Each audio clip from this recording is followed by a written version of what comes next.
Chapter 710, The Mysterious Shifeng.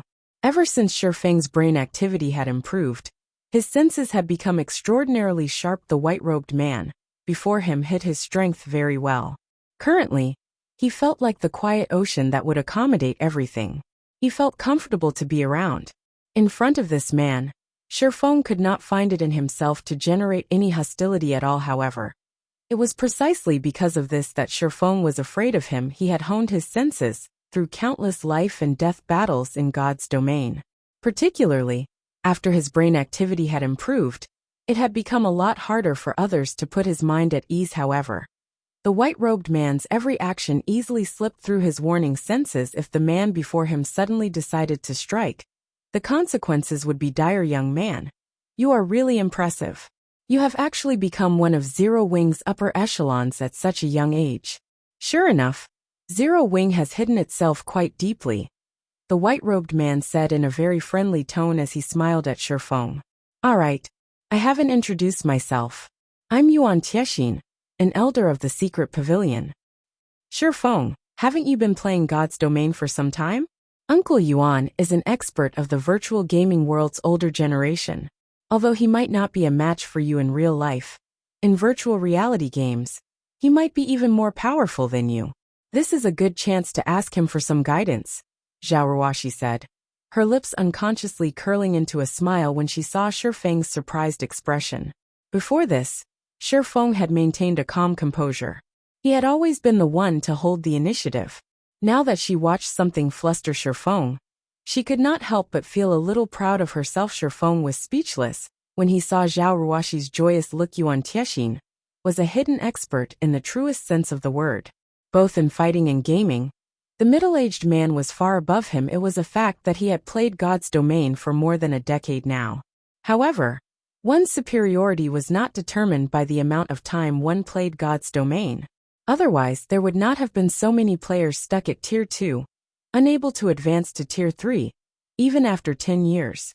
One also had to take into account aspects such as opportunity, talent, and luck. For example, most people would live out their lives in obscurity. Some would spend only a few years to reach astounding heights that others would never touch throughout their entire lives. God's domain was similar in this manner. Shifeng was not so arrogant as to think that he was invincible in God's domain.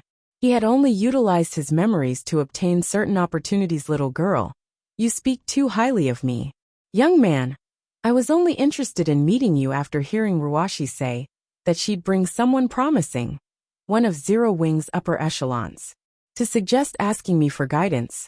I'm not that amazing of a person. You can just call me Uncle Yuan, Yuan Tiexin said, chuckling as he shook his head. Let's have a seat before we continue our chat. Although Yuan Tiexin had spoken casually, Shifeng did not dare to be careless around the man's secret pavilion. Was not just any guild. It was an existence that everyone in the virtual gaming world knew. The secret pavilion specialized in collecting and selling information on the major powers of various games. The secret pavilion ability to compile the God's domain experts list showed how skilled it was in gathering information. Uncle Yuan, you've constantly talked about Shifeng's status in Zero Wing. Is Zero Wing an amazing guild? Zhao Ruoxi asked curiously. Zhao Jianhua was also curious. Yuan Tiexin had mentioned Zero Wing multiple times now, and had even praised Shifeng's potential. After knowing Yuan Tiexin for so long, this was the first time he had seen the man react in such a way. Although he did not have much contact with virtual reality games, he knew that Yuan Tiexin's status in the virtual gaming world was quite high. Particularly after God's domain became popular, Yuan Tiexin's status had grown with it.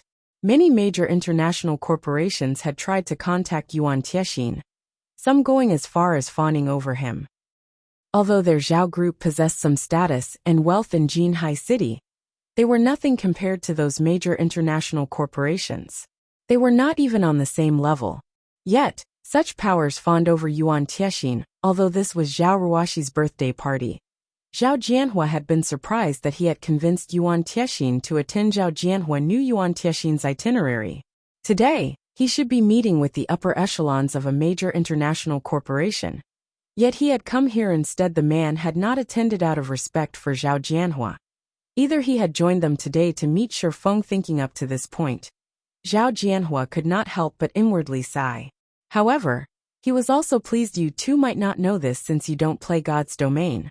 But Zero Wing is a very popular guild in the virtual gaming world. It has caught the attention of various parties.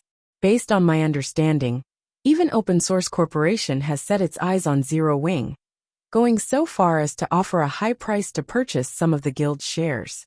However, Zero Wing had rejected OSC. Yuan Tiexin exclaimed. Open Source Corporation? The Open Source Corporation which focuses on trading new energy? Zhao Jianhua did not dare believe it to be true. Hence, he wanted to confirm if the Open Source Corporation Yuan Tiexin mentioned was the major corporation that he knew. Yes. I was quite shocked when I received the news. I never thought that the youngsters these days would act so impulsively. There are countless guilds hoping to gain OSC's financial support. This is my first time hearing of someone actually refusing OSC's offer. Yuan Tiexin nodded. Chuckling, he said, I've come here for two reasons. First, I wanted to see Ruashi. Second, I wanted to meet this upper echelon of Zero Wing that I've heard so much about in the hopes that I can arrange a meeting with the incomparably mysterious guild leader, Black Flame. I wonder if I can have the honor? Zhao Jianhua and Zhao Ruashi were dumbfounded when they heard Yuan Tiexin's words. They shifted their gaze towards Shi Feng. Rejecting Open Source Corporation's investment was shocking enough. They had never imagined that Yuan Tiexin had actually come here in person to obtain Shi Feng's help. For a moment, both Zhao Jianhua and Zhao Ruashi's minds were blank. However, as the person of interest, Shi Feng wore a calm expression as he said, Since Uncle Yuan wishes to meet my guild leader, I will try my best to get in touch with him for you. However, the guild leader has always been a busy man. I cannot guarantee that he will be willing to meet with you. I hope that Uncle Yuan can forgive me. Certainly. I also hope you will pass on a message to guild leader Black Flame for me. The Flower of Seven Sins has begun to act. Yuan Tiexin said very confidently.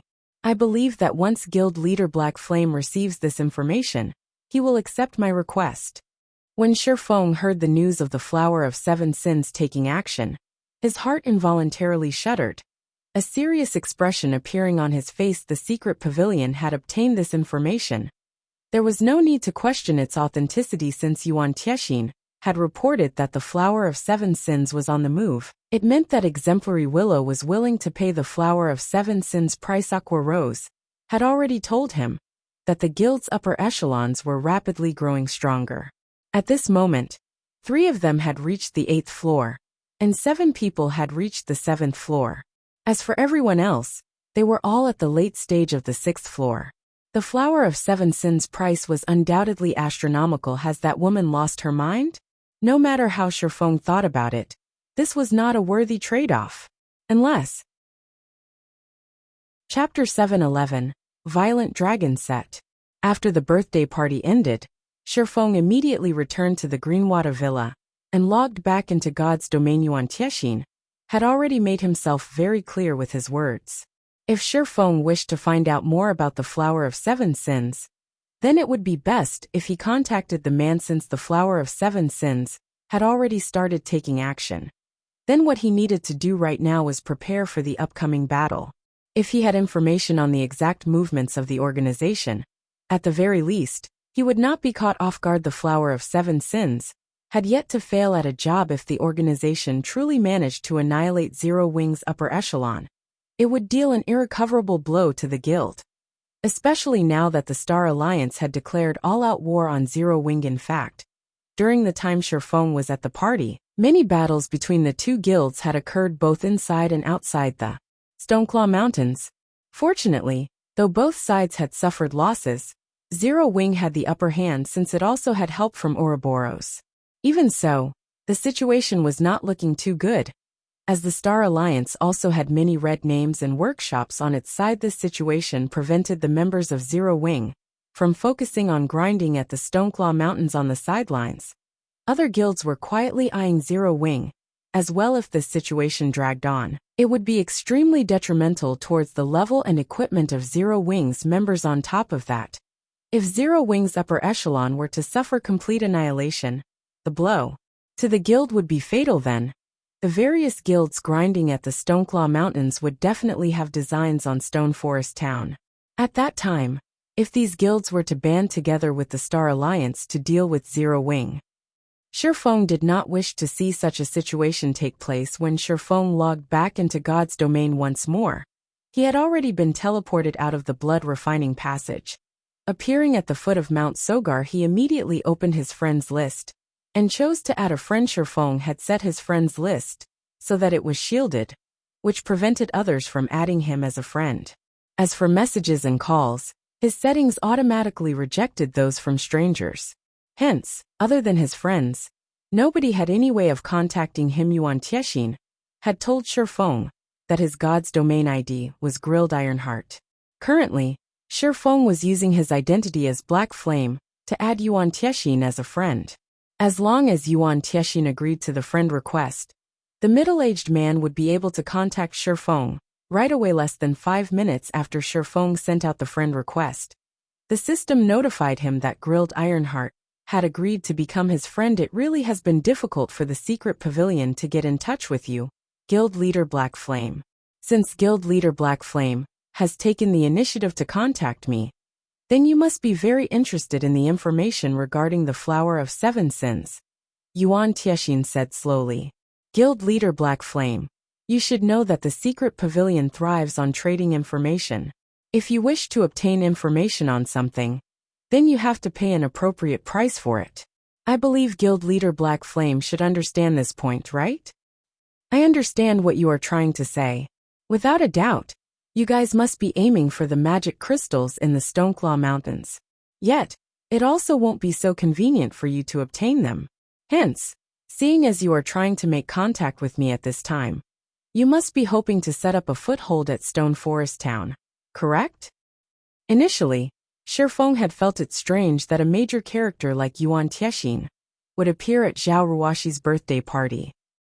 However, when the middle-aged man had brought up his wish to make contact with Black Flame, Shifeng immediately understood his goal. The magic crystal was an essential resource required for a player to develop in God's domain.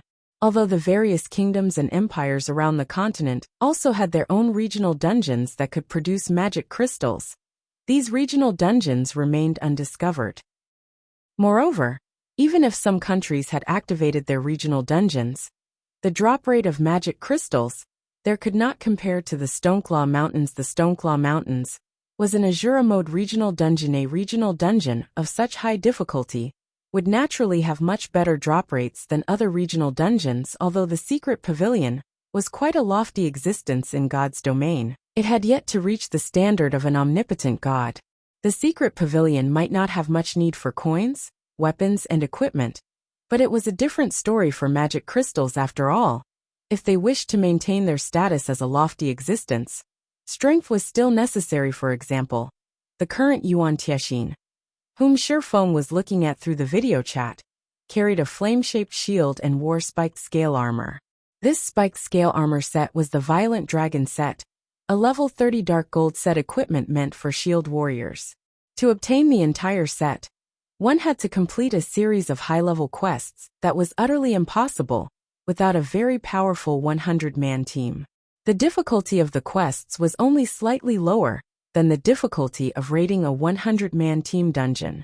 One could just imagine how powerful the secret pavilion was. It should be known that Shifeng had relied on special means to clear a 100-man Hell Mode team dungeon. Otherwise, raiding the Hell Mode Frost Prison would have been utterly impossible. Guild Leader Black Flame is certainly amazing. That's right. The secret pavilion is indeed very interested in the Stoneclaw Mountains. Hence, we hope to set up a guild residence at Stone Forest Town. Yuan Tiexin said laudatorily. Practically everyone within the secret pavilion was familiar with the name of Black Flame by now. As for why they were very familiar with it, it was not because Black Flame was the #1 expert of Star Moon Kingdom. Rather, it was because Black Flame had managed to kill one of the Dragon Phoenix Pavilion's strongest fighters, Martial Dragon. Although he had the aid of a personal guard, that too could be considered a part of his own strength. Straight to the point. I see. I wonder, what benefits can the secret pavilion bring to me then? Shifeng asked, smiling bitterly. In truth, Letting the secret pavilion establish a guild residence in Stone Forest Town would not affect Shifeng in any way. The secret pavilion's home ground was not in Star Moon Kingdom. It would not have any conflicts of interest with Zero Wing. After all, Zero Wing was not yet strong enough to prevent others from entering the Stoneclaw Mountains. Moreover, if the secret pavilion invested in Stone Forest Town, Zero Wing could also earn some repair fees from the guild. However, even though there were no demerits, that did not mean he should let the secret pavilion enter Stone Forest Town for free. Guild leader Black Flame can rest assured on this point. The secret pavilion can provide you with the general information regarding the Flower of Seven Sins hit list on Zero Wing and the assigned assassins. To know one's own strength and the enemies is the sure way to victory. I believe that, with this information, Guild leader Black Flame will have a much easier time coping with the situation. Although Yuan Tiexin had said these words very casually, Shifeng's heart was already beating madly at this moment. Shifeng had never imagined that the secret pavilion was such a frightening existence. The Flower of Seven Sins was a very mysterious organization in the virtual gaming world. Its movements were kept even more of a secret from others. Yet the secret pavilion was actually able to obtain such information.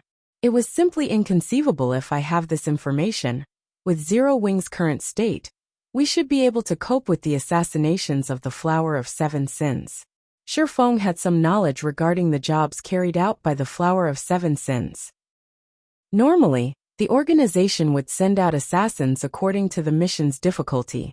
Unless it was absolutely necessary, the organization would not field an overwhelming force to complete a mission. Shifeng did not think that the Flower of Seven Sins would rank an upstart guild like Zero Wing that highly on their mission board. If he responded properly, Zero Wing had a definite chance of defeating the Flower of Seven Sins. If the Flower of Seven Sins failed a mission, they would drop it. Moreover, they would return only half of the remunerations paid. Unless, of course, someone spent more money to commission a new mission. At that time, however, the price would be more than double that of the first time. Shifeng did not believe that Open Source Corporation would be willing to spend that much money on commissioning another hit on Zero Wing. May I know Guild leader Black Flame's thoughts on this? Yuan Tiexin asked, smiling. Chapter 712, 3 Realms of Refinement. Okay, I can agree to your conditions. However, aside from providing information on the assassins this time, you guys must also keep me updated on the latest developments of the Flower of Seven Sins. Shifeng put out another request after giving the situation some more thought. Since the secret pavilion was able to uncover the hit list and hit men, it would be an easy task for the guild to find out the specific time when the organization would take action. If he knew the general timing of when the Flower of Seven Sins was going to attack, he would have a better chance of laying a trap to deal with the organization's hitmen. Combat in God's domain was not just limited to simple ambushes. There were various sorts of means one could use to deal with other players. Only the mindset of current players was still confined to previous virtual reality games. This thinking held that only players could be used to deal with other players. In fact, one could also employ traps in PvP. As long as one knew the opponent's movements, and then proceeded with setting up a trap at a fixed location, one could kill off their targets without even lifting a finger. Moreover, even if the trap could not finish off the target, one could still gain the initiative in the battle, placing their opponent in a disadvantageous position. Deal. As long as they make a move, I'll notify you of it immediately. However, even I will only be able to tell you the general time frame for when they take action. As for when and where exactly they are going to take action, those are far beyond the abilities of the secret pavilion. Yuan Tiexin agreed immediately, his voice filled with confidence and determination. He had long since guessed that Shifeng would ask for something like these. A short moment later, both parties signed a contract through the main god system. Shifeng would provide a location in Stone Forest Town for the secret pavilion to establish its guild residence, while the secret pavilion would provide Shifeng with reports relating to the Flower of Seven Sins movements against Zero Wing. After the contract was signed, Shifeng received the report he wanted from Yuan Tiexin almost immediately. Sure enough, he really is an old fox. After taking a look at the information, Shifeng found that the file included even the latest movements of the Flower of Seven Sins. Yuan Tiexin had obviously prepared this report long before their conversation. The middle-aged man had only been waiting for him to negotiate for it, however. Shifeng could not help but admit that the trade this time was very worthwhile, even if he spent a large sum of credits to investigate the movements of the Flower of Seven Sins. It was unlikely he could come up with the information he wanted currently. The Flower of Seven Sins had yet to establish a permanent base of operations in God's domain. Moreover, the organization was not a guild. All its members were independent players, and every member of the organization was extremely mysterious. Just investigating one member would be an extremely complicated task, not to mention carrying out an investigation on the movements and strengths of the majority of the organization's members. Only a force like the Secret Pavilion could achieve such a feat if not for the Secret Pavilion's interest in the Stoneclaw Mountains this time. Shifeng did not believe the Secret Pavilion would sell him this information, even if he asked for it. After all, not only would the guild provoke the Flower of Seven Sins by doing so, but it would also expose some of the Secret Pavilion's capabilities. Guild leader Black Flame. In celebration of our first successful cooperation, I will provide you with additional information. The major forces eyeing Zero Wing right now aren't limited to Open Source Corporation. Some have already begun taking action. While dealing with the Flower of Seven Sins, it is best to take additional precautions. Yuan Tiexin laughed. He then disconnected the call. Other major forces are participating in the struggle this time? Shifeng's expression suddenly grew serious. In the past, the Star Alliance had been the one that managed to obtain the Stoneclaw Mountains in the end. Back then, the average level of players was much higher. The Stoneclaw Mountains had also been mostly developed. Quite a number of regional dungeons that could produce magic crystals had also appeared in other kingdoms and empires. Hence, the various major forces of God's domain naturally would not bother going out of their way to lay claim to the Stoneclaw Mountains. However, things were different in this life. He had managed to obtain Stone Forest Town a lot earlier thanks to the special means he had employed. However, this had also resulted in a situation where obtaining Stone Forest Town was equivalent to claiming the Stoneclaw Mountains. It seems that I've gone a little overboard this time. Shifeng could not help laughing bitterly as he shook his head. However, if I didn't take the opportunity to obtain Stone Forest Town back then, doing so would have become much more difficult in the future. It also wouldn't have become the gold mine that it is right now. Forget it. Since things have already gotten to this point, I can only deal with the problems as they crop up. Thinking up to this point, Shifeng began analyzing the information supplied by the Secret Pavilion. Open Source Corporation really is going big this time. They're actually targeting the members of the main force as well. Shifeng involuntarily sucked in a breath of cold air. After reading the report, the Flower of Seven Sins had a very high asking price, as he had paid for 2 deaths for every member of Zero Wing's main force.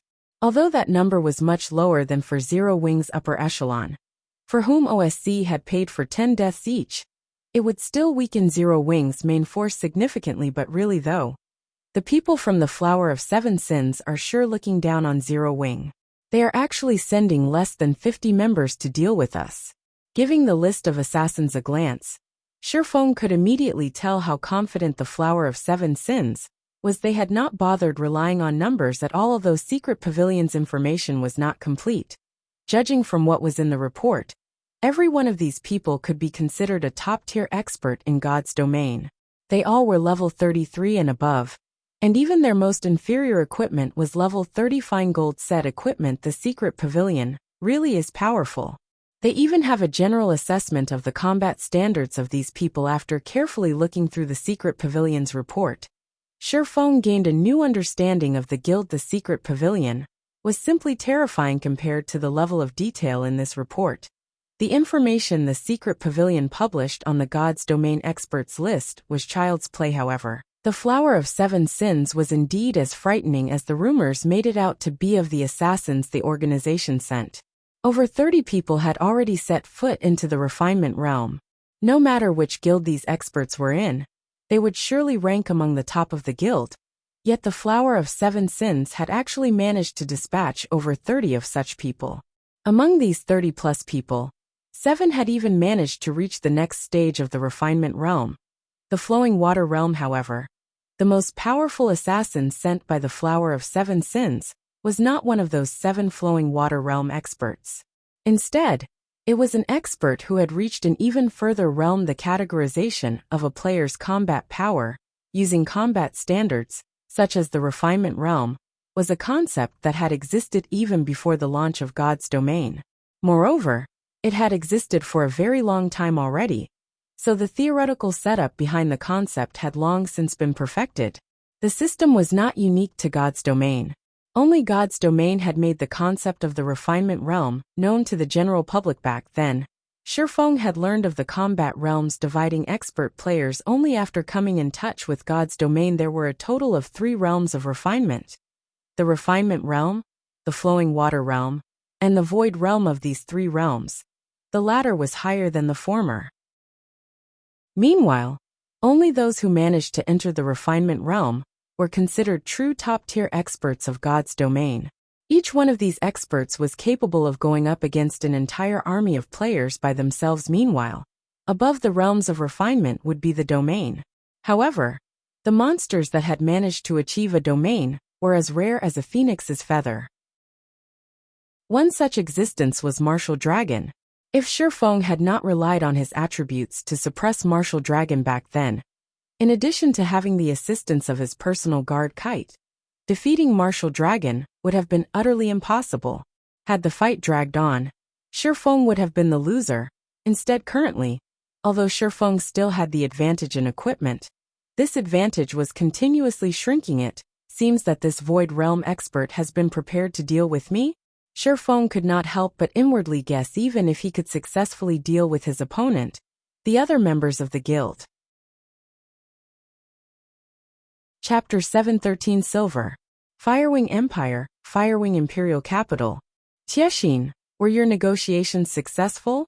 A white-browed youth wearing a pair of frosty robes asked, shifting his gaze towards Yuan Tiexin, who had just entered the room. Yuan Tiexin was one of the elders of the secret pavilion, his position within the guild very high. Moreover, he was already 50 years old this year yet. Despite the white-browed youth directly calling Yuan Tiexin by his personal name, the latter did not show any signs of dissatisfaction.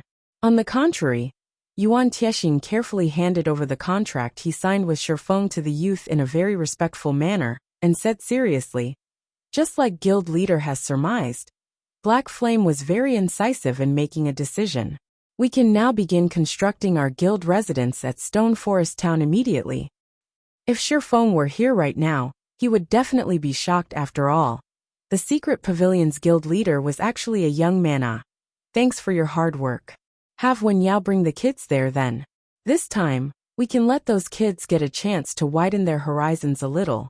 Ever since God's domain's launch, the virtual gaming world has not been as nice a place to mingle around in as it had been. The white-browed youth took a glance at the contract and accepted it with satisfaction. He then turned to look at Yuan Tiexin, smiling as he asked, Tiexin, just ask whatever is on your mind.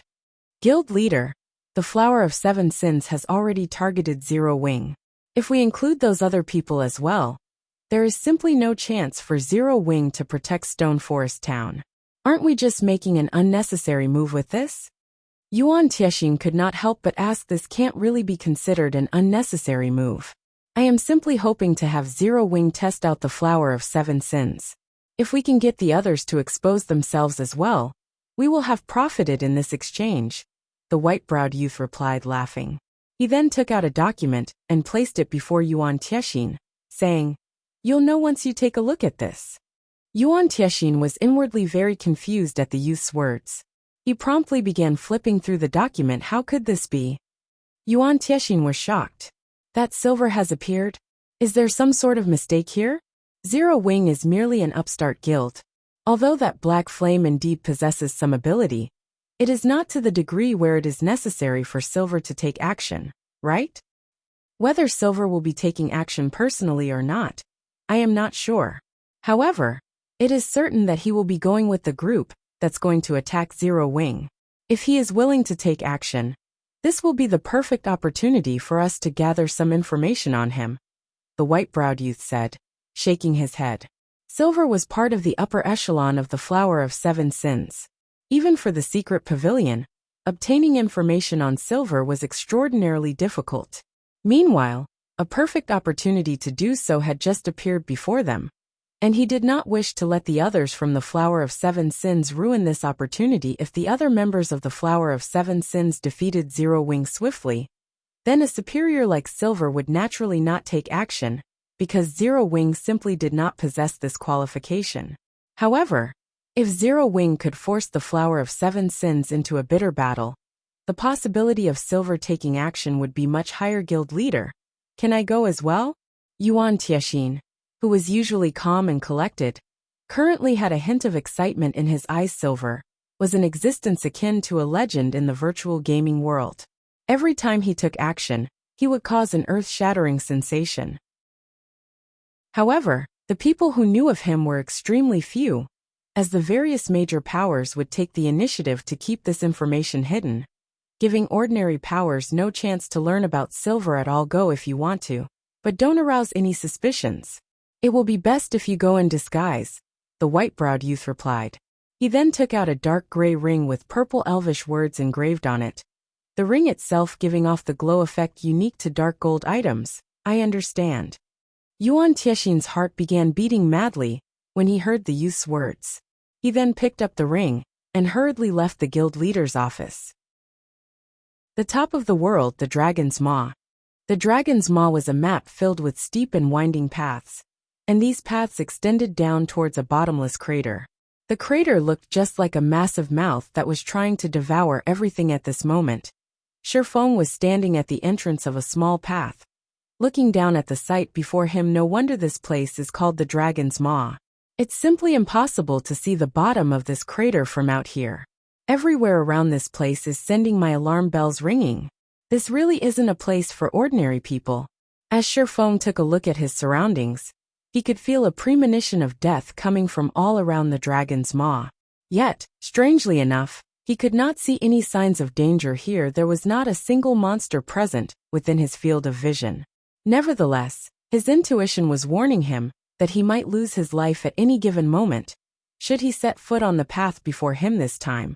However, Shifeng had no choice but to ignore his intuition and step forward. The assassins from the Flower of Seven Sins possessed overwhelming strength with a force of over 30 refinement experts, 7 flowing water experts, and 1 void expert, who were all geared in level 30 top-tier equipment, not to mention killing Zero Wing's main force. The group could even attempt to kill a super guild's main force in Zero Wing.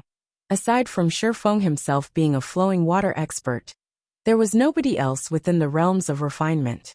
Even with the advantage in attributes, Shifeng knew very clearly that Zero Wing's main force stood no chance at all against so many refinement experts.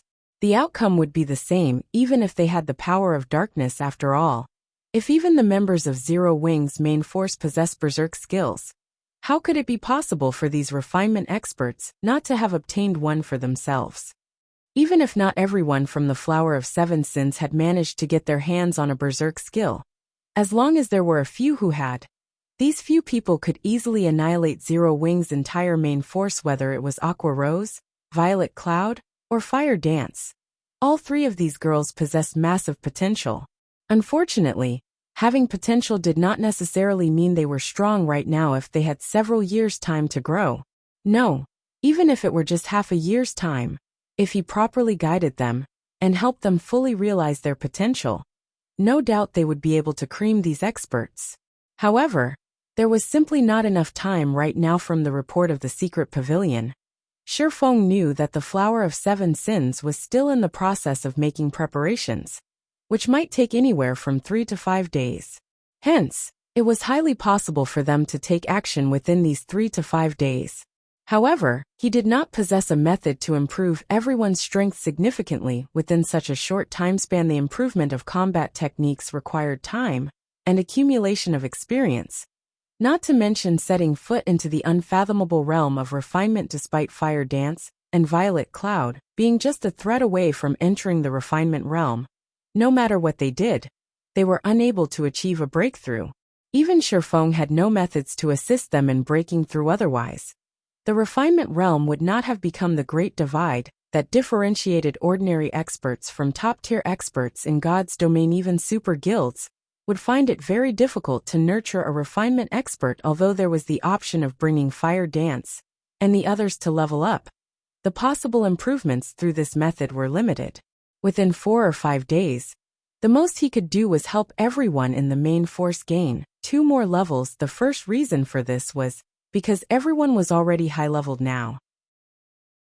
The amount of EXP they required to level up was a lot. The other reason was that, while he was capable of killing monsters that were many levels higher than himself, the others could not. At most, they could only serve as support. If the EXP of the monsters he killed were to be split among 100 players, the overall leveling speed of Zero Wing's main force would only be slightly faster than an ordinary expert's. Rather than doing such a futile action, Shifeng decided to go all out.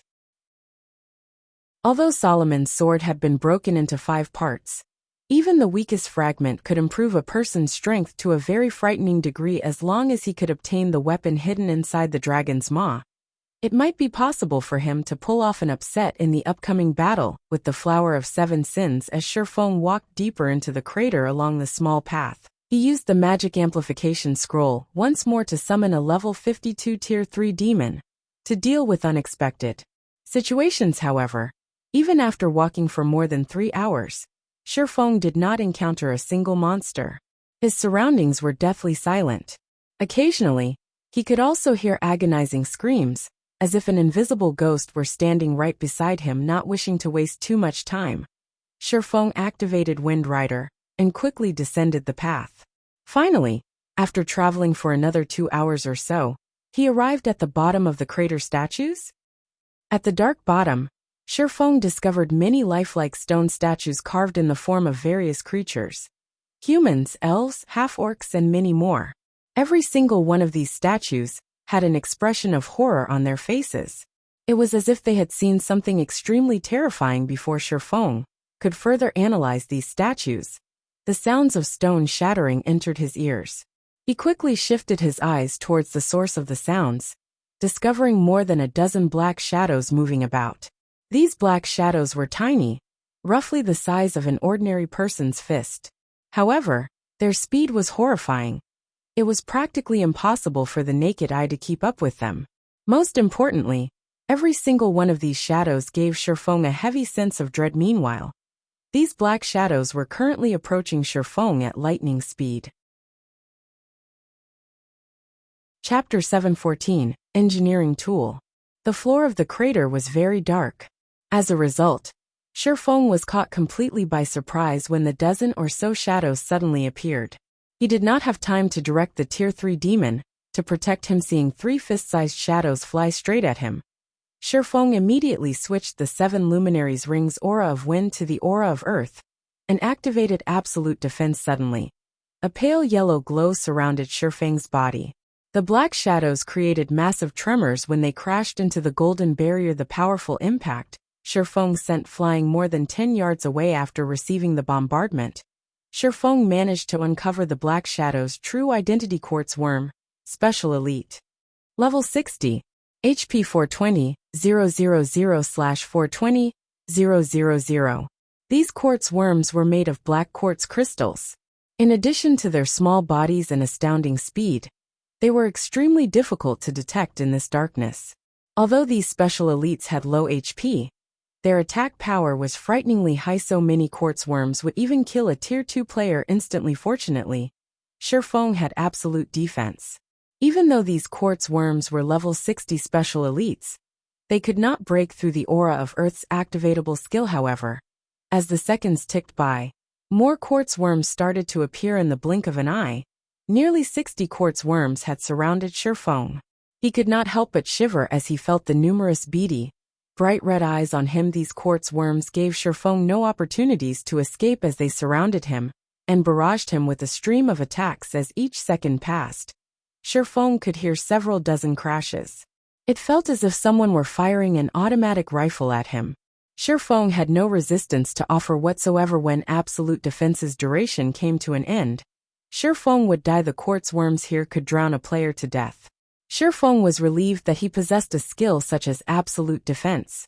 Otherwise, even if he came here after reaching level 50 and obtaining his Tier 2 class, death would be the only outcome awaiting him. With only 2 seconds remaining before absolute defense vanished, the Tier 3 demon, standing a distance away, began to chant an incantation, casting the Tier 3 spell, Oblivion Storm, over the area where Shifeng stood. Oblivion Storm was a Tier 3, large-scale destruction spell that had an effective area of 50 yards.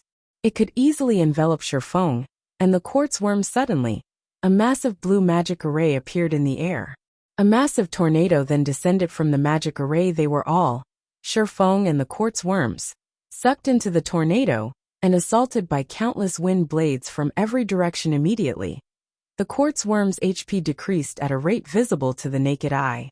Meanwhile, the tornado sent Shifeng flying into the sky. The moment absolute defense's duration was about to end, Shifeng immediately stopped the Tier 3 demon from channeling its spell. Suddenly, the tornado vanished. Glancing at the quartz worms that were over 100 meters in the air, Shifeng realized that the special elites only had a small amount of HP remaining. The lower HP ones had around 10,000 to 20,000, while the higher HP worms had around 30,000 to 50,000. If Shifeng had not stopped the demon's spell, these quartz worms would have died. However, if Shifeng had not stopped the spell, he too would have died hovering in midair. Both player and monsters, neither of which could fly, began to descend. Shifeng quickly activated gravity liberation, slowing his descent to less than 1/10 of his initial speed. At the same time, he directed the Tier 3 demon below to cast the Tier 3 spell, Scorching Gale, over his and the quartz worms' landing area. Scorching Gale was not a large-scale destruction spell. Rather, it was a cone AoE spell with a range of 20 yards. Not only had Oblivion Storm sent its targets into the air, but it also gathered them into a single area.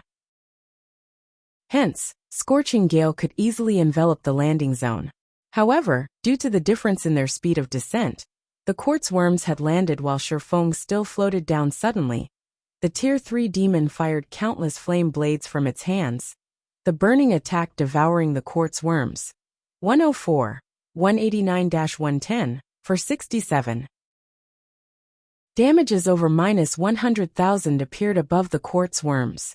The low HP special elites could not endure the flaming assault. Only after Scorching Gale finished did Shifeng land.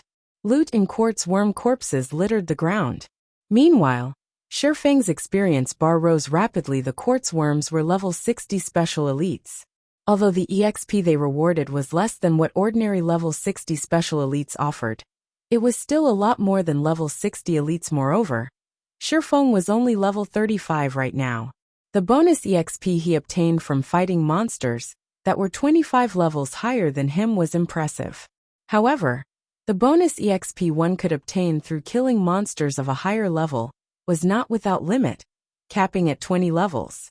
Hence, players' EXP would, at most, increase by 20 times. Even so, an increase of 20 times would still provide Shifeng with an exaggerated amount of EXP. After this brief battle, Shifeng had gone from 9% of level 35 to 98% of level 35. He was only 2% away from reaching level 36. At this level, he could rank at the top of Star Moon Kingdom's ranking list. Currently, the number 1 player on Star Moon Kingdom's ranking list only approached level 35. They still needed to grind for half a day before crossing the threshold to level 35. This method of leveling isn't bad at all. Shifeng could not help his grin as he looked at the EXP he had obtained. Unfortunately, special elites were not easily discovered. Even in the Stoneclaw Mountains, an Azura mode regional dungeon, so many special elites would not appear at a single time. In a group of 100 elite monsters or so, roughly 8 or 9 special elites might tag along. Hence, it was nearly impossible to find large groups of special elites, such as the quartz worms, to grind on. Moreover, the Tier 3 demon's Tier 3 spell, Oblivion Storm, had a relatively long cooldown of 70 minutes. Unfortunately, the demon did not have any other combination attack that could kill a group of level 60 special elites instantly. Most importantly, it would be very difficult for Shifeng to locate so many quartz worms again. After Shifeng had wiped out the wave of quartz worms. Silence returned to the area. The only quartz worms in the area were the corpses on the ground. Although the quartz worms had not provided much EXP, the loot they dropped was relatively good. Moreover, Shifeng had the luck increasing Icarus's heart. The 60+ quartz worms had dropped quite a bit of level 50 or above bronze and mysterious iron equipment. The special elites had even dropped an engineering design glare bomb. Shifeng was delighted one could produce many interesting items with engineering. However, very few engineering items could be used in combat. Take the frost grenade for example. Not only could it cause damage, but it also possessed a control effect. Sadly, only master engineers could produce such items. Moreover, the designs were extremely difficult to obtain. Yet, if one tried to purchase these items, their prices were extraordinarily high. Ordinary players could not afford to use them. The glare bomb was not as advanced as the frost grenade. It could not inflict any damage. However, it was very easy to produce. The materials required were not particularly rare. Hence, it was one of the most common tools in field battles. The glare bomb could temporarily blind all creatures within its range, though its effect on players was reduced after Shifeng finished arranging the loot and was about to leave the area. For some reason, the external layer of stone on the statues began to fade, revealing these statues' original appearance. Every one of these restored individuals radiated a frightening aura. Shifeng felt an immense pressure from these creatures and was overcome by a desire to flee. However, these unpetrified individuals had noticed Shifeng. Chapter 7:15, Thunder Emperor. With the eyes of these revived individuals on him, Shifeng did not dare to make any sudden movements. Every one of these NPCs, be it human, elf or half-orc, had an astounding and intimidating level 150. Even a common monster at this level could kill Shifeng effortlessly, not to mention the humans and elves, both of which were tier 3 classes. Young man, was it you who saved us?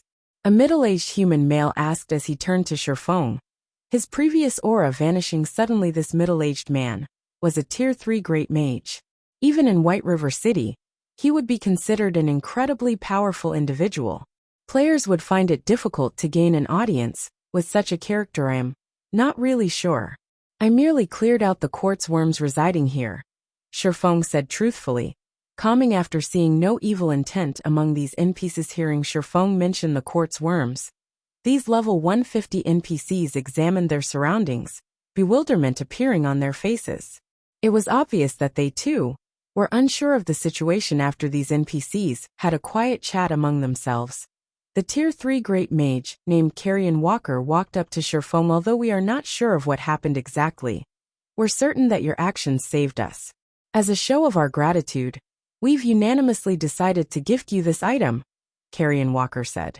He then took out a purple gold, lightning-shaped emblem and carefully handed it over to Shifeng. This emblem is our Imperial Army's honorary emblem. We hope that you will accept it.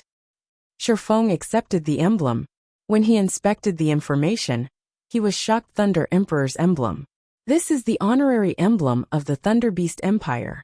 This grants the wielder honorary citizenship within the Thunder Beast Empire. Was the Thunder Beast Empire destroyed long ago?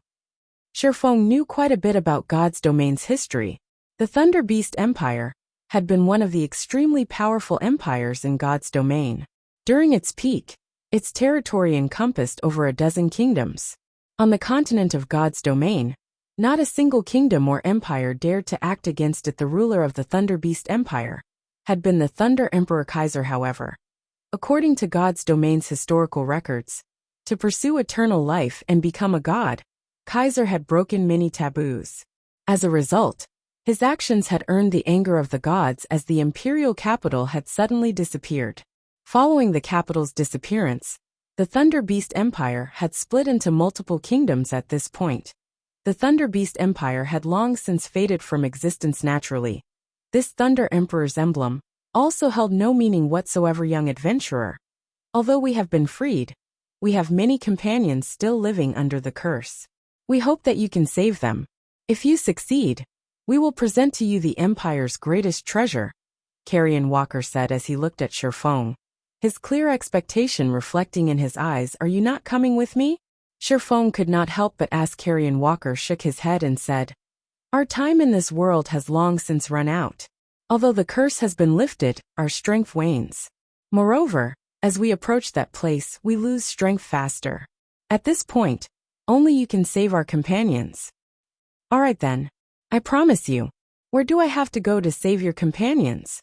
When Shifeng heard about the Empire's treasure, he thought that it might be related to the weapon he hunted. The clue he had obtained had indicated that the weapon hid within the dragon's maw, as it had been an extremely powerful empire in the past. The Thunder Beast Empire must have amassed countless treasures.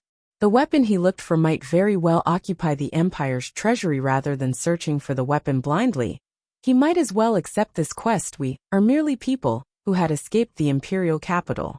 Our companions are still trapped in the capital. This is a map of the Imperial capital. Hopefully it will be of some help to you, Carrion Walker said. He then took out a map of the Imperial capital and passed it to Shifeng's system. Epic quest: Empire's past, accepted quest content. Save the people inside the Imperial capital within 10 days. If the quest is not completed within the allotted time, you will be inflicted with the petrification curse. Rewards unknown: an epic quest with a time limit of 10 days? Shifeng was immediately stunned upon hearing the system notification. He had never imagined that the quest would be so difficult. However, after giving it some thought, he found it reasonable. The weapon he sought was no trivial item. How could the game offer it up so easily? After Shifeng accepted the map, he summoned another Tier 3 demon. With 2 Tier 3 demons leading the way, it would be much easier to deal with the quartz worms. Now that Shifeng had a map, his progression into the Dragon's Maw's maze of the underground tunnels became a lot easier. After Shifeng reached the Dragon's Maw's second underground layer, many demonic beasts appeared in the dark tunnels. With a single glance, Shifeng counted over 500.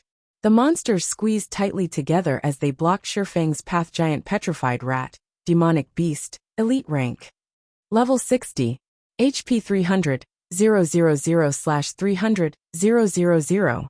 Without hesitation, Shifeng directed the 2 Tier 3 demons to clear out these rats. When the giant rats saw the 2 Tier 3 demons, they released ear-piercing screeches. One pounced on the Tier 3 demons.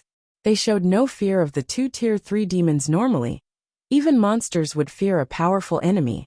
Yet these giant rats were unafraid. Shifeng used 1 Tier 3 demon to attract these giant petrified rats' attention, while the other demon cast a Tier 3 spell. The petrified rats had very high attack power. Even against a Tier 3 demon, their bites dealt over -1000 damage. If these elites faced an MT player of the same tier, they could easily devour half of said player's HP. Meanwhile, these giant petrified rats attacked in groups of a dozen or so. They would instantly devour players of the same level. Only a Tier 3 demon with 9 million HP could withstand their assault for long. This is. Shifeng suddenly noticed that the Tier 3 demon that held off the rats began to show signs of petrification. A portion of its body had already begun to turn a dull gray. Could this be why even Tier 4 players have fallen here? Shifeng did not believe that these giant rats were capable of defeating a Tier 4 player with only their powerful bites. However, it was a different story if they could petrify their targets. Looking at the Tier 3 demon's statistics, although it had lost less than 1% of its HP, an additional petrification value had appeared. Currently, the demon displayed a petrification value of 0.84%, and with each bite from the giant rats, that value increased slightly. Needless to say, once this petrification value reached 100%, even if the Tier 3 demon still had 100% of its HP remaining, it would turn into stone. So this is how they work. Shifeng could not help but breathe a sigh of relief. Fortunately, he had only used his summoned demons to attack. If he had faced these monsters himself, the consequences would have been dire. The Tier 3 demons he summoned could last 5 hours. With the increment rate of the petrification value, although they would not last a full 5 hours against these monsters, they should have no problems fighting for 3 or 4 hours. Fortunately, he could summon a new demon once every 3 hours. In other words, he could rely on his summoned demons to fight for him, having no need to worry about being petrified or any hindrance to his progress. Chapter 716, Ruins of the Imperial Capital. Under Shifeng's control, the two level 52 Tier 3 demons quickly swept through all of the giant petrified rats in the stone hall following the clear sound of a system notification. A golden glow encompassed Shifeng. He had finally reached level 36. Without hesitation, Shifeng placed the 10 free attribute points he had just obtained into agility, partially making up for the loss of 25 agility. He had previously suffered. The giant petrified rats were level 60 elites, and they dropped valuable loot. Aside from some materials, they dropped plenty of level 50 and above common and bronze equipment. In the outside world, Shifeng would have to grind far longer to obtain so many items, huh? A Tier 2 skill book. Shifeng was slightly surprised as he picked up a book decorated with silver silk from the pile in God's domain. The majority of a class's basic skills were learned from NPC instructors, while some of the slightly more powerful skills were obtained from quests. As for high-tiered skills, however, one could gain them by trading the legacy skill point that the system provided. Tier 0 skills could generally be found in the fields or dungeons. However, Tier 1 skills practically never dropped, increasing the difficulty of obtaining them exponentially. In truth, the majority of the Tier 1 skills that monsters dropped could be gained by trading in legacy skill points. If one obtained such a skill from monsters, they would not have to waste their legacy points to unlock said skill, and could spend the points on learning other skills. Ordinary Tier 1 skills generally cost 2 legacy skill points to learn. Meanwhile, players only obtained 1 point for every 3 levels. Hence, a player would have to level up 6 times to learn an ordinary Tier 1 skill. If Tier 1 skills were already so expensive, there was no need to mention Tier 2 skills. Even the most common Tier 2 skill cost 4 legacy skill points. One had to level up 12 times to learn one. Hence, in God's domain, skill books were extremely valuable currently. The going rate for an ordinary Tier 1 skill book could even rival a piece of level 30 fine gold equipment. If it were a powerful Tier 1 skill such as a life-saving dash, AoE attack dash, control removal dash, or burst-type skill book, no one would sell it even for the price of a level 30 dark gold weapon. Much less anything fine gold. Ranked weapons and equipment would be discarded as players increased in level. However, skills would not. Nobody would complain about too many skills. The drop rate of Tier 1 skill books in a large-scale Hell Mode team dungeon was roughly 2%. However, in large-scale Hell Mode team dungeons that were level 50 and above, the drop rate of Tier 2 skill books was less than 0.3%. Obtaining one was mostly due to luck. Hence, Shifeng was astonished when he realized that the giant petrified rats had dropped a Tier 2 skill book. Shifeng checked the skill book, discovering that it was the Tier 2 general melee skill, Dark Ghost, Tier 2 skill. Split yourself into 4 and attack simultaneously. Every doppelganger deals 100% of the main body's damage. Duration of 4 seconds. Cooldown, 2 minutes. Tier requirement: Tier 2 class or above. I recall someone exchanging this Dark Ghost skill for an epic item with relatively good attributes in the past. I never thought I would find it here. Shifeng was speechless. General skill books were much more valuable than class skill books, as they could be used in a variety of battles. It was especially true for this Dark Ghost skill. If he suddenly split himself into 4 identical copies, who would dare to approach him casually? Hence, among Tier 2 general skills, Dark Ghost ranked relatively near the top. Many melee players had sought after this skill. If used during a crucial moment, the skill could turn the tide of battle. It's a pity that I can't learn it yet. I'll have to wait until I reach Tier 2. Shifeng tucked the Dark Ghost skill book away in satisfaction. He then directed the Tier 3 demons to advance. The second underground floor was like a massive maze. Even with the map in hand, Shifeng had a very difficult time progressing through it. Throughout his journey, he would occasionally encounter giant petrified rats' nests. When he met such encounters, he had no choice but to stop and clear out the nest. Otherwise, he could not venture further. Moreover, due to the petrification issue, it became far more difficult to control the Tier 3 demon that held off the giant rats. In the end, Shifeng gave up on the Tier 3 demon altogether and let the giant rats attack it. With the Tier 3 demon's HP and Shifeng's life bloom, They giant petrified rates would never kill it, although killing the rats was time-consuming. The fact that these elites could drop Tier 2 skill books motivated Shifeng. Moreover, he could also obtain a large sum of EXP while Shifeng explored the Dragon's Maw's second underground floor. He instructed the Dark God's Legion, which had been training all this time, take action. Delving deeper into the Stoneclaw Mountains as an Azura mode regional dungeon. The Stoneclaw Mountains was somewhat special. Not only were the monsters inside the dungeon more powerful, but the loot was also better than elsewhere. The monsters also dropped magic crystals. More importantly, the monsters dropped barrier crystal balls. If one collected a sufficient number of barrier crystal balls, they could use them to form a barrier. The barrier would suppress the strength of contained enemies. It was just like the demon-suppressing barrier that Blue Frost's team had used when they faced the level 40 Great Lord Noya. The barrier had greatly reduced Noya's combat power, making it a lot easier to raid the Great Lord.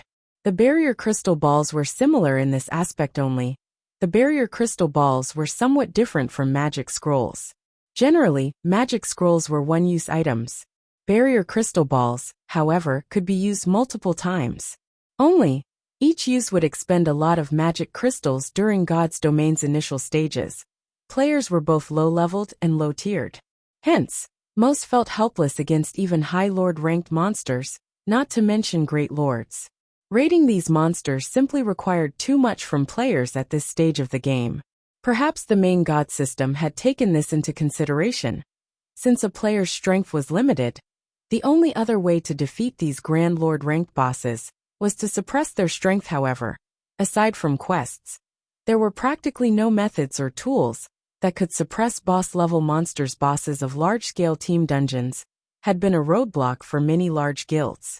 However, after the Stoneclaw Mountains had appeared, the various guilds had discovered the barrier crystal ball in the dungeon's inner region. This had allowed the guilds to reduce the difficulty of large-scale team dungeons, significantly increasing their raiding speed. A guild only had a limited number of experts. Normally, only these experts were barely able to clear large-scale team dungeons. Large-scale team dungeons also had cooldown times. Hence, this had resulted in the rarity of top-tier equipment. However, if a guild could lower the difficulty of a large-scale team dungeon and allow players that were not quite experts to clear it, the acquisition of top-tier equipment would naturally skyrocket. Shifeng was not confident in dealing with the Flower of Seven Sins adequately. Against the Star Alliance, however, he had plenty of confidence. The best method to crush the Star Alliance swiftly was to increase Zero Wing's overall strength. After all, a battle between guilds could not be settled by an individual. Currently, the various large guilds were grinding in the Stoneclaw Mountains' outer area. They avoided the inner region, as they had deemed the danger to be higher than the potential rewards. The Flower of Seven Sins was already preparing to deal with Zero Wing. However, it would not be wise for Shifeng to send the main force into the Stoneclaw Mountains. But it was a different story for the Dark God's Legion. Originally, the Dark God's Legion's members were already powerful as individuals. After taking into account the power of darkness, they could easily venture into the Stoneclaw Mountains' inner region to obtain the barrier crystal balls under Shifeng's command. The Dark God's Legion had no trouble obtaining several dozen barrier crystal balls. This was enough to outfit several 100-man teams to raid the hard-mode Frost Prison. Time passed quickly. After a day of travel through the second floor, Shifeng finally arrived at the staircase leading to the floor below. Meanwhile, Shifeng was already level 37. He had fully recovered the 25 agility he had lost the instant Shifeng's foot landed on the staircase. The view before him changed. He was transported to a fog-covered city. The sound of a system notification suddenly reached his ear system. You have discovered the ruins of the Imperial Capital grinding mastery points. Chapter 717 Taboo City. The mana density here is intense. Standing in the mist, Shifeng suddenly felt his mind become clear and ethereal. He could see the mist's true colors in God's domain. When players found themselves in places with high mana density, their minds would clear, and they would feel more energetic. This greatly aided in the improvement of their skill completion rates and combat techniques with such a high mana density. The boost one could get in this area is no less than the 100-berry wine. If players fight and level up here, they could see improvements at least 5 or 6 times faster.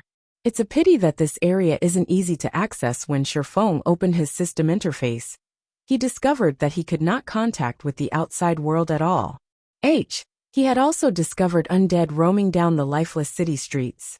Fortunately, they were not very high-leveled suffering soul. Undead elite rank. Level 60. HP 450, 000/450, 000. Ghoul undead special elite. Level 60. HP 700, 000/700, 000. These half-transparent suffering souls and ghouls wandering about the city were not particularly numerous. A level 60 party should be able to handle these monsters very easily, whether it was leveling up or improving one's skill completion rate. Grinding monsters here would be beneficial. After examining his surroundings briefly, Shifeng took out an isolation scroll and used it. He then descended from the rooftop carefully and headed towards the palace indicated on the map. The city had long since died. Shifeng could see various statues haunting the city streets. These statues had all been citizens who had received the curse. However, it was unlikely that killing those undead would lift the curse. Shifeng would have to deal with the problem at its source. Based on Shifeng's understanding of the Thunder Beast Empire, only one person was capable of cursing an entire city: Thunder Emperor Kaiser. Emperor Kaiser had been a Tier 5 sword saint. He had only been a step away from becoming a Tier 6 god. Unfortunately, it had been so close. Yet so far to players, the promotion from a Tier 5 class to Tier 6 required great opportunities, luck and strength. It was even more so for an NPC. For example, in the past, even the Dark Gold Guard Kite, with his vast potential, could only be promoted to Tier 5. It was practically impossible for him to reach the realm of Tier 6 according to the legend. In order to pursue eternal life, Emperor Kaiser had mobilized his empire to carry out a taboo. Looking at it now, it was highly possible that said taboo was related to the curse currently plaguing the imperial capital. Damn it. The city is already in ruins, so why are there still guards? Shifeng stood on the roof of a building 1 street away from the palace. His eyes locked onto the mechanical guards stationed on either side of the palace gate. Thunder Beast Guard, Grand Lord. Level 200. HP? The Thunder Beast Guards' levels were just too high, so Shifeng could not see how much HP they had. However, he could confirm one thing. Their HP was mind-bogglingly high. Normally, Grand Lords had 6 HP bars displayed. The Thunder Beasts had 10. Furthermore, there were a total of 8 Thunder Beast Guards. The Thunder Beast Empire's strength left Shifeng and Shifeng had visited plenty of empires before. However, this was his first time seeing such powerful mechanical guards. The palace was also protected by a magic array. In order to enter the palace, Shifeng would either have to destroy the magic array or enter through the front gate. The first option of destroying the magic array was obviously unrealistic. Even a Tier 6 god would find it difficult to destroy a magic array that carried such dense mana. Not to mention a Tier 1 swordsman like Shifeng. Yet entering through the main gate was also unrealistic. Even a level 200 Tier 4 class would not dare to provoke 8 level 200 Grand Lords simultaneously. Shifeng was only a level 37 Tier 1 swordsman. The Thunder Beast Guards would send him to oblivion long before he ever reached the palace gate. Shifeng had thought of using a Tier 3 demon as bait. However, due to the gap in levels, rather than luring the guards away, he might draw the guards aggro himself. Do I have to give up just like this? Shifeng was frustrated. He observed his surroundings in hopes of finding a solution. After watching from the rooftop for some time, Shifeng suddenly discovered something interesting. There were plenty of undead roaming the streets in front of the palace. However, not a single suffering soul came within 200 yards of the palace gates. Only a few ghouls would wander near. Meanwhile, when a few occasional ghouls and suffering soul tried to wander towards the gates, the Thunder Beast Guards vanquished them immediately. Only those few ghouls remained unharmed. The Thunder Beast Guards should be absolutely neutral. They should regard both players and monsters as enemies. So why are those few ghouls safe? Shifeng was very curious. He even summoned a Tier 3 demon, directing it to capture a few ghouls from elsewhere, and throwing the monsters towards the main gate without exception. The Thunder Beast guards annihilated every ghoul. This is interesting. Shifeng could not help his smile as he watched the few ghouls wander about before the gates. He then directed the Tier 3 demon to hide, and waited for those few ghouls to wander out of the restricted area. Minutes and seconds passed quickly. However, Shifeng did not rush to Shifeng, who had taken on many adventures and quests in God's domain. Patience was the foundation of success. After more than an hour, a ghoul finally exited the 200-yard restricted area. Like an eagle hunting its prey, Shifeng directed the Tier 3 demon to nab the ghoul. No matter how hard the ghoul attacked and struggled, it could not break free from the demon's grasp. With a flap of its black wings, the demon put more distance between itself and the restricted area. The Tier 3 demon then brought the ghoul before Shifeng. Its hand gripped the ghoul tightly, preventing the special elite from moving. Meanwhile, Shifeng activated omniscient eyes to inspect just what differentiated this ghoul from the others. The ghoul was actually able to deter even the Thunder Beast guards from attacking it. The ghoul had mutated from a human's corpse. It still wore the noble's clothes it had worn in life. There had been nobles among the ghouls the guards had killed. Could it be that this ghoul had possessed a higher rank while it was alive? After observing the ghoul for some time, Shifeng failed to discover any clues.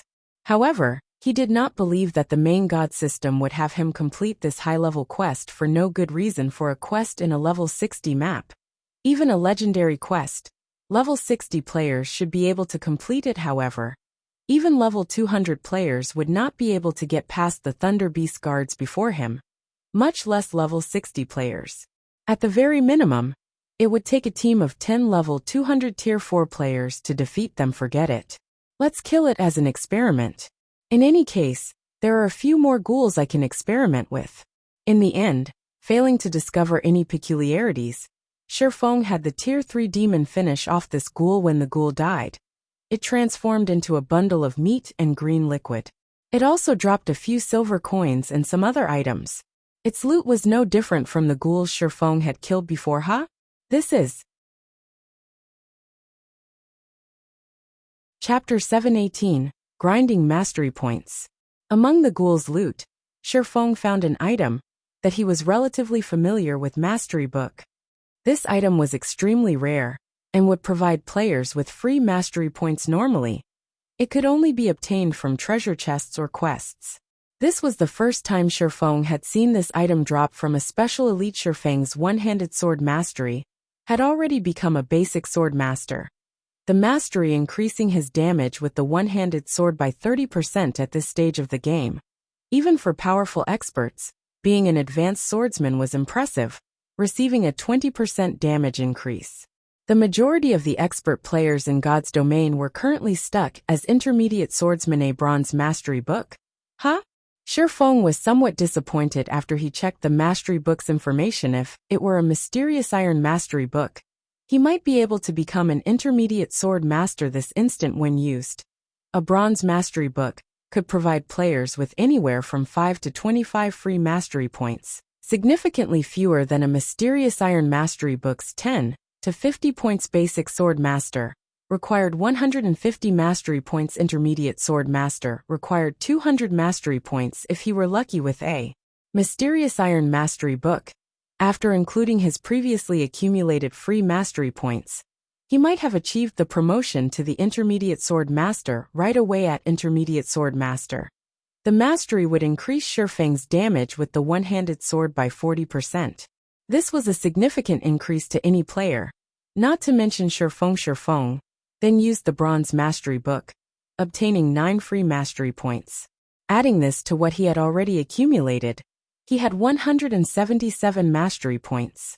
He was only 23 points away from the 200-point threshold. I wonder if all the remaining ghouls will drop mastery books as well? Shifeng could not help but get his hopes up. He then directed a Tier 3 demon to wait outside the restricted area, while controlling the other Tier 3 demon to kill nearby ghouls. There were currently 3 more ghouls within 200 yards of the palace. However, Shifeng did not dare to lure them away casually. He was too low-leveled. A single mistake might attract the Thunder Beast Guard's attention. At that time, he would certainly die. Hence, he could not take this risk as Shifeng bided his time quietly. Steadily decreasing the ghoul population, he had obtained 1 bronze mastery book for roughly every 50 ghouls he killed. This gave Shifeng a good idea to strengthen himself and his guild at the moment. God's Domain's players did not focus overmuch on improving their weapon masteries. However, once players reached an adequately high level, they would discover the massive strength boost that mastery provided as an intermediate sword master. Shifeng's damage with the one-handed sword would increase by 40%. As an advanced sword master, that bonus damage would increase to 50% if Shifeng could go one step further and upgrade his mastery to basic Sword King. His bonus damage with the one-handed sword would rise to 80%. 2 or 3 additional pieces of equipment could not bridge a 30% damage gap. Hence, among the many PvP battles that occurred in God's Domain, despite both sides being nearly equal in terms of techniques, the player with superior attributes would occasionally taste defeat. This was a result of the difference in mastery levels. If he could improve the mastery levels of the guild's upper echelons, they would have an easier time coping with the assassins of the Flower of Seven Sins. However, it would be very difficult to increase one's mastery to the Sword King standard in order to reach the Advanced Sword Master standard. One required a total of 300 mastery points. Meanwhile, Basic Sword King required 450 mastery points, which was 3 times that of a basic sword master. As Shifeng grinded ghouls while waiting for the ghouls inside the restricted area to venture out, a huge commotion occurred in Starmoon City. The secret pavilion's guild residents had appeared in Stone Forest Town. This was the second foreign guild to establish a guild residence in the town after Ouroboros. It was common knowledge that Ouroboros had only received such treatment due to its alliance with Zero Wing. However, what about the secret pavilion? Were they allies too? When the various large guilds considered the possible alliance between Zero Wing and the secret pavilion, they began to reconsider how they treated Zero Wing. The secret pavilion was a massive existence in the virtual gaming world. Although it did not participate in the struggles between guilds, no one dared to underestimate the pavilion. Even super guilds tread lightly when around the pavilion. Now that the secret pavilion occupied Stone Forest Town, the guilds, who initially aspired to obtain the town, would have to reconsider their options previously.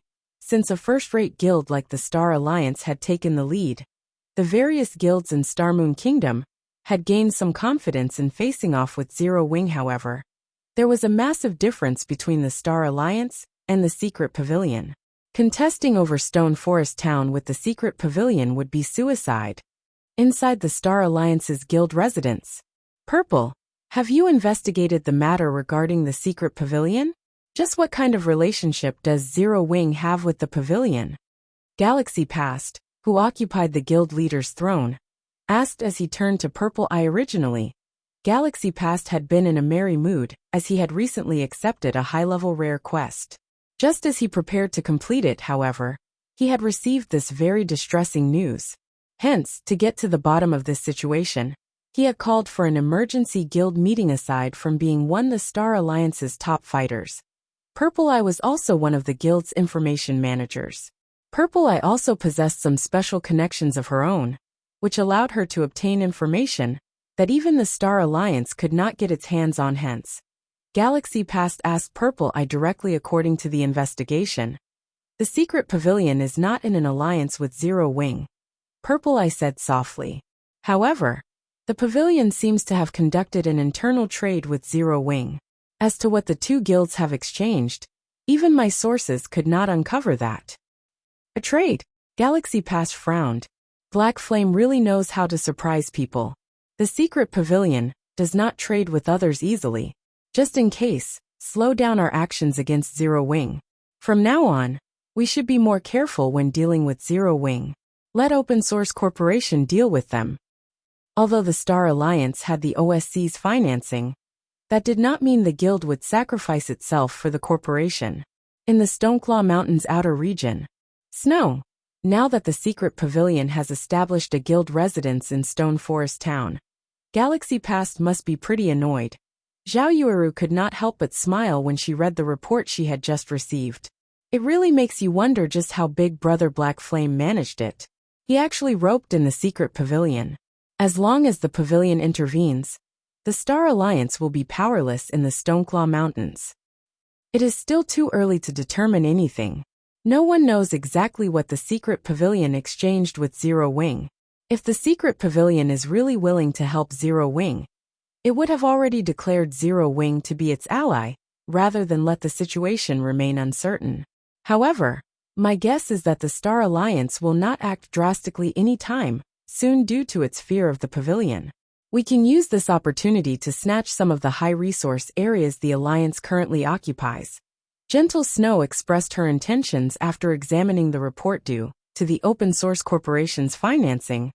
The Star Alliance had grown significantly stronger over these past few days. They had both gained new members and improved the quality of their members' equipment. It was especially true for the consumables the guild supplied to its members. Ouroboros stood no chance against the Star Alliance. This situation allowed the Star Alliance to occupy many of the high-resource areas in the Stoneclaw Mountains outer region. This was the perfect opportunity for them to steal those high-resource areas. A group of Black Cloak players had gathered inside a bar in Stone Forest Town.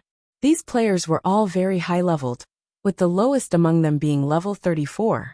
On Starmoon Kingdom's ranking list, they could all rank among the top 10. With their presence alone, these people had caused a chill to sweep through the bar, causing the other players around them to shiver in fear. These players shared a commonality. They all were independent players. None of them belonged to any guild. Suddenly, a young man in silver robes entered the bar, instantly breaking the silence. The group of cloaked players stood at attention at this man's arrival, watching him seriously. None of them dared to show any disrespect. Everyone get ready. Open Source Corporation is already getting antsy. Chapter 719, Mastery Skyrockets. Ruins of the Imperial Capital. On the streets filled with wandering undead, Shurfeng controlled the Tier 3 demon to slaughter ghouls. However, the presence of ghouls was quite rare, and after clearing several streets surrounding the palace, Shurfeng had only obtained 4 bronze mastery books. His EXP bar, on the other hand, had risen significantly. Currently he was at 53% of level 37. At most, he would need to grind for another day or so to reach level 38, just after Shurfeng killed the last ghoul within the 200-yard restricted area. Golden light escaped from this ghoul's body and flew towards the sky. After the golden light dissipated, a golden beam shot into Shurfeng's body. The sound of a system notification suddenly rang by Shurfeng's ear system. You have liberated a bound soul and have received the blessing of the dead. For each ghoul you kill, you will increase your Thunder Beast Empire reputation by 1 point. Killing ghouls increases my reputation with the Empire? Shurfeng suddenly understood how he could enter the palace. One could not casually approach a kingdom's or empire's palace. One first needed a certain amount of reputation. Unfortunately, neither a kingdom's nor an empire's reputation was easy to obtain. Generally, one had to complete special quests or obtain the first clear of team dungeons to gain reputation for a kingdom or empire. These Thunder Beast guards were mechanical puppets. They would only carry out the commands they had been given. Hence, if Shurfeng had sufficient reputation with the empire, he could walk into the palace unhindered. Meanwhile, if one wanted to enter a kingdom's palace, they needed to become a count first.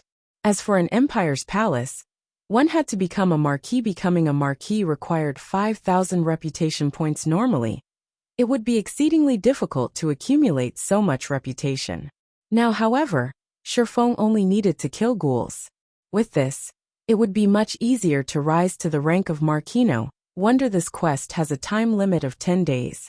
It turns out that I need to kill 5,000 ghouls. Shurfeng began to understand the quest's time limit. Ghouls were level 60 special elites. Moreover, there were also many suffering souls getting in the way. Shurfeng would have no choice but to kill the elite monsters while hunting for ghouls. Even a level 60 ordinary expert would have to spend quite a long time killing a level 60 special elite ghoul. Each one could take anywhere from 7 to over a dozen minutes, depending on the expert's strength. At that pace, even with 10 days, they would not be able to kill 5,000 ghouls to Shifeng. Though, this was not a problem. One level 52 tier 3 demon took less time to kill a ghoul than a 20-man team. Fortunately, Shifeng could control 2 tier 3 demons simultaneously, following which, Shifeng began sweeping through the city for ghouls previously.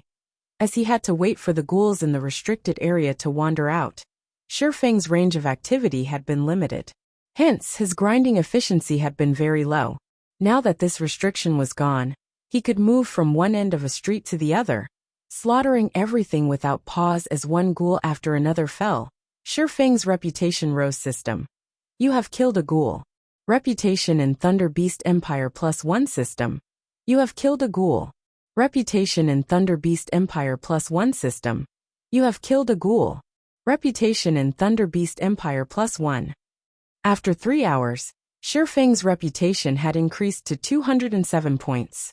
He gained reputation far slower than he had expected. Although he killed the special elites very quickly, there were only so many ghouls that appeared on a single street. He had to waste a lot of time moving from one ghoul to another, which significantly reduced his efficiency at this rate. I will only complete this part of the quest if I grind non-stop for 2 days. The remaining time should be enough to lift the curse on the city and complete the quest. Just as Shifeng was lost in thought, he heard a warning from the system. This warning was a notification telling him that someone was calling from the real world. Normally, the game would only warn players when communication with the outside world had been severed, and players were unable to accept real-world calls from inside God's domain. Did something happen? Shifeng didn't think too much about it as he immediately swiped his fingers, calling up the system interface and clicking the logout button. Previously, he had told Fire Dance and the others that he was working on a quest in a special area, and that contact with the outside world was unavailable. Hence, they would not call him unless it was urgent. It was 3 a.m. in the real world. Normal people would not call at this time of night for Blackie and the others to contact him in the dead of night. The only possibility was that something had happened to Zero Wing. Darkness surrounded Shifeng as he stepped out of his virtual gaming cabin. The ringing from the quantum watch Shifeng wore on his wrist echoed throughout the silent bedroom. Taking a look at the watch's display, Shifeng discovered that it was Blackie. Blackie, what's so urgent? Has something happened in God's domain? Shifeng asked after answering the call. Brother Feng, the Stoneclaw Mountains, something has happened. Blackie said in a panic after the call connected. Of the 300 members in the Dark Gods Legion, nearly all of them have been wiped out. Only a dozen or so managed to return to Stone Forest Town. Impossible. Shifeng was dumbfounded. Could it be the Star Alliance? That shouldn't be possible. Although the Dark Gods Legion only had 300 members, their equipment was first class. Their combat techniques were also top-notch. Furthermore, the Dark Gods Legion had a berserk skill like the power of darkness. Even if the Star Alliance sent out its best fighters, they could never annihilate the Legion initially. I wondered the same thing. However, based on what the survivors told us, the people who attacked them did not seem like members of the Star Alliance. They weren't red names either. They were a group of independent players. The instant they appeared, they killed off a few dozen members of the Legion. Even after everyone activated the power of darkness, they couldn't hold their ground against those independent players. Some of the more powerful players even killed Legion members in just a few moves. Before they could even react, they were dead. The news had also shocked Blackie. Hence, he had contacted Shifeng immediately. Aside from Zero Wing's main force, the Dark Gods Legion was the most powerful team in Zero Wing. Even throughout Starmoon Kingdom, the Legion ranked at the very top in terms of combat power. The Legion also had the power of darkness, yet they had been massacred. News of this incident had already spread throughout Starmoon Kingdom. If they did not deal with this matter properly, Zero Wing's reputation would plunge to the darkest pits of the abyss. A group of independent experts with top-tier equipment and skills? Could it be the Flower of Seven Sins? Of all of Shifeng's possible enemies, only the Flower of Seven Sins was capable of such a feat. However, wasn't the organization's target Zero Wing's main force and upper echelon?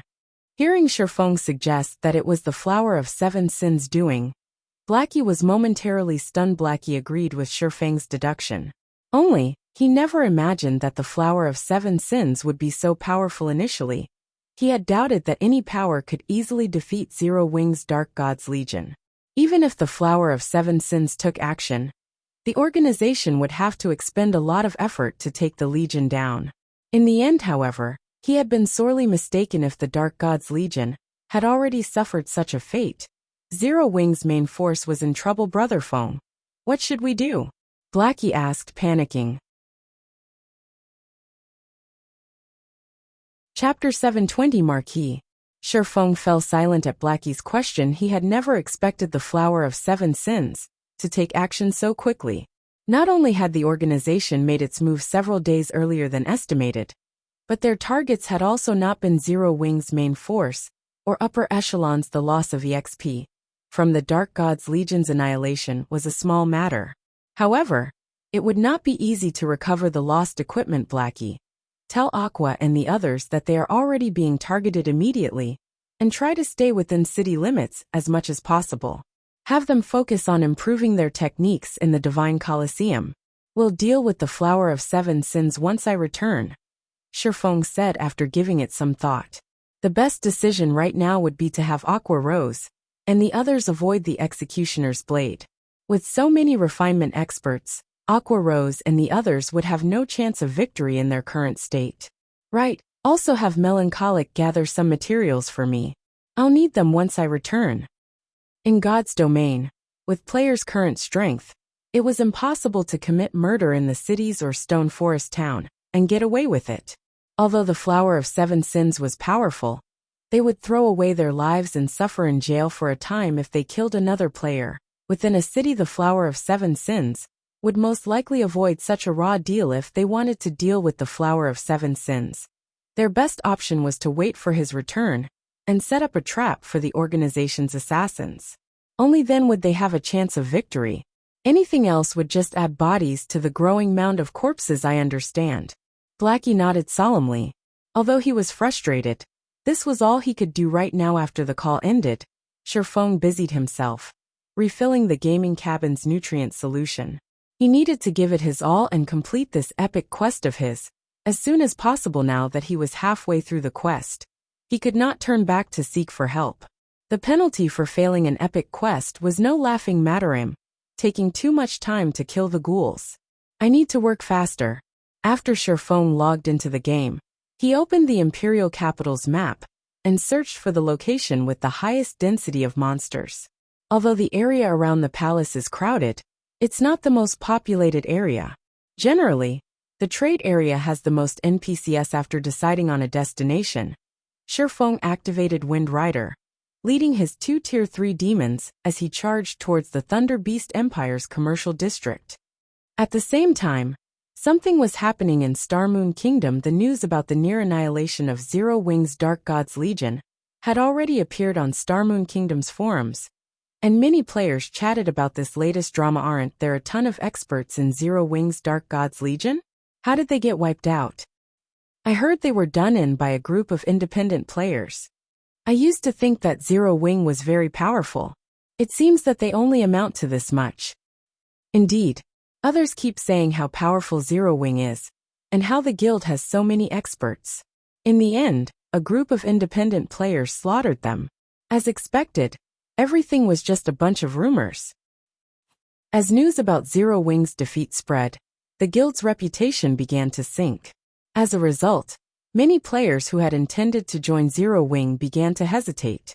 Meanwhile, in Stone Forest Town, many guilds had begun to move covertly when they heard this news. They were all preparing to deal with Zero Wing. Ha ha ha. Open Source Corporation is truly formidable. They managed to annihilate Zero Wing's Dark God's Legion so quickly. This should be a major blow to the guild. Galaxy Past could not help but laugh when he received the news. Purple, do you know who did it? The Flower of Seven Sins, Purple, I said with a serious expression as an expert who had been nurtured by a super guild. Purple, I knew quite a bit about the terror of the Flower of Seven Sins, although she was quite happy that the Flower of Seven Sins targeted Zero Wing. She could not help her fear upon seeing the organization's frightening power. On the off chance that a major power hired the organization to target the Star Alliance, they would not laugh. It's no wonder they wiped out the Dark God's Legion. It seems that OSC really went all out this time. Galaxy Past similarly shivered when he heard the name of the Flower of Seven Sins, his joy vanishing. Since the Flower of Seven Sins has begun to strike, we won't have anything to worry about. Notify Red Feather and the others, both inside and outside of the Stoneclaw Mountains. Tell them to kill every Zero Wing member they meet. Previously, the Star Alliance had been afraid of an ambush by Zero Wing's top fighters. Hence, the guild had dispatched mostly elite members to the Stoneclaw Mountains, with only a few experts to tag along now that they had the support of the Flower of Seven Sins. However, things had changed. In terms of top combatants, the Flower of Seven Sins possessed an overwhelming advantage. Now, rather than fear Zero Wing's experts, their experts could strike.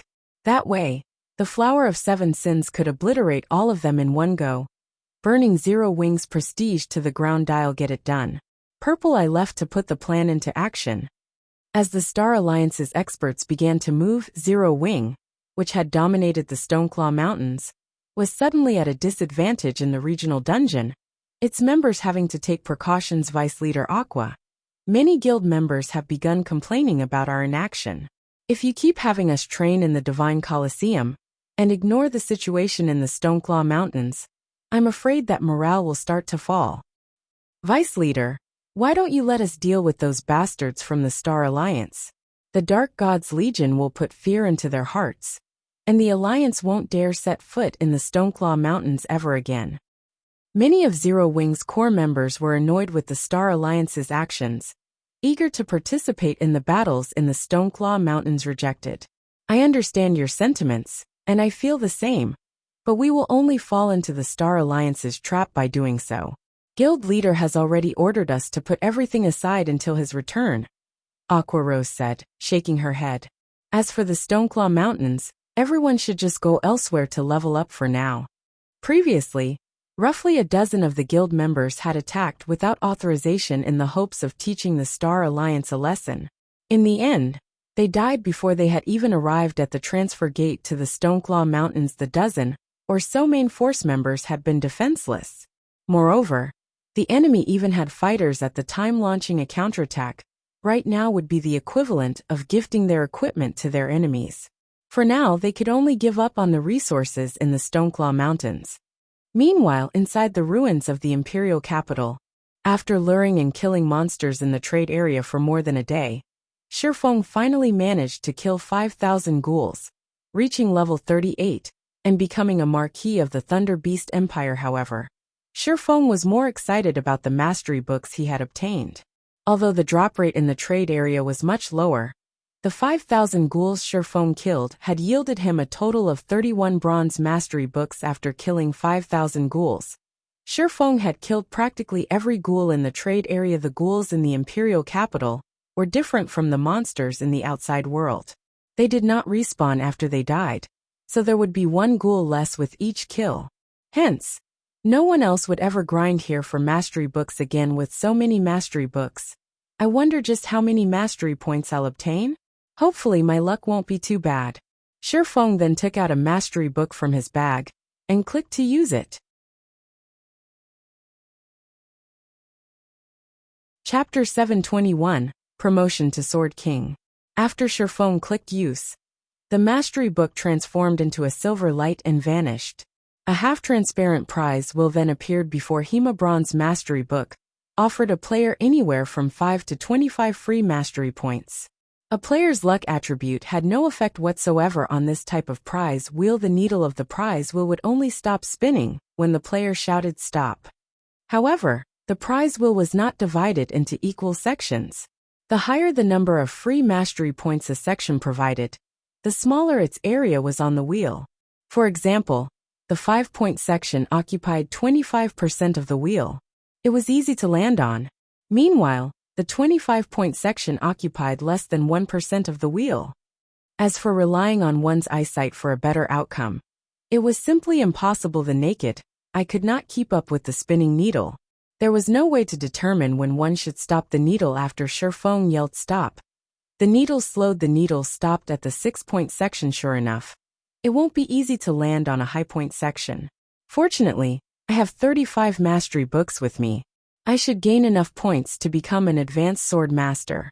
Shifeng could not help but laugh bitterly as he looked at the number he had obtained. He needed 200 mastery points to reach the intermediate sword master standard, and 300 points to reach the advanced sword master standard. Currently, he had 177 mastery points. With the addition of the 6 points he had just obtained, he would have 183 points in total. Even if he got 5 points from every bronze mastery book, he would gain at least 170 mastery points. He wouldn't have any issues gaining the promotion to an advanced sword master. His damage with the one-handed sword would increase by 50%. His strength would also rise significantly, following which, Shifeng began plowing through the mastery books. Mastery plus 5. Mastery plus 7. Mastery plus 5. Mastery plus 9. Not a single roll he made exceeded 10 points. The bronze mastery books the ghouls had dropped were extraordinarily fraudulent. However, after using 14 bronze mastery books, Shifeng managed to increase his one-handed sword mastery to 300 points. I still have 20 books left, and I'm just 150 points away from 450 mastery points. Let's try for Sword King. Shifeng had intended to leave a few mastery books for Fire Dance and the others. However, if he could upgrade his one-handed sword mastery to basic Sword King, the lethality of his attacks would be no laughing matter. If he went up against a top-tier MT, he would need roughly 7 basic attacks as an advanced sword master to end the battle. If he became a basic Sword King, he would only need 5 hits. This was not including skills. In other words, if he upgraded his one-handed sword mastery to the basic Sword King standard, it would be the equivalent of permanently activating a minor berserk skill with an indefinite duration. In PvP battles, this improvement could allow him to challenge opponents of a higher tier. Currently, Shifeng was only at the flowing water realm. The equipment of top-tier experts in God's domain continuously improved. On the other hand, his equipment had long since reached the peak. It would be extremely difficult to improve his equipment for a while. Hence, his advantage of attributes decreased as time went on. In a battle of basic attacks, Shifeng estimated himself to be only slightly stronger than a Void Realm expert wearing top-tier equipment, and at his level, if he wanted to kill a Void Realm expert, it would take him a relatively long time against so many experts from the Flower of Seven Sins in a group battle. The longer the Void Realm expert pinned him down, the greater the danger he would be in.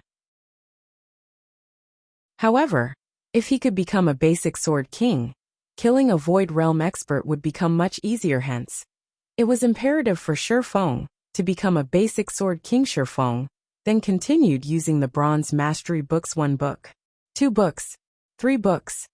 1 bronze mastery book after another vanished from Shifeng's hands. Mastery plus 6. Mastery plus 8. Mastery plus 5. Mastery plus 9. 8 more points. Shifeng looked at the indicator displayed beside his one-handed sword mastery. Picking up the last mastery book, he clicked use. As the needle began spinning, Shifeng inhaled deeply before shouting, "Stop." If he could not obtain 8 points, then he needed to go elsewhere to search for more ghouls. The trade area housed the highest ghoul population. Other places had fewer ghouls. If he wished to obtain another mastery book, he would have to kill at least 100 ghouls. He would have to waste another 2 or 3 hours immediately. The needle began to slow, passing through the double-digit sections and the 5-point section. The needle continued through the 6-point section. In the end, the needle gradually came to a halt at the 9-point section system. You have obtained 9 free mastery points without hesitation. Shifeng placed all 9 points into his one-handed sword mastery, boosting the mastery to 451 points system. Congratulations! Your one-handed sword mastery has reached 451 points. For becoming the first player to upgrade your one-handed sword mastery to the basic Sword King, You will be rewarded with the title of Swordsmanship Master Shifeng. Examine the Swordsmanship Master title. Swordsmanship Master. When using sword-type weapons, attack speed increased by 20%. When attacked by sword-type weapons, evasion plus 20, you may only use one title at a time. Effects will not stack with other titles. Increase attack speed by 20%. Such a powerful title. Shifeng was shocked. In God's domain, very few weapons and equipment increased a player's attack speed. Every item that did was precious. This was the first time Shifeng had seen a title capable of increasing a player's attack speed by 20%. In the past, the highest amount he had heard of was 15%. I had been unsure about going up against that Void Realm expert from the Flower of Seven Sins. Now that I have my one-handed sword mastery at the basic Sword King level and the Swordsmanship Master title, I should be able to end the battle quickly. Shifeng could not suppress his grin. As he looked at the Swordsmanship Master title, Shifeng wished he could return to White River City immediately. However, he was only halfway done with his quest. It's about time I pay the palace a visit. Shifeng immediately switched his title to Thunder Beast Marquis. He then activated Wind Rider and flew towards the palace with his rank as a Marquis. None of the Thunder Beast guards on either side of the palace's main gate moved to stop Shifeng. The Grand Lord simply allowed Shifeng to enter the palace. However, the guards instantly killed the Tier 3 demon Shifeng had summoned. It frustrated Shifeng slightly. As soon as he passed through the palace gates, Shifeng was greeted by the sight of numerous mechanical guards patrolling the spacious hall. Thunder Beast Patrol. Great Lord. Level 200. HP? / Although these Thunder Beast patrols were not as strong as the Thunder Beast guards, there were far more of them. Each squad had 20 Thunder Beast patrols. Against such a force, even a level 200 Tier 4 player would have to tuck tail and run. If I had really tried to barge my way in, this would have been my grave. As Shifeng watched the Thunder Beast patrols, he recalled the rumors of so many Tier 4 players dying here. These Thunder Beast patrols merely glanced at Shifeng before continuing with their duty. Shifeng moved through the palace, unhindered due to the Thunder Beast patrols. Not a single monster was present in the palace. Shifeng easily reached the palace's heart. The Thunder Beast Courtyard. The map indicated that the Thunder Beast Courtyard was where Thunder Emperor Kaiser lived. Hence, Shifeng had made his way there. Such intense mana. The density here is almost triple that of the outside world. Before Shifeng even entered the Thunder Beast Courtyard, he could feel his mind clearing. This was a phenomenon that would only occur when the mana reached a certain density. It seems that I was right to come here.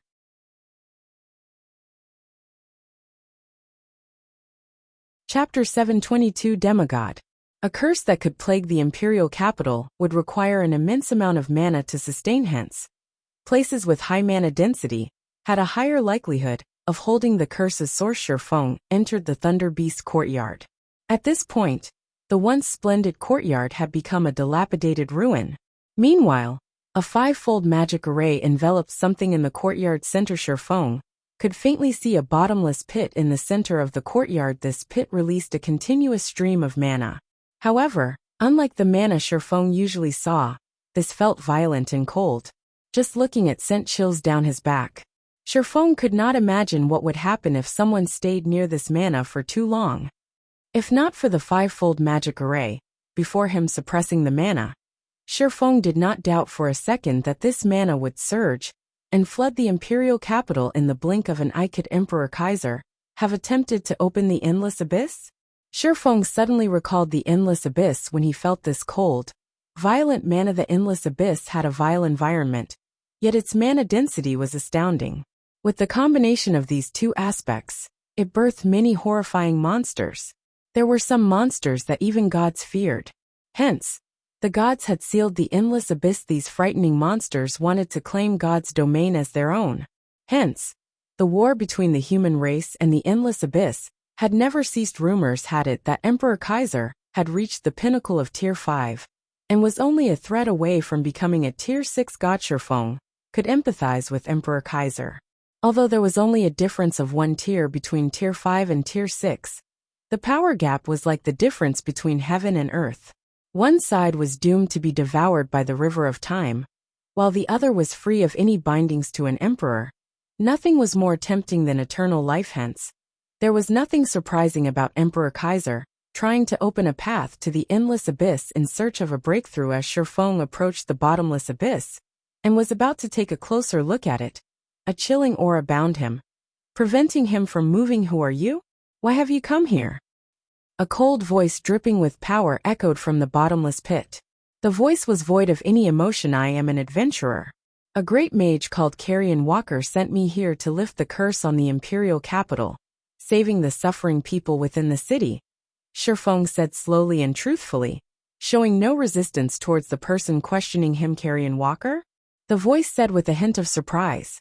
"I never imagined that little fellow would escape the capital with his life. He really is impressive. If I had not been swayed by my own feelings and my wish to improve myself, such a terrible disaster would never have occurred." "Could you be the Thunder Emperor Kaiser?" Shifeng could not help his shock when he heard the disembodied words Thunder Emperor Kaiser. "I wonder how many years it has been since I last heard that name." "That's right, I am Kaiser." However, Kaiser sighed and said, "It is unfortunate, but you have wasted your time by coming here. It is impossible to lift the curse on the city. You are simply too weak right now, and you cannot help me seal this abyss." "May I know how to seal it?" Shifeng probed, refusing to give up. If he gave up on the quest, only death awaited him. "To seal this abyss, someone needs to suppress the mana temporarily.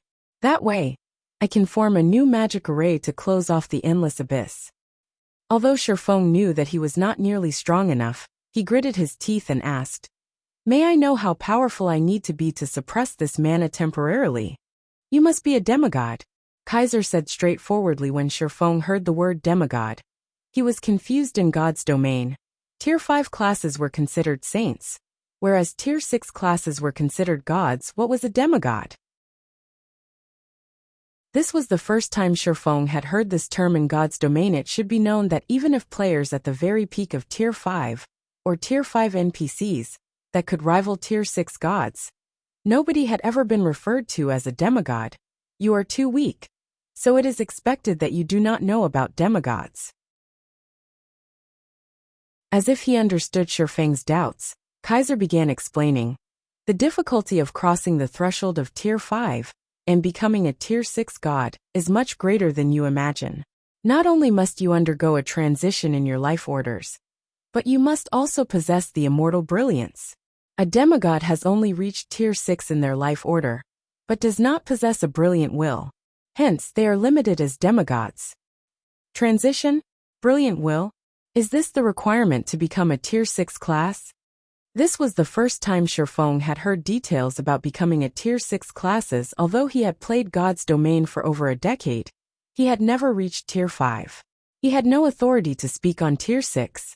Moreover, all information regarding Tier 6 classes were top secret. A second-rate guild had no access. However, once Shifeng understood what a demigod was, despair filled his heart. Not only must he be a Tier 5 class, but his life order must also be at Tier 6. There was no such player in God's domain right now.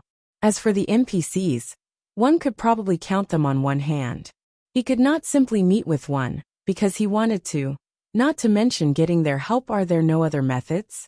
Shifeng asked anxiously. After a short pause, Kaiser replied, "None. Unless you have the 7 treasures, you will need the strength of a demigod to suppress this mana.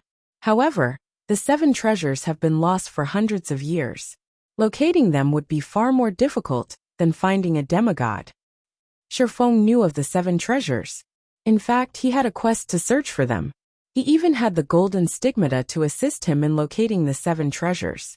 However, he had yet to find even one of the 7 treasures, either the strength of a demigod, or a tool that can suppress the mana.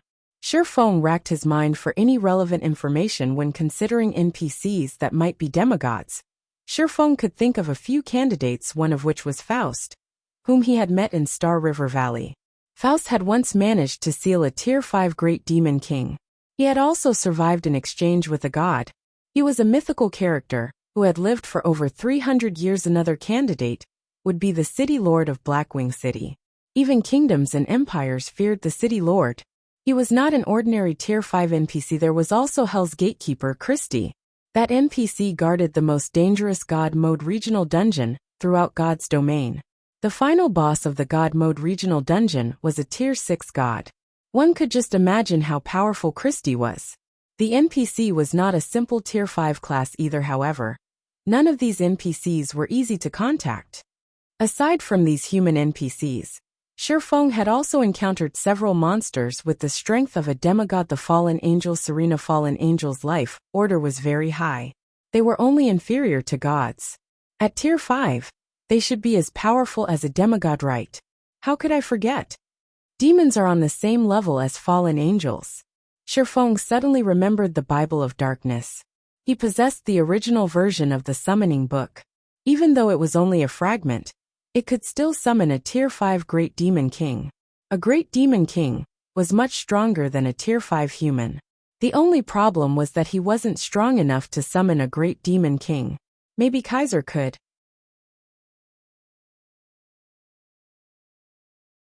Chapter 723.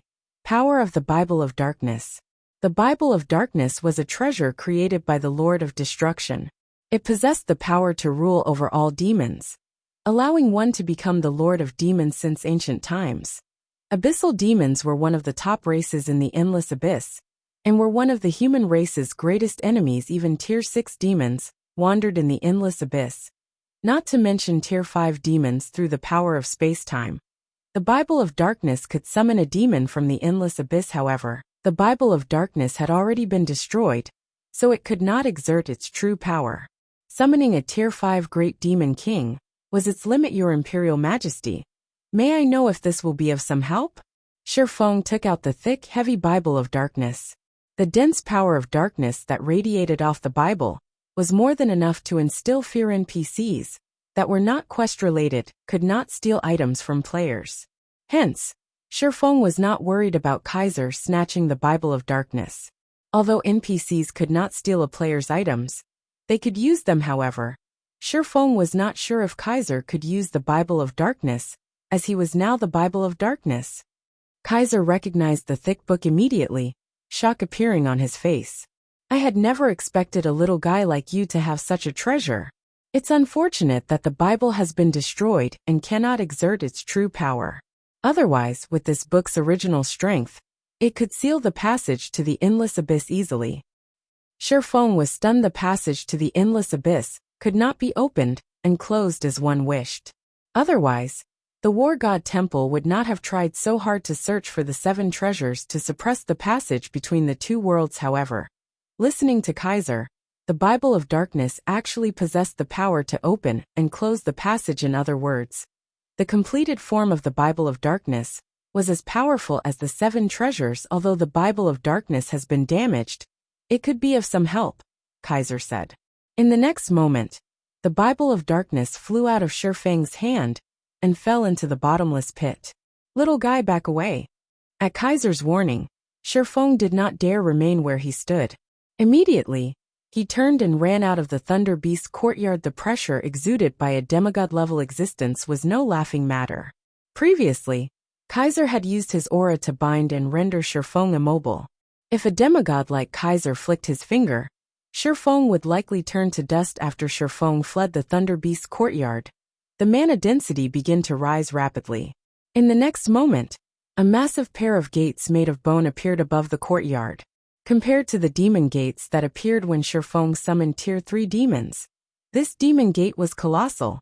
The demon gate loomed like a mountain, and the pressure it radiated warped the courtyard's atmosphere. This is the demon gate a demigod can summon? Shifeng finally realized how terrifyingly powerful the Bible of Darkness was after seeing the towering demon gate. It was no wonder why so many NPCs in God's domain were so keen to obtain it.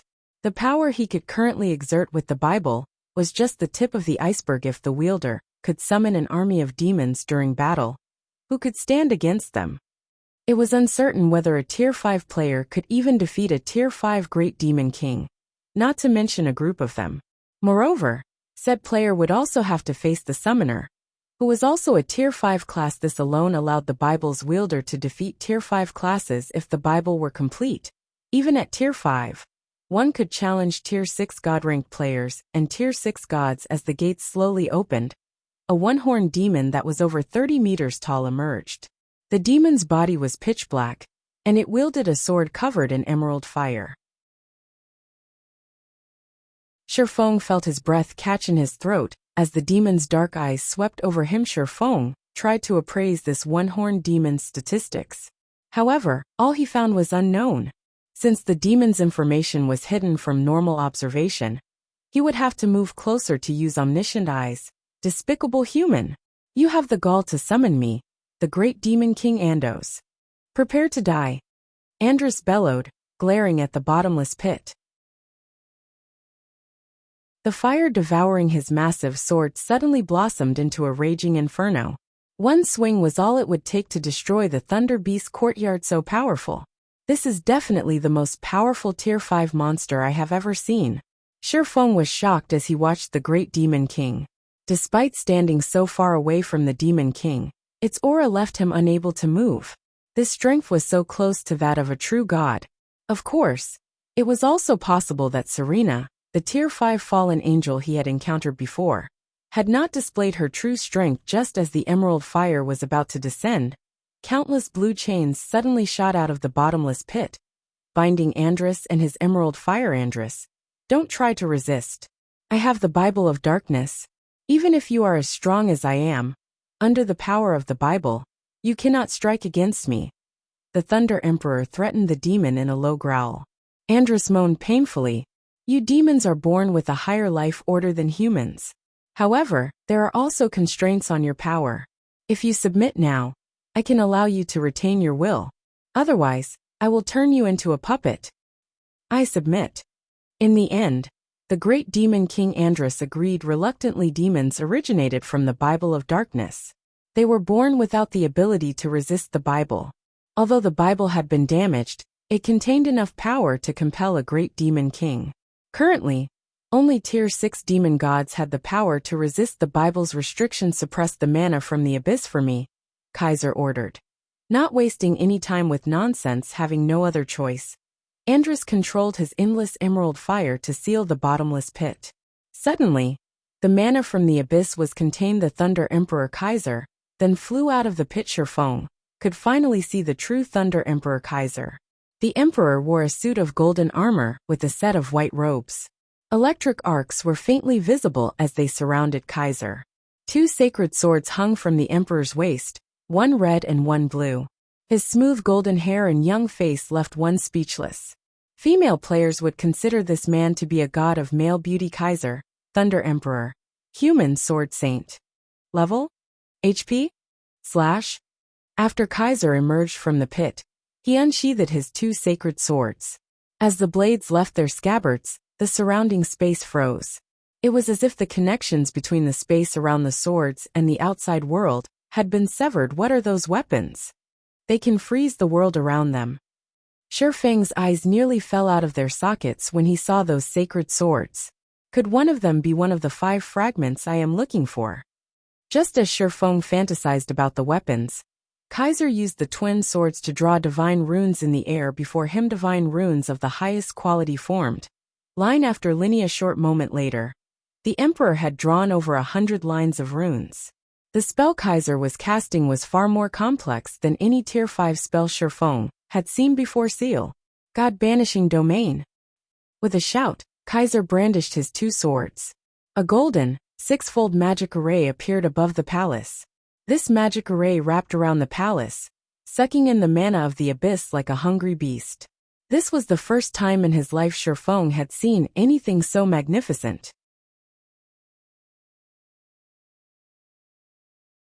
Chapter 724, Sacred Sword Killing Ray. The God-banishing domain very quickly spread beyond the palace as mist began to gather above the Thunder Beast courtyard. The foggy imperial capital gradually clearing after a dozen or so minutes. The mist covering the Thunder Beast imperial capital had disappeared as the fog faded. The power of the curse that plagued the imperial capital began to weaken. The ghouls and suffering souls wandering about the streets had started to die. Meanwhile, the humans, who had been petrified for hundreds of years now, recovered from their stone-like state system. Epic Quest Empire's Pass completed quest reward. 50 million EXP to ordinary players. 50 million EXP might be a lot, but to Shifeng, who needed double the EXP to level up, he needed several hundreds of millions of EXP to reach the next level. Hence, the effect 50 million EXP had was limited if he finally finished this quest. Shifeng sighed in relief when he heard the system notification. All he had left was collecting his reward from Carrion Walker epic quests. Not only offered bountiful rewards, but they also had severe penalties for failing, although Shifeng did not know how the petrification curse would affect him. In the event that he failed the epic quest, there was no escaping the loss of some levels and attributes. After Kaiser finished sealing the passage to the endless abyss, he sent the great demon King Andrus back as well. Meanwhile, Kaiser stood quietly alone beside the bottomless pit adventurer. Here is your Bible of Darkness. In the blink of an eye, Kaiser appeared before Shifeng and passed the Bible of Darkness back to him carefully. Thank you for helping me. Without your help, the curse would still have its grip on the capital's citizens. I don't have much to give you as thanks, so here. I will give you this sword that I had used during my younger days. Saying so, Kaiser took out an immaculate long sword and handed it to Shifeng initially. Shifeng had dreamed of receiving one of the sacred swords that hung from Kaiser's waist. This was the first time Shifeng had ever seen a weapon that could freeze the space around it. However, the longsword the Thunder Emperor offered him was also extraordinary. The hilt was snow white, while the blade was an emerald green. Divine, golden runes were etched on the emerald blade. Overall, the sword looked as if it were made of clear gemstone. One could also see blue arcs of electricity appear around the sword when Shifeng placed his hand around the hilt. A cold sensation seeped into him from the sword. Suddenly he felt his mind clear. When he moved the sword, he could feel space flow away from the blade. With a gentle swing, the emerald longsword transformed into a streak of lightning, moving instantly from one side to the other. I sent this sword a little too impressive. Shifeng stared at the emerald longsword in disbelief. He could feel a higher compatibility rate with this sword than what he had with the abyssal blade. His speed with the sword, however, was what shocked him the most.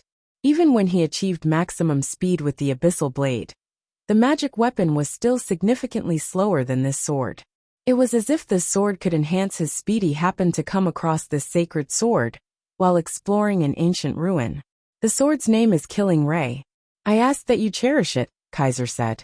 The Thunder Emperor could not help but reminisce about his youth. When he looked at the emerald longsword, his Thunder Emperor title was largely due to this sacred sword. Killing Ray. When Shifeng heard of the sword's name, he immediately grew ecstatic. Killing Ray was one of the 36 famed swords in God's domain, and it was one of the fragments of Solomon's sword that he was searching for. Killing Ray was different from the abyssal blade. The abyssal blade was a magic weapon, but Killing Ray was not. No matter how often he used it, he would never have to fear a curse or backlash immediately. Shifeng called up the attribute panel for the sacred sword. Killing Ray, one-handed sword, sacred sword, epic rank. Level 30, level 120. Equipment requirement, strength 700. Attributes adjust to user's level. Attack power plus 760, level 30.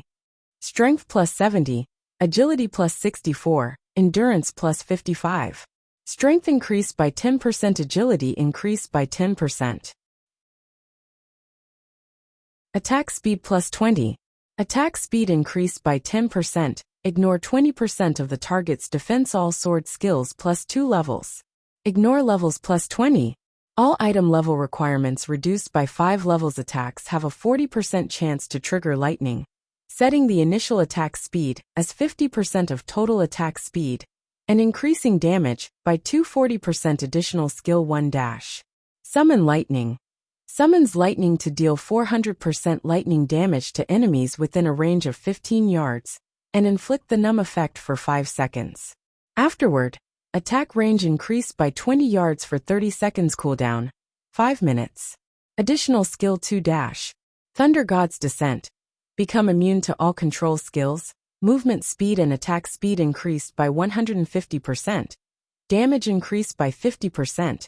And all damage received decreased by 50% for 30 seconds. Cooldown, 1 hour. This sacred sword had been forged by the godsmith Arnold using a fragment from a mysterious sword. Killing Ray is one of the 36 famed swords of God's domain, ranking 20th. It was once used by the Thunder Emperor Kaiser. This weapon allows the user to move with the speed of lightning. When fighting darkness-type creatures, damage increases by 100%. Can be evolved.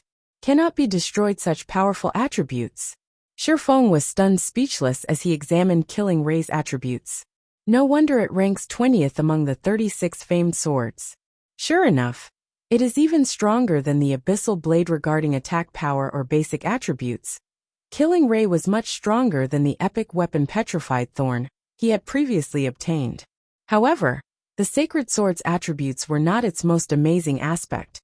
Nor was it the fact that it could not be destroyed and thus did not possess a durability limit or require repairs, nor the 100% damage increase towards darkness-type creatures to players who love to PvP. Its speed was the Killing Ray's most impressive feature. The passive skill Lightning allowed one's initial attack speed to start at 50% rather than 0. This meant that while attacking, players would not take as long to accelerate to a maximum speed. A player's sword draw would be much faster than normal, following which Shifeng immediately traded the Purgatory's Shadow for Killing Ray to Shifeng. The requirement of 700 strength was nothing considerable. He had fully inlaid Tier 3 strength-type gemstones into his equipment. His strength attribute had long since exceeded the 700-point threshold instantly. Shifeng's overall attributes increased by a sizable chunk. Shifeng was currently level 38. Hence, the level of Killing Ray adjusted to match his level. The level 30 Killing Ray had offered 760 attack power. Now that jumped to 1002. This allowed Shifeng's basic attack power to rise by several hundred points before equipping Killing Ray. With Shifeng's one-handed sword mastery at the basic Sword King standard, he would have needed 5 normal attacks to defeat an MT of the same level. Now he would only need 4 hits.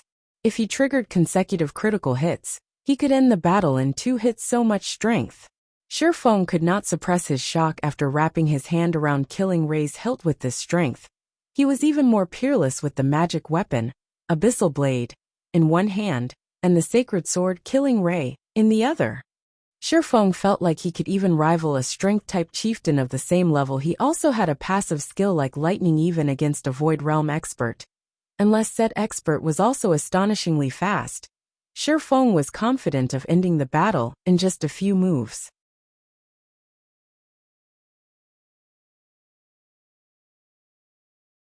Chapter 725. Intermediate Magic Array. After completing the epic quest and obtaining the sacred sword, Killing Ray, Shifeng returned through the transfer passage to the Dragon's Maw's lowest underground floor. After leaving the special map, Shifeng used the activatable skill of the Aura of Space movement, to appear before Carrion Walker. Upon returning to Carrion Walker and the other NPCs, Shifeng noticed that these NPCs had grown significantly older, although the petrification had allowed them to live for hundreds of years. Once the curse lifted, time had begun to erode their bodies, causing them to age rapidly. At the end of the day, they were mortals, not gods. They could never break free from the shackles of time. If Shifeng had not hurried back so quickly, Carrion Walker and the others would have passed away. Young adventurer, thank you. I can already feel the curse in my body vanishing. With this, we can leave this world without regret. Carrion Walker looked at Shifeng and bowed deeply. He then took out a golden book and passed it on to Shifeng, saying, "This is our Thunder Beast Empire's prided magic array, the 9-star polar domain. Hopefully, it will be of help to you someday." Shifeng accepted the immensely heavy magic array illustration. Excitement appearing on his face. Magic array illustrations were extremely rare in God's domain. The various kingdoms and empires were extremely secretive about magic arrays, each conducting their own research in the field. Naturally, any results were kept secret. Normally, when ordinary people used magic arrays, they relied on magic scrolls. The same was true for players. Meanwhile, these magic scrolls that were created from magic array illustrations, there were various types of magic arrays such as enhancement, suppression, and binding. Regardless of the type of magic array, they were all exceedingly rare. Normally, players could only obtain magic array scrolls through quests or treasure chests. Although the Stoneclaw Mountains had introduced players to the barrier crystal balls, they were not very convenient. They took a long time to activate. Moreover, the barrier crystal balls were not nearly as strong as the magic scrolls. Their capabilities were also limited. They were unlike magic scrolls, which could be activated swiftly with little to no restriction. Hence, magic array illustrations were rare and precious. If players wanted to research their own magic arrays, they would require a massive amount of time, energy, and resources. It was already exceedingly difficult for an ordinary large guild to obtain a magic array illustration, not to mention researching one from scratch. Now that he had obtained a magic array illustration, how could Shifeng contain his excitement? With the magic array illustration, Zero Wing could produce magic array scrolls without limit at the cost of a few materials. Shifeng could not help but click on the magic array illustration in his hand, eager to see what kind of magic array he had obtained. Why is it an intermediate magic array? Shifeng was shocked when he saw its statistics. Magic arrays were also organized into several ranks: basic, intermediate, advanced, master, grandmaster, craftsman. Currently, the majority of the magic arrays players encountered were basic magic arrays. However, even basic magic arrays could be immensely helpful in various ways, such as suppressing monsters that were of Grand Lord rank or below. Magic arrays above basic rank were extremely rare. This was because intermediate magic arrays were capable of suppressing monsters of mythic rank, and below the final bosses of the current 100-man Hell Mode team dungeons were merely Grand Lords. With an intermediate magic array, players could easily suppress such a boss, reducing the dungeon's difficulty tremendously. However, what excited Shifeng the most was that the intermediate magic array Carrion Walker had given him was a top-tier suppression-type magic array 9-star polar domain. Intermediate magic array. Suppress all enemies within an area of 100 by 100 yards. Requires 9 people to cast. Only usable by magical classes. Required materials: 3 magic crystals, 1 intermediate scroll, 9 starlight stones, and 1 bottle of elemental water. Such a wide area magic array requires only 9 magic classes to cast. Moreover, there aren't any specific classes required. It's no wonder why Carrion Walker said that it is the Thunder Beast Empire's prided magic array. After Shifeng carefully looked through the illustration, he finally understood just how beautiful of a reward this quest had given him. The mastery books and killing ray he had obtained were already impressive, yet this 9-star polar domain was far more astonishing. It was more valuable than an epic item. It was common knowledge that a limited number of players could enter a dungeon at a single time. If a team used a magic array to suppress a boss, the players maintaining the array would not be able to attack or defend. The more people a magic array required, the greater the effect it would have on the team's combat power. Hence, the fewer people required, the better. Generally, magic arrays that could suppress bosses required more than 10 people to maintain. For example, the demon suppressing barrier Blue Frost and the others had used against the Great Lord Noya required 12 people. Even so, it was considered a very powerful magic array. Yet, the 9-star polar domain only required 9 people. Moreover, the 9-star polar domain's class requirement was not too specific, requiring only 9 magical classes to cast. On the other hand, the demon suppressing array specifically required 12 elementalists. The difference between these two requirements might seem small, but for those who had researched magic arrays before, they would know that the more advanced a magic array was, the more people it would require to maintain, and the more specific it would be with its class requirement. It was extremely difficult to reduce the requirement by even 1 person, not to mention reducing the restriction on classes. That was twice as difficult. Only after the Thunder Beast Empire had gathered all of its talents had it managed to construct such a streamlined and practical intermediate magic array. It would most likely be impossible for any other empire to produce such a magic array. Looking at this magic array now, Shifeng could not help but think of the Thunder Emperor Kaiser without any help. The Emperor had created a 6-fold magic array. This showed that Kaiser's magic array research had reached a profound realm. At the very least, he should be a grandmaster. In God's domain, he was as rare as a phoenix's feather. I had thought of using the barrier crystal balls to set a trap, but with this 9-star polar domain, they'll have no chance of escaping. Shifeng smiled at the illustration in his hands. Although the 9-star polar domain was an intermediate magic array, the materials required to produce it were not especially rare. For starters, Zero Wing had no lack of magic crystals. Meanwhile, starlight stones were stones containing star power. Although they were somewhat rare, there were many places where one could harvest them. The rarest material required to make the 9-star polar domain was the elemental water. Elemental water could automatically absorb large amounts of mana. When used to produce magic scrolls, it could reduce the mana that the magic array required. It was very valuable. Aside from being used to produce magic scrolls, elemental water was also used in alchemy and forging. It was an item with a wide variety of uses. However, even in large-scale team dungeons, the drop rate for elemental water was very low. The various large guilds treated elemental water like a strategic item, and would not sell any unless necessary, of course. If Shifeng were willing to spend a little more money, he could obtain a significant amount. After Shifeng stored the 9-star polar domain magic array illustration, he bid Carrion Walker and the others farewell, and used a return scroll to teleport back to White River City.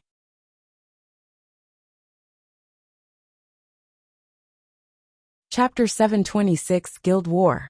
Ever since Stone Forest Town had fallen under Zero Wing's control, the town developed faster by the day due to the Stoneclaw Mountains. Stone Forest Town had already become a haunt for elite players. Various facilities constantly emerged within the town undergoing endless changes and improvements. At this point, the town had 6 smithies. There were over 20 hotels. Even though more players had gathered than before, there were no longer the long queues there had been when the town had first fallen into Zero Wing's clutches. They no longer needed to wait several hours to repair equipment. However, ever since Zero Wing had given up on developing the Stoneclaw Mountains itself, and shifted its focus towards conquering team dungeons and leveling up elsewhere, Stone Forest Town's atmosphere had grown extraordinarily intense. It felt as if a war would break out between the guilds at any time. Although Zero Wing had given up on developing the Stoneclaw Mountains, the number of guilds replenishing their supplies in Stone Forest Town had never diminished. On the contrary, more guilds arrived each day. This allowed Zero Wing's income of magic crystals to remain steady. The various large guilds were extremely envious, and they all hungered to replace Zero Wing as Stone Forest Town's manager. Inside the secret pavilion's guild residence. Uncle Yuan, you called us here so suddenly. Did something major happen? A young man asked. This youth wore silver scale armor and carried a heavy greatsword on his back. His expression was indifferent, and he wore his red hair in a spiky style. The youth radiated a suffocating bloodthirst that prevented anyone from approaching him casually. Moreover, this youth's level was very high. He was a level 34 berserker. He could rank at the very top of Star Moon Kingdom's ranking list. Aside from this youth, there were also quite a few young men and women waiting in the guild hall. These men and women also had very high levels, with the lowest among them being level 33. The weakest piece of equipment they wore was level 30 fine gold rank. Even in first-rate guilds, such high-leveled and well-equipped individuals were extremely rare. However, almost 100 of such players stood in the secret pavilion's guild hall. Of course, something good has happened. Cold Autumn, don't tell me you've forgotten why the guild leader told you to come here? Yuan Tiexin, who had already reached level 35 and currently wore a set of long, black robes, said, chuckling. Every major power would nurture their own experts. Meanwhile, Cold Autumn was the most outstanding individual among the new generation of the secret pavilion. He was also a genius, recognized by many of the guild's elders and founding members.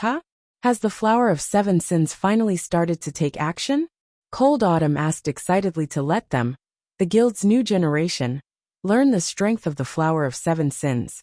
Their guild leader had sent them on a trip to Stone Forest Town. This would show them of the difference between their power and the organizations.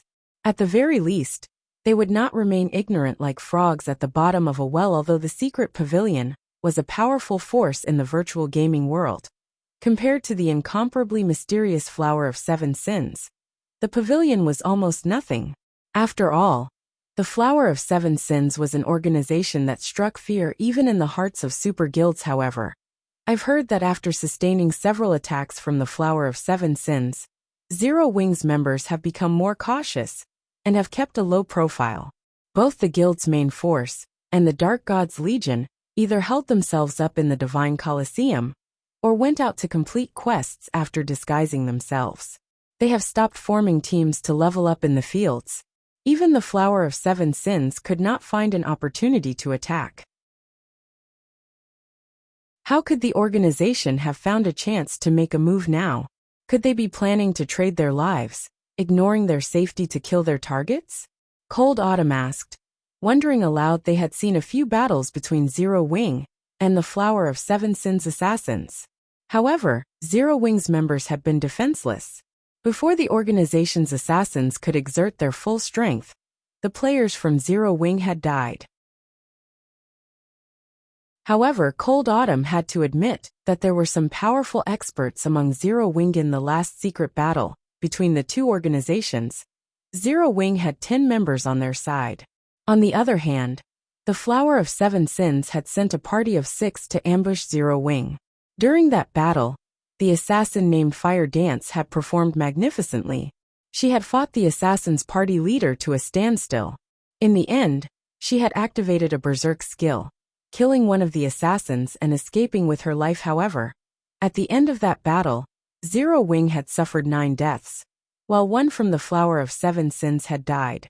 Even so, this had been an amazing outcome as, during the previous exchanges between the two, Zero Wing had always suffered complete, while the Flower of Seven Sins came out unharmed. These battles were not due to Zero Wing having weak members. Rather, it was because the Flower of Seven Sins was simply too strong. Cold Autumn had pondered his capabilities in such a situation. At best, he was confident in fighting toe-to-toe with an ordinary member from the Flower of Seven Sins. If neither side had the class advantage, his chances of emerging victorious would be roughly 50%. As for facing a party leader, the difference in strength was too vast. He would not even have the chance to survive or flee this time. The Flower of Seven Sins had dispatched less than 50 members.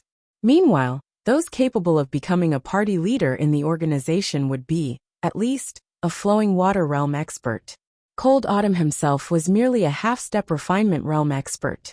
Without much of a difference in terms of basic attributes, he had 0 chances of winning against a Flowing Water Realm expert. Not to mention, his equipment was inferior to the Flower of Seven Sins party leaders. Not only could their equipment rank at the very top of God's domain, but the party leaders had also learned many rare skills. Every one of them possessed powerful berserk skills, and were all inhumanely strong. Hence, Cold Autumn admired Fire Dance. The fact that Fire Dance could contend with a party leader, and had even killed a party member before escaping, showed that she was far stronger than he was.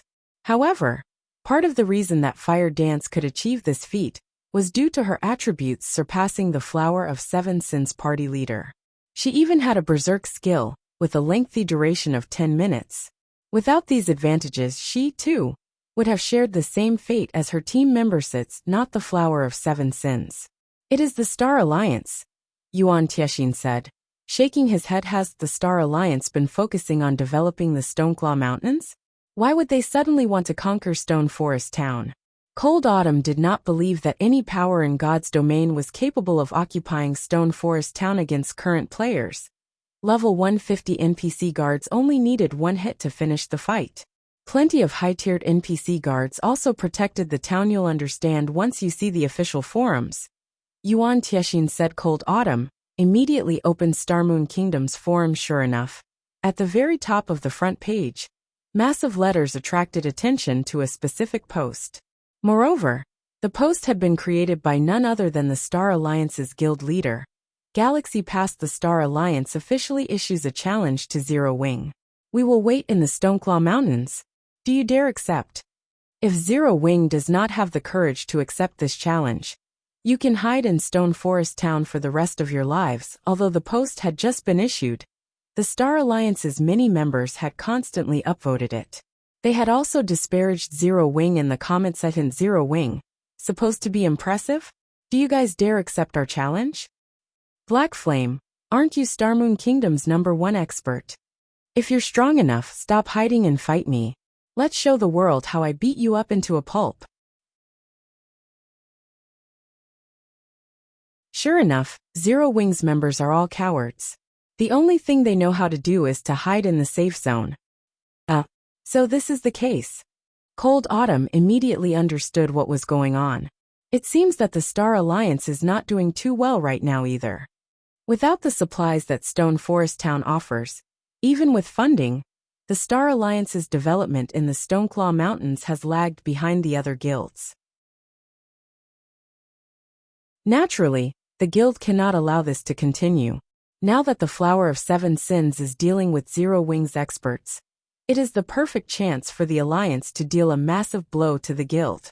If the Alliance succeeds, once Stone Forest Town's protection period has ended, it will be a lot easier for the Alliance to take over, Yuan Tiexin explained. Hence, I have called you all here to prepare. I understand. I'll have everyone get ready. Hopefully, Zero Wing won't try to dodge this battle. Cold Autumn felt that Zero Wing's guild leader Black Flame was not so foolish as to get taken in by such a pitiful provocation. However, it was a different matter when it came to the guild. If Zero Wing wanted to retain its reputation, it would have no choice but to accept the Star Alliance's challenge.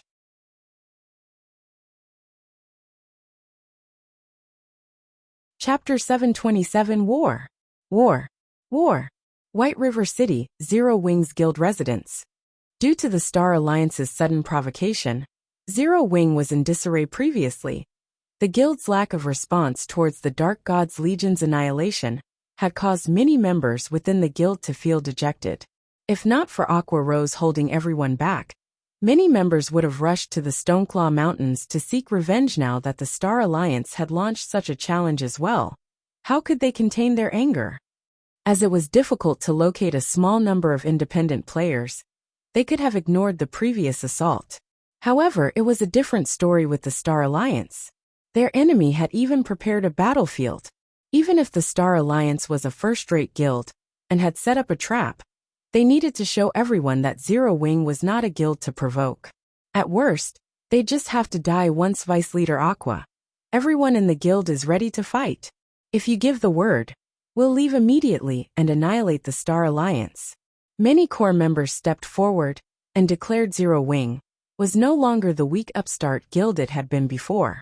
Now it was White River City's overlord. The guild already had over 100,000 members. They even had close to 20,000 elite members. Although the others were not elites, they were not far from it. Either they could definitely put up a fight against the Star Alliance. You guys are taking this situation too lightly. Since the Star Alliance has dared to provoke us openly, they are confident in defeating us. Moreover, the Star Alliance is not our only enemy, Aqua Rose said, shaking her head. After seeing that forum post, it would be a lie if she said she wasn't enraged. If she were an ordinary guild member, she would have torn apart the Star Alliance's members on the battlefield by now. However, she was not an ordinary member of the guild, so she could not do so. She had to consider the guild as a whole as long as it was not one of the guild's important figures. Even if they died tens of times, it would not impact the guild. However, if every elite member died even once, the guild would be wounded if that happened. The best-case scenario would be the guild's development slowing down and losing its previous advantages in a more severe case. The guild's development would stagnate, and from then on, the guild would no longer be able to contest for supremacy over God's domain. All of their time and efforts would be for naught. Such a situation had occurred many times throughout the virtual gaming world's history. The guilds involved had long since been forgotten. Hence, a guild had to be extremely cautious with each step. It advanced passion was not enough for a guild to become an overlord in God's domain.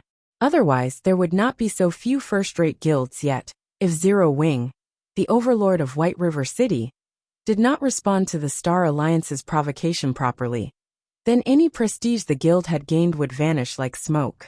Who would join such a guild in the future? The Star Alliance has stooped low this time.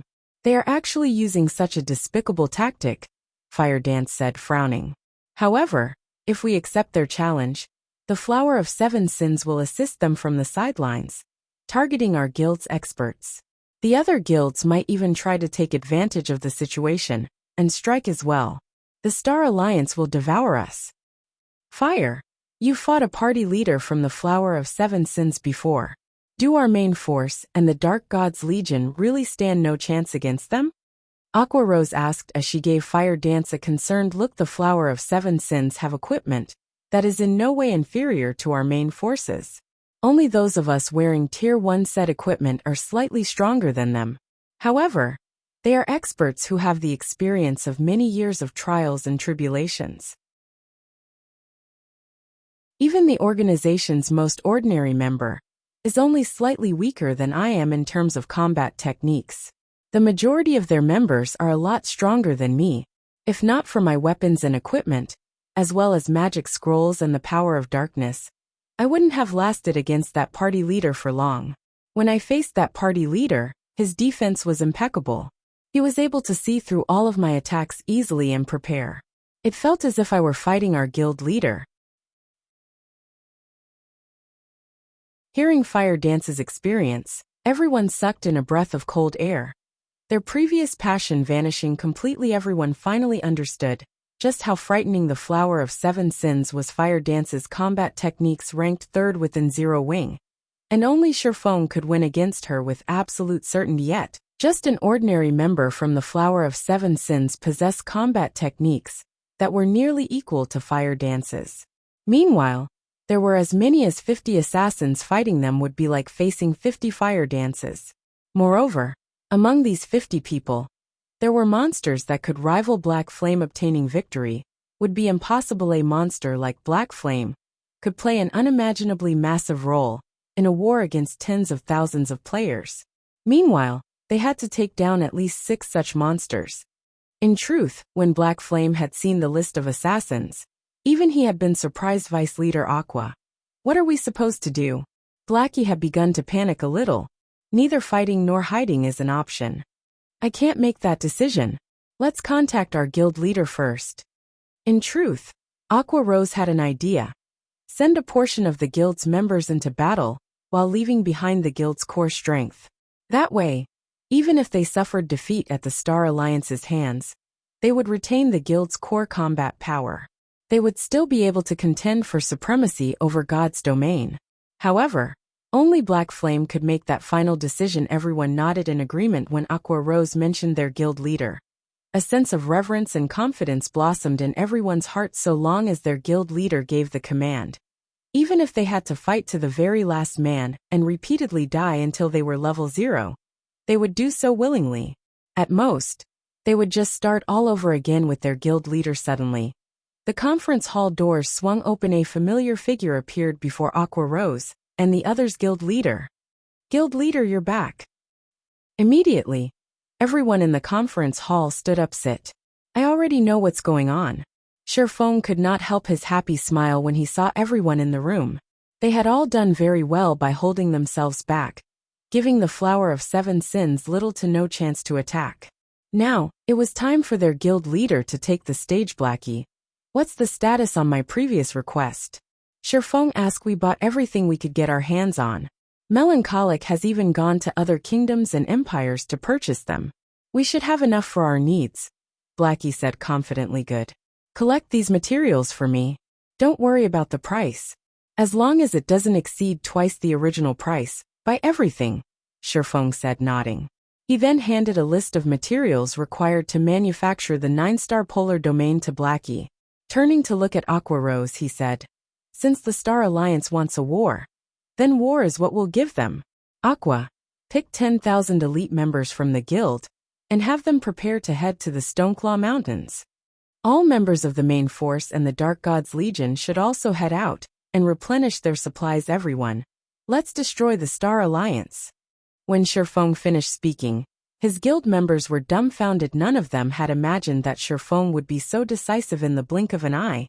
However, pride rose in everyone's hearts. Their guild leader was way too cool. Today, even if they suffered total annihilation, they would show that Zero Wing was not easily bullied.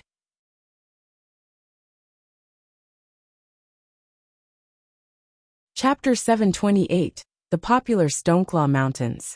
After Shifeng finished delegating tasks, he headed to one of the special forging rooms in the candlelight trading firm. The Star Alliance had gone all out this time. Naturally, the guild would dispatch a large number of its elite members. Based on the information Aqua Rose had obtained, the Star Alliance had dispatched more than 80,000 elite members. The Alliance had sent more than 4 times what Zero Wing possessed. Moreover, that was not the end of it. Aside from the Star Alliance, the other large guilds had secretly dispatched a large number of players to help the Star Alliance. Over 120,000 elites had gathered in a head-on clash. Zero Wing had 0 chances of victory. The Star Alliance also had the help of the Flower of Seven Sins experts. As long as the Flower of Seven Sins pinned down or killed Zero Wing's experts, they would have no hope of escaping the slaughter. Although Gentle Snow had said she would help, even if they included the power of Ouroboros, they still far from enough to secure a victory. Guild leader, here are all the materials that you requested, Melancholic Smile said as she entered the forging room. She proceeded to stack materials on the stone table. Melancholic Smile understood the Star Alliance's strength. Zero Wing had no chance against this opponent. Yet, during such a crucial period, Shifeng shut himself away in this forging room, producing items. She was confused. Time passed. Little by little the Star Moon Kingdom had gone into an uproar. The Star Alliance, a first-rate guild, was going to face off against Zero Wing in the Stoneclaw Mountains. How could anyone not be excited? Everyone was eager to see who would emerge victorious on one side. The Star Alliance was a first-rate guild with a powerful background and countless members. Meanwhile, although Zero Wing did not have as many members, it had an army of experts. The guild even had a monstrous character like Black Flame. In the Stoneclaw Mountains outer region, ever since the Star Alliance had declared war on Zero Wing, a large area in the outer region had been cleared out to act as the upcoming battle's battlefield. The Star Alliance quietly waited for Zero Wing to arrive. Guild leader Galaxy, as we predicted, Zero Wing has begun to gather their members. It seems they plan to fight to the bitter end. Twilight Echo's guild leader, Glorious Echo, said, laughing. Guild leader Echo, rest assured, we won't disappoint Miss Willow. As long as Zero Wing shows their faces, we will show them complete and utter annihilation. As for Zero Wing's experts, however, I will leave them for you, Galaxy Past said, similarly laughing. You can rest assured. The Flower of Seven Sins' reputation is not undeserved. As long as they make a move, even Zero Wing's Black Flame will surrender his life, Glorious Echo said, patting his chest confidently. Previously, Glorious Echo had only heard about the Flower of Seven Sins. This time, he had witnessed the organization's power personally. No first-rate guild stood a chance against that power. Glorious Echo had rewatched the battle video of the Flower of Seven Sins, facing the Dark God's Legion, more than half a dozen times so fair in terms of equipment. The Dark God's Legion could rank at the top of God's domain. Even Twilight Echo's strongest legion could not compare to the Dark God's Legion. However, what had shocked Glorious Echo the most was the Legion's Berserk skill. All 300 members of the Legion possessed a Berserk skill. After activating their Berserk skill, even the weakest member possessed the strength to overwhelm a 5th-floor expert with top-tier equipment. Neither Twilight Echo nor the Star Alliance possessed more than 100 experts who had broken past the Trial Tower's 4th floor. Even a veteran guild like Twilight Echo only had around a dozen more of such experts than the Star Alliance. Meanwhile, these experts were considered the highest combat power first-rate guilds like theirs possessed. As for second-rate guilds, even having 30 of these experts would be impressive. Yet, the Dark God's Legion had 300. After watching the Dark God's Legion, Glorious Echo finally realized why Black Flame had been so confident and had been able to look down at Twilight Echo, going so far as to pick a fight with Open Source Corporation. Even so, the Flower of Seven Sins' 50 players had wiped out the Dark God's Legion's 300. Despite the numerical advantage, the Dark God's Legion had been nearly annihilated, while the Flower of Seven Sins had not suffered even a single death. The difference was massive. I'll have to thank you for that then. Galaxy Past laughed. In truth, even without the Flower of Seven Sins, Galaxy Past was confident in defeating Zero Wing. The Star Alliance and Overwhelming Smile had secretly joined forces. An Overwhelming Smile had sent a large group of experts to support the Star Alliance. Among the experts, there were a few that could even threaten Galaxy Past. The captain of these experts, War Wolf, was even someone that Galaxy Past wisely feared. Aside from Overwhelming Smile, the Star Alliance had also formed a secret agreement with the other large guilds. And these large guilds had sent plenty of experts to support the alliance, as well. Based on Zero Wing's latest statistics, the guild had over 200 members, who had pushed past the Trial Tower's 4th floor. There was not a single guild within Starmoon Kingdom capable of coming close to this number. However, after including the experts that other guilds had sent, Galaxy Past counted more than 1,000 5th-floor experts on their side. Purely in terms of numbers, they had already exceeded Zero Wing by at least 5 times. Zero Wing had no chance of winning this war yet. Unless they no longer cared for their reputation, Zero Wing could not back down. Otherwise, Zero Wing would become a laughing stock. They would lose any prestige they had earned. Moreover, Zero Wing would not be as lucky as it had been during the war for Stone Forest Town. Galaxy Past had chosen the Stoneclaw Mountains for the battle precisely because he was afraid that Zero Wing would somehow come up with another powerful monster. However, there was no monster in the Stoneclaw Mountains outer region that the Star Alliance could not handle. In one of the Stoneclaw Mountains stone pillar forests, the members of Overwhelming Smile cleared out the monsters. Standing at the lead was a level 34 shield warrior, who wielded a massive deep blue shield. This shield warrior currently took on 2 half-orc lords. Yet, despite receiving attacks from the 2 lords simultaneously, this shield warrior remained steady like an iron wall. No matter how hard the 2 half-orc lords struggled, they could not break past this warrior's shield. Boss Wolf, Zero Wing is really finished this time. Not only must it face the Star Alliance, but they also have to face us. As long as we crush Zero Wing, White River City will belong to Overwhelming Smile. Soaring Snake, who bombarded a half-orc lord, could not help his excitement about their army's strength. Overwhelming Smile and the Star Alliance are just working to get what each of us wants. Moreover, Zero Wing is not our main objective. Instead, we need to hinder Ouroboros. You are not allowed to get revenge on Zero Wing on impulse, the pale-faced werewolf said. Glancing at Soaring Snake, he continued, moreover, it is too early to determine the outcome of this battle. Don't forget how Dark Star perished under Black Flame's hands. It is better to avoid trouble whenever possible. Boss Wolf, Big Sis Yulan has already reminded me. Why would I dare act impulsively and ignore the bigger picture? Soaring Snake said, laughing. While the various large guilds prepared for war, Shifeng had finished crafting the items in the candlelight trading firm's special forging room. Aqua, have the main force and the Dark Gods Legion gather at the residence in Stone Forest Town.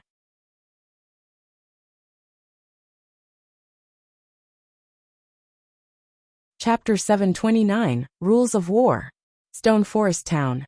Under Shifeng's command, Zero Wing's main force and the Dark Gods Legion quickly gathered in Stone Forest Town's guild residence. I heard that the Star Alliance has gathered a lot of experts. I will finally have the chance to stretch my muscles.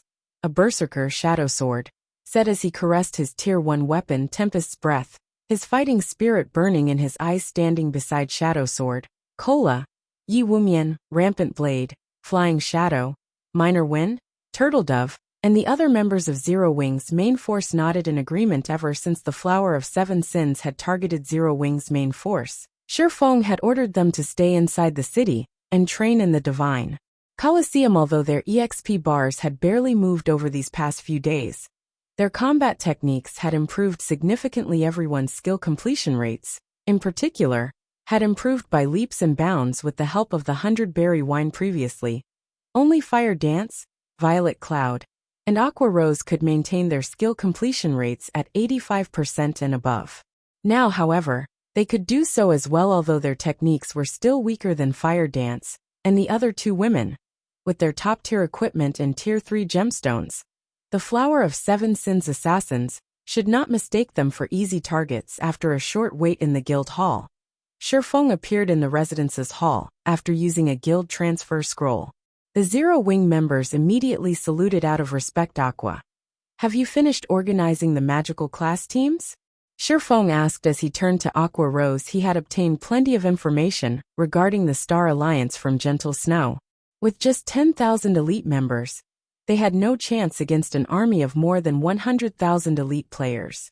If they wished to challenge such a large army, they would have to rely on the 9-star polar domain. Meanwhile, it was safest for the players maintaining the intermediate magic array to have as much mana as possible. Hence, Shifeng had asked Aqua Rose to choose magical class players who had focused their free attribute points on intelligence. Everything has been arranged. Following your instructions, I have formed 20 groups of 9 players. Every player has been supplied with plenty of isolation scrolls and invisibility potions. Aqua Rose reported. All right. Give these to them. Each person will only get 1 scroll, no more. Shifeng revealed the newly produced 9-star polar domain magic scrolls. If one entered combat, one would lose the effects of both the isolation scrolls and the invisibility potions. However, they were very useful to an ambush. Suddenly, melancholic smile burst into the guild hall. Panting, she said, "Guild leader, I've brought what you've requested." "Good. Distribute them to the main force and the Dark Gods Legion.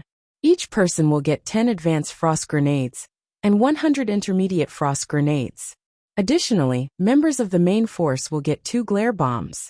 Lastly, elite members participating in the war will each get 10 intermediate frost grenades."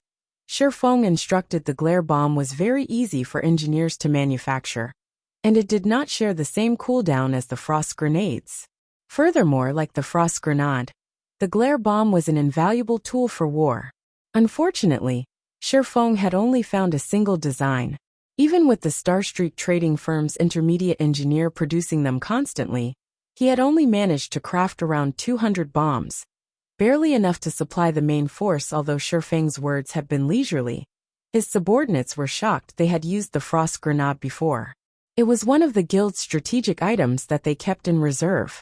However, though they knew that the items sold only in Blackwing City, none of them knew exactly where they could buy them.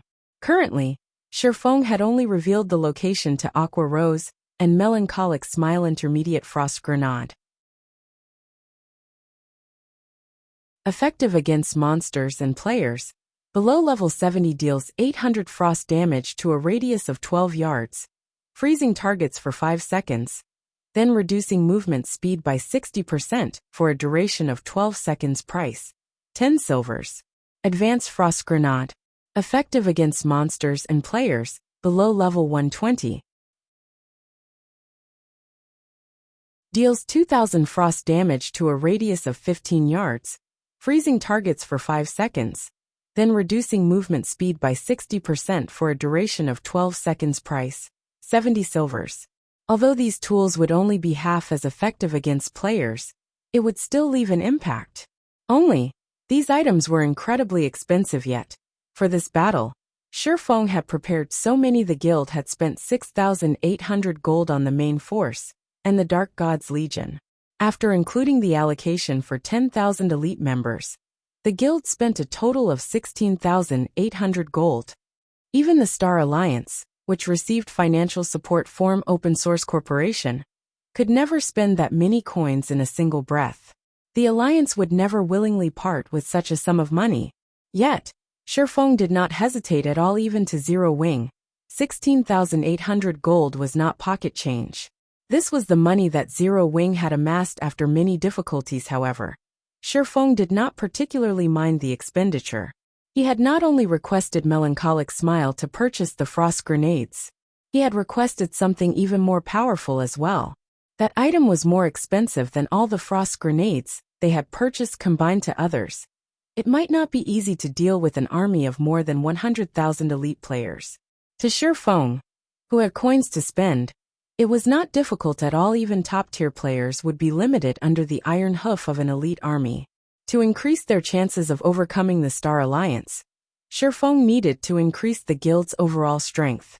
The best method to do so was to arm every elite member with intermediate frost grenades. Shifeng had played God's Domain for more than 10 years now.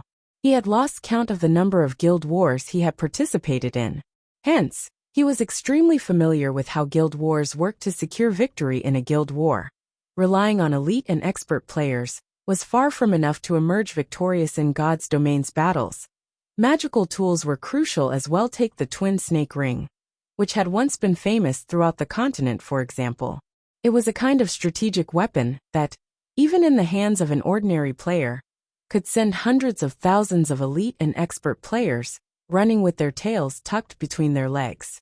It was a weapon that could cause the various kingdoms and empires to tremble in fear. In the end, after the various kingdoms and empires had paid an unimaginable price, they managed to destroy the twin snake ring. Thus, in the past, the various large guilds had invested money desperately to research these items. Only current players had yet to realize just how powerful magical tools could be. Hence, they felt that they could rely on numbers and experts to secure victory in battle. Even though the frost grenade's effects were halved against players, they were more than enough to give the Star Alliance's elites a run for their money.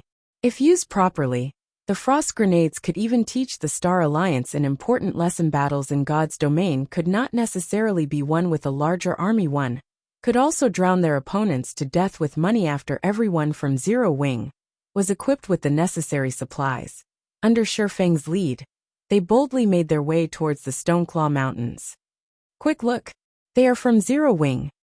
Wow! They're really going to fight. They must have lost their minds. What do they intend to do with so few people? Are they trying to get themselves killed? Many independent players watched Zero Wing's army, which consisted of just slightly more than 10,000 players, with disdain. It should be known that the Star Alliance had more than 100,000 elite players on their side. What is Black Flame trying to do? Why did he send so few people? Waiting at the Stoneclaw Mountains dungeon entrance, Gentle Snow frowned when she saw Zero Wing's army approach. Could he have given up?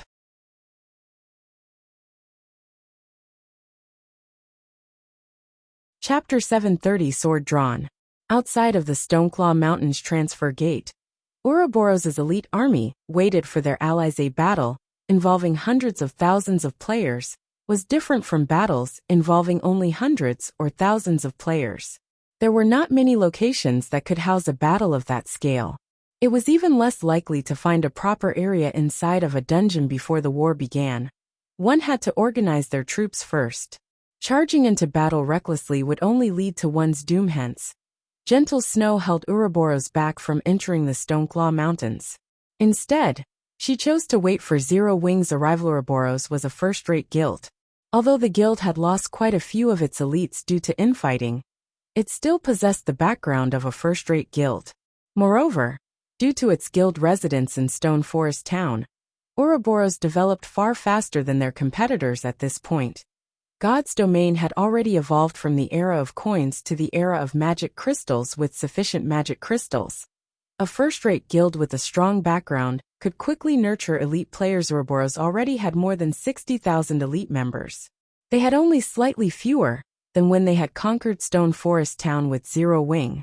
However, if one wanted to compare the quality of their elite members, Zero Wing was still slightly superior to Ouroboros. Shifeng had always been an advocate of quality over quantity. Otherwise, Zero Wing would have had 40,000 or 50,000 elite members, rather than 20,000. Guild leader Black Flame, what do you have planned for the war with the Star Alliance? Gentle Snow asked as she turned to Shifeng. Initially, Gentle Snow had thought Shifeng would bring all of his guild members above level 30 with him into this war. She had never imagined that he would only dispatch 10,000 elite members. If so, she had no choice but to alter her original plan. There were over 100,000 players on the Star Alliance's side. Based on the latest reports she had received, they had more than 150,000 elites.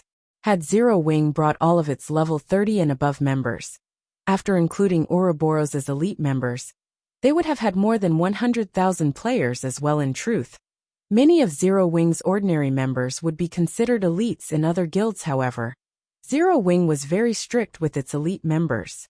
Not only must one hit the mark in terms of both level and combat techniques, but they must also be capable of defeating an elite monster of the same level. Hence, even until now, the guild did not have many elite members. If Zero Wing dispatched 40,000 members, the army's overall combat power would most likely be higher than an army of 40,000 elite members from other guilds. Hence, even if they faced the Star Alliance's army of 150,000 elites, their army of 100,000 players would still have a chance of victory yet. Shifeng had not done so. Zero Wing will draw the enemy's fire, while Ouroboros will engage in a pincer attack from the sides, Shifeng said. Very simply, by the time the Star Alliance had issued the challenge, Shifeng had already formulated a plan to deal with the enemy guild. Although the Stoneclaw Mountains were vast, the dungeon was covered in dense forests and mountainous regions. The area had few flatlands, and they were also small in size. There was nowhere large enough for a battle of hundreds of thousands. It would be a miracle if a single battle zone could fit several thousand players. Hence, Shifeng had only chosen to dispatch 10,000 elite members. Had he dispatched any more, they would not have had enough 9-star polar domain magic arrays to go about. You really don't need any of our members? Gentle Snow placed great importance on this guild. Ouroboros was already in the same boat as Zero Wing. If Zero Wing suffered defeat, Ouroboros would suffer in the Stoneclaw Mountains as well. The Star Alliance and their allies would make sure of it. They needed to defeat the Star Alliance no matter what. If they removed the Star Alliance from the picture, the other guilds would hesitate before moving against them. Of course, Gentle Snow had not forgotten about the issue with the Flower of Seven Sins. However, the Flower of Seven Sins assassins would only target Zero Wing's experts. They would not participate in the battle between elite members. Hence, they would not necessarily affect the war's outcome. As long as they crushed the Star Alliance's elite army quickly, the Star Alliance would struggle to return to prominence. No need. I have already prepared. When the time comes, you just have to remember your desire to eliminate the Star Alliance, Shifeng said, his lips curling into a confident smile, following which, after both guilds finished preparing, they entered the Stoneclaw Mountains' main force. Follow me. The Dark God's Legion will act as the spearhead and penetrate the Star Alliance's core. Everyone else, as we discussed, split up into 10 legions and advanced slowly. Shifeng shouted his orders after entering the Stoneclaw Mountain. Shifeng's decisions had confused Aqua Rose and the others. In such a massive battle, he wanted all of Zero Wing's experts to gather in a single location. They would be throwing away an expert's advantages on a battlefield. On such a large battlefield, their enemies would scatter. By concentrating all of their experts into a single point, although their combat power was astounding, they would only be able to claim a limited number of lives. They wouldn't be nearly as efficient on the battlefield as they could be. All right, enough daydreaming. Move, Shifeng commanded. Naturally, he understood everyone's concerns. However, he did not have time to explain his plan. Although this formation would not benefit the guild on the battlefield, it would not give the Flower of Seven Sins a good opportunity to strike. Moreover, they could reduce the number of casualties from the elite legions. The Flower of Seven Sins was an assassin organization. They had only been hired to do one thing in this battlefield: kill Zero Wing's experts. Shifeng had confirmed this with the secret pavilion. As long as there were no experts in the elite legions, the Flower of Seven Sins would not bother helping the Star Alliance by killing Zero Wing's elite members. However, if an expert appeared in the midst of the elite legions, even if the assassins were reluctant, they would have no choice but to clear out the elite members blocking their path. This would deal a fatal blow. Shifeng was a flowing water realm expert, so he understood how beneficial such narrow terrain was to experts in the realms of refinement. He also knew how effective such experts were in a battle involving thousands of players. Hence, Zero Wing's experts needed to cluster. That was his first reason. His second reason was to drive the assassins to a single location. That way, he would not have to waste time searching for them. He could set a trap to catch them at once. Under Shifeng's command, everyone immediately began to move. Shifeng directly led the 100 main force members in a charge towards the tallest peak in the Stoneclaw Mountains outer region. That area was a favored location for a large-scale battle. From there, he could see the overall situation and direct his army. Ouroboros had also circled to the edge of the Stoneclaw Mountains. Meanwhile, on top of a hill in the Stoneclaw Mountains outer region, Guild leader Galaxy Zero Wing has entered the Stoneclaw Mountains. However, Zero Wing has only brought 10,000 elite members. It seems that the Star Alliance will not get to see much action. If you don't move quickly, the other guilds might decimate Zero Wing before you get to see any action. Glorious Echo warned the other guild leader cheekily. He could not help but laugh when he received the report on Zero Wing's arrival. You might not even get a share of the equipment they drop. Hearing this, Galaxy Pass shook his head and laughed, saying, "In the end, it seems that Black Flame is not brave enough to make a last stand. He has actually dispatched so few people. Purple, issue my commands. Have Red Feather lead 30,000 elite troops into battle immediately. We can't let the other guilds steal the bounty." Understood. Purple. I contacted Red Feather.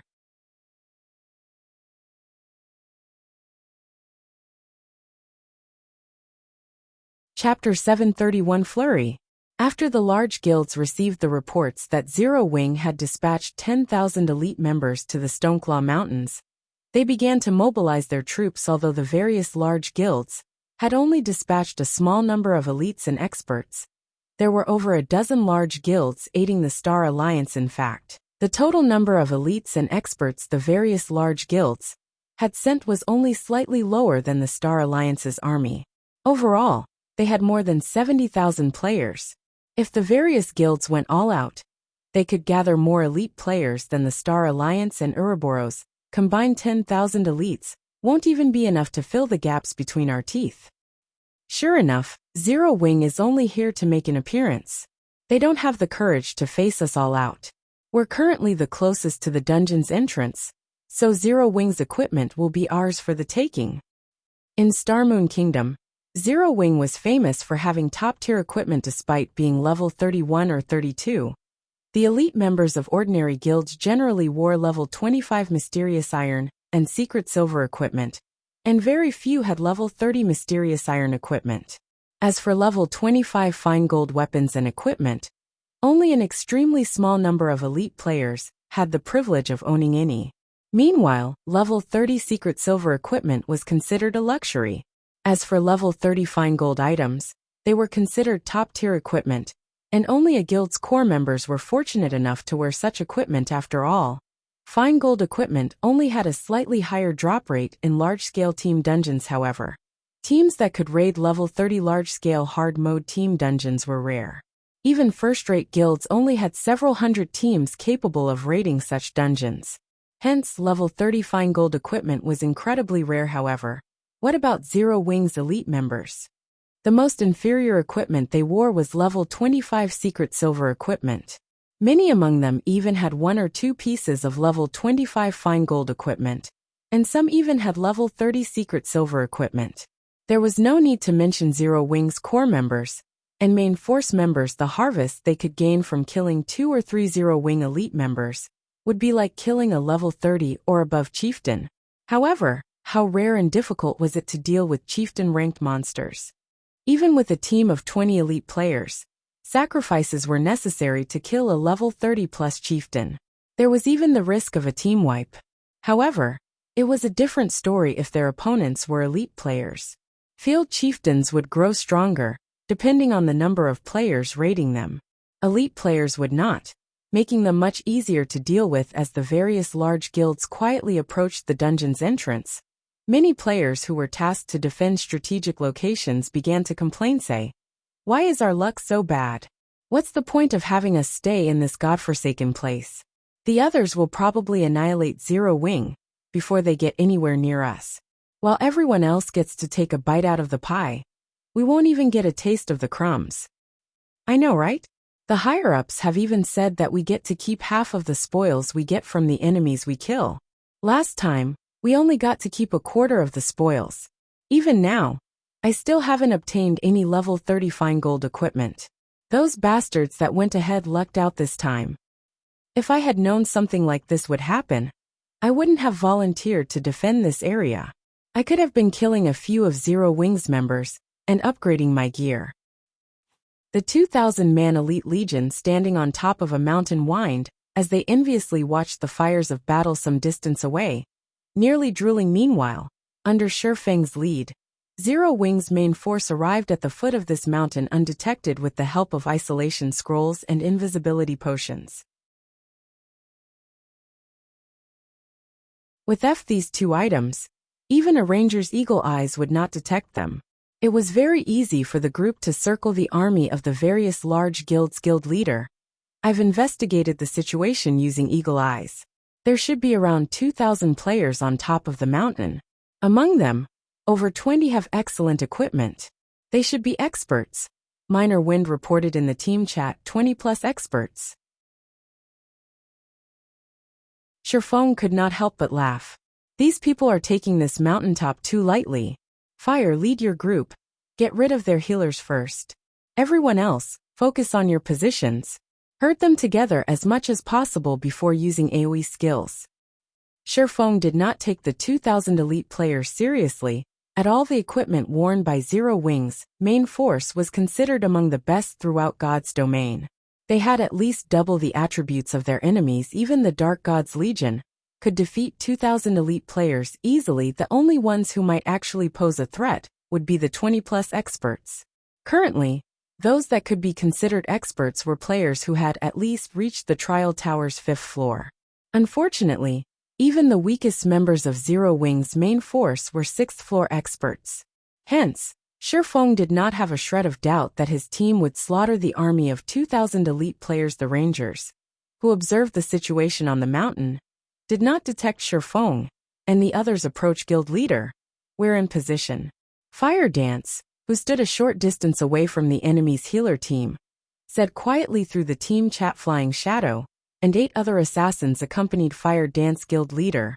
We've arrived at the enemy's magical class team. Kola reported quietly. Shifeng stood a short distance away from the 20+ experts.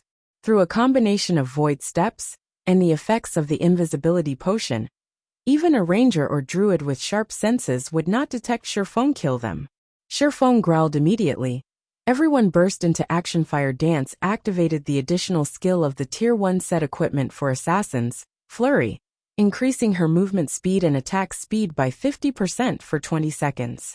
She then executed Ambush and thrust her flaming short sword into the back of a level 32 cleric, 267.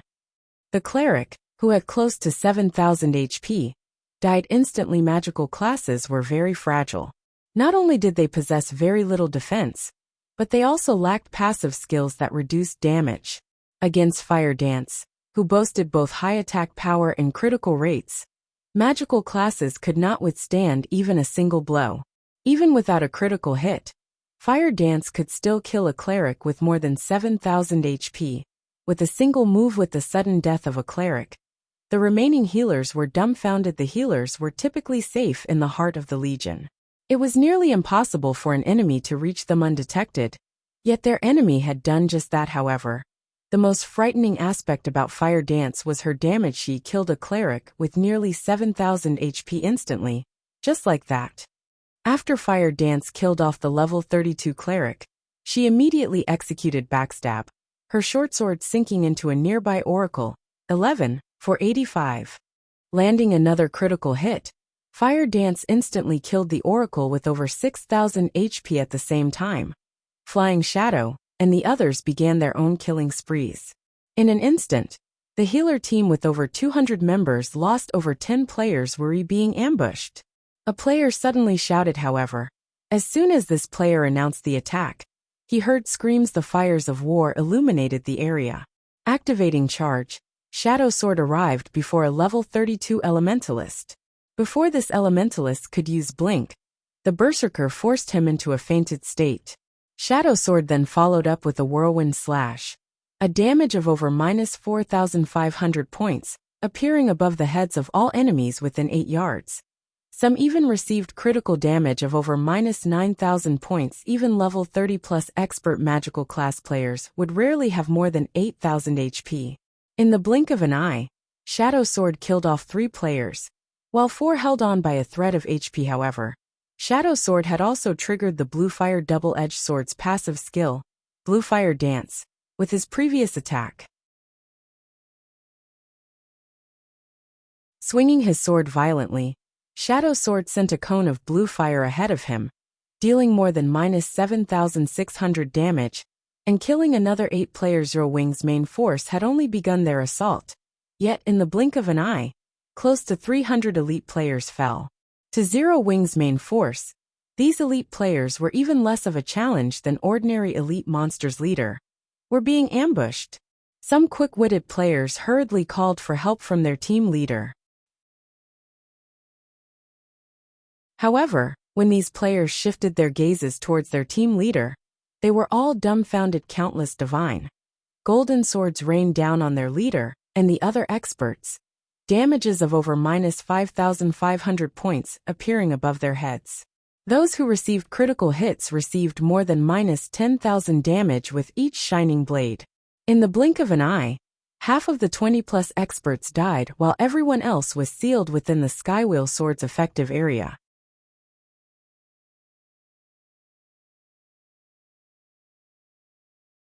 Chapter 732, Unstoppable Sword. Black Flame. The dozen or so experts turned to look at Shifeng, who had suddenly appeared, their eyes widening in shock. The various guilds' upper echelons had long since engraved Black Flame's name in their minds, hence they were extremely familiar with his appearance. He wore entirely black armor, including the cloak draped over his shoulders. Even his eyes resembled the night sky. 2 exquisite swords, one made of emerald and the other shining black, hung from his waist. Black Flame just stood there, but it felt as if he had become the focus of this battlefield. Their instincts screamed a warning: everyone be careful. Do not engage him in close combat. Endless Plains, a level 33 ranger who led this elite legion, hurriedly warned his comrades. Use ranged attacks. In response, the surviving experts nodded, serious expressions appearing on their faces. Black Flame's reputation was simply too monstrous. He even had the one-hit Azura title. Even God's Domain's top-tier experts could only last a few moves against him. A few of Black Flame's battle videos had even been regarded as a teaching scripture for swordsmen. Black Flame's grasp of timing and skill usage completely surpassed other expert swordsmen by several levels. Although none of them had ever believed they could win against Black Flame in a one-on-one fight, they had never imagined that, after meeting Black Flame in person, the man would be this frightening. Despite being a swordsman, Black Flame had approached them undetected by relying on an isolation scroll and an invisibility potion. His sneak attack was so fast that they had not had time to react. Moreover, not only did Black Flame's attack catch them, but that single attack had devoured close to half their numbers. Even the high defense and HP Guardian Knights and Shield Warriors had lost close to 4,000 HP. To make matters worse, that was only a control-type skill. Logically, such skills usually dealt low damage. Yet, the skill had stolen 1/3 of the Guardian Knights and Shield Warriors' HPs. If Black Flame had used a high-damage skill, the consequences would have been unimaginable. 1,000 hunts, and I will hold him back. Look for chances to attack him. Don't worry about hitting us. A level 34 Shield Warrior, named World Defender, said, as he lifted his barbed, diamond-shaped shield and dashed forward. Sternly he said, 1,000. If Black Flame moves, activate all defensive skills immediately. Don't hold anything back. I understand. The Guardian Knight named 1,000 Hunts nodded as he stepped to the forefront of his team. They absolutely could not afford to be careless against Black Flame. He understood that, if they did not start the fight with everything they had, it was likely that this swordsman would claim their lives instantly. Good luck. The other team members dashed towards the sword domain's edge. To them, World Defenders and 1,000 Hunts' strength felt reassuring. These two were well-known experts in the virtual gaming world. Although they could not compare to hidden experts like War Wolf, they could still rank near the top among MTs in Starmoon Kingdom. Previously, they had only received so much damage because Black Flame had caught them by surprise with his ambush. Now that these two were going all out, even Starmoon Kingdom's top experts would not find it easy to break through their defense. It seems like you guys have done your homework, Shifeng stated as he glanced at the 12 remaining experts. Among these people, he was familiar with quite a few of these experts. Endless Plains from the second-rate guild, Wildfire World Defender from the second-rate guild, Arrogance 1,000 Hunts from the second-rate guild, Secluded Fantasy. In the past he had looked up to these experts. He had never dreamed that he would face off against them. He had not expected the shift in their positions, either in the past. Even if he had gone all out and pushed his senses to their limits, he would barely be able to contend with any of these experts. Yet now, these experts had to work together and fight with everything they had just to have any chance of survival against him. Although these people worked together for the first time, they fell into a defensive formation seamlessly despite the previous sneak attack. They calmly considered and executed the best strategy to deal with him. The extent of their combat experience was obvious. This was precisely what Fire Dance and the others lacked the most. Although Shifeng had charged at his enemy after using Skywheel Sword, Endless Plains had fired a storm of arrows the moment he set foot into the sword domain. Not only were the ranger's attacks extremely fast, but they limited Shifeng's range of movement, forcing him to confront the two oncoming MTS Black Flame. "Show me just how good you are." The tall and robust World Defender stood proudly before Shifeng as he activated a series of life-saving skills in quick succession. Bloodthirsty Rage, Tier 1 skill. Recovers 3% HP every second for 10 seconds. Shield Wall, Tier 1 skill. Decreases all damage by 60% for 18 seconds. Last Stand, Tier 1 skill. Increases maximum HP by 30% for 30 seconds. Suddenly, World Defender's HP rose from close to 12,000 to nearly 15,600. He also recovered to more than 10,000 HP standing a short distance away. Thousand Hunts similarly activated his life-saving skills. He also used a Tier 1 Holy Shield protection, which could absorb over 2,000 points of damage on himself. When the shield broke, it would heal the player for over 1,000 HP. Following which, Thousand Hunts activated Justice Roar. Enemies, players or monsters affected by the skill would have to attack him. If they didn't, he would receive a boost to his speed and damage. Feeling the effects of Thousand Hunts' Justice Roar, Shifeng could not ignore the Guardian Knight. Dashing up to Thousand Hunts, the Abyssal Blade transformed into numerous black streaks of light that descended on the Guardian Knight's body so fast. Thousand Hunts was shocked. He had never imagined that Shifeng's attack speed would be so fast. He could not even see the afterimages of Shifeng's attacks. Fortunately, he wielded a shield. Compared to players without shields, he had an easier time defending against attacks. As long as he moved the shield slightly, he could block close to half of his body, making it very difficult to strike him. Thousand Hunts moved his shield quickly, blocking the Abyssal Blade. However, Shifeng did not bother changing the Abyssal Blade's trajectory. Instead, he continued swinging the magic weapon at Thousand Hunts' illusory shadow. The Abyssal Blade passed through the Guardian Knight's shield, the 6 black streaks of light penetrating the Holy Shield protection before biting into Thousand Hunts. 1. 274-2, 604-1, 295-2, 582-3, 829-1, 285. 6 consecutive damages appeared above Thousand Hunts' head. His HP, which had been over 9,000, plummeted to 0. How could this be possible? Thousand Hunts could not believe what he was seeing.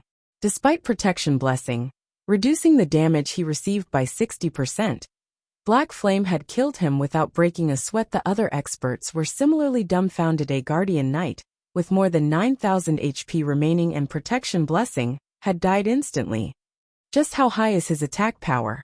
World Defender no longer dared to waste time with attacks. Instead, he used Charge at the swordsman turning. Shifeng used Silent Steps, appearing behind World Defender and brandishing Killing Ray. His witnesses only saw a flash of emerald thundering flash. Like a roaring dragon, 3 blue streaks of lightning instantly devoured World Defender. 2. 746-7, 087-4. For 24 World Defender's HP, which had been over 10,000, vanished instantly, his body falling slowly to the ground.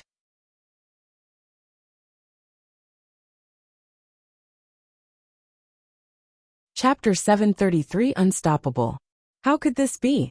Shock shook Endless Plains' heart when he saw World Defender and Thousand Hunts' lifeless bodies on the ground.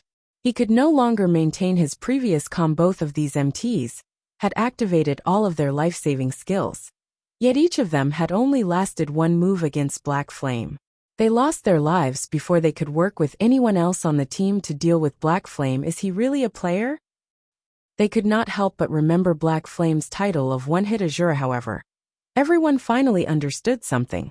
Against Black Flame's attacks, the only thing they could do was dodge. That's two. World Defender's quick death had not particularly surprised Shifeng. After all, not only had his one-handed sword mastery reached the basic Sword King standard, but the aura of fire also increased his damage by another 50%.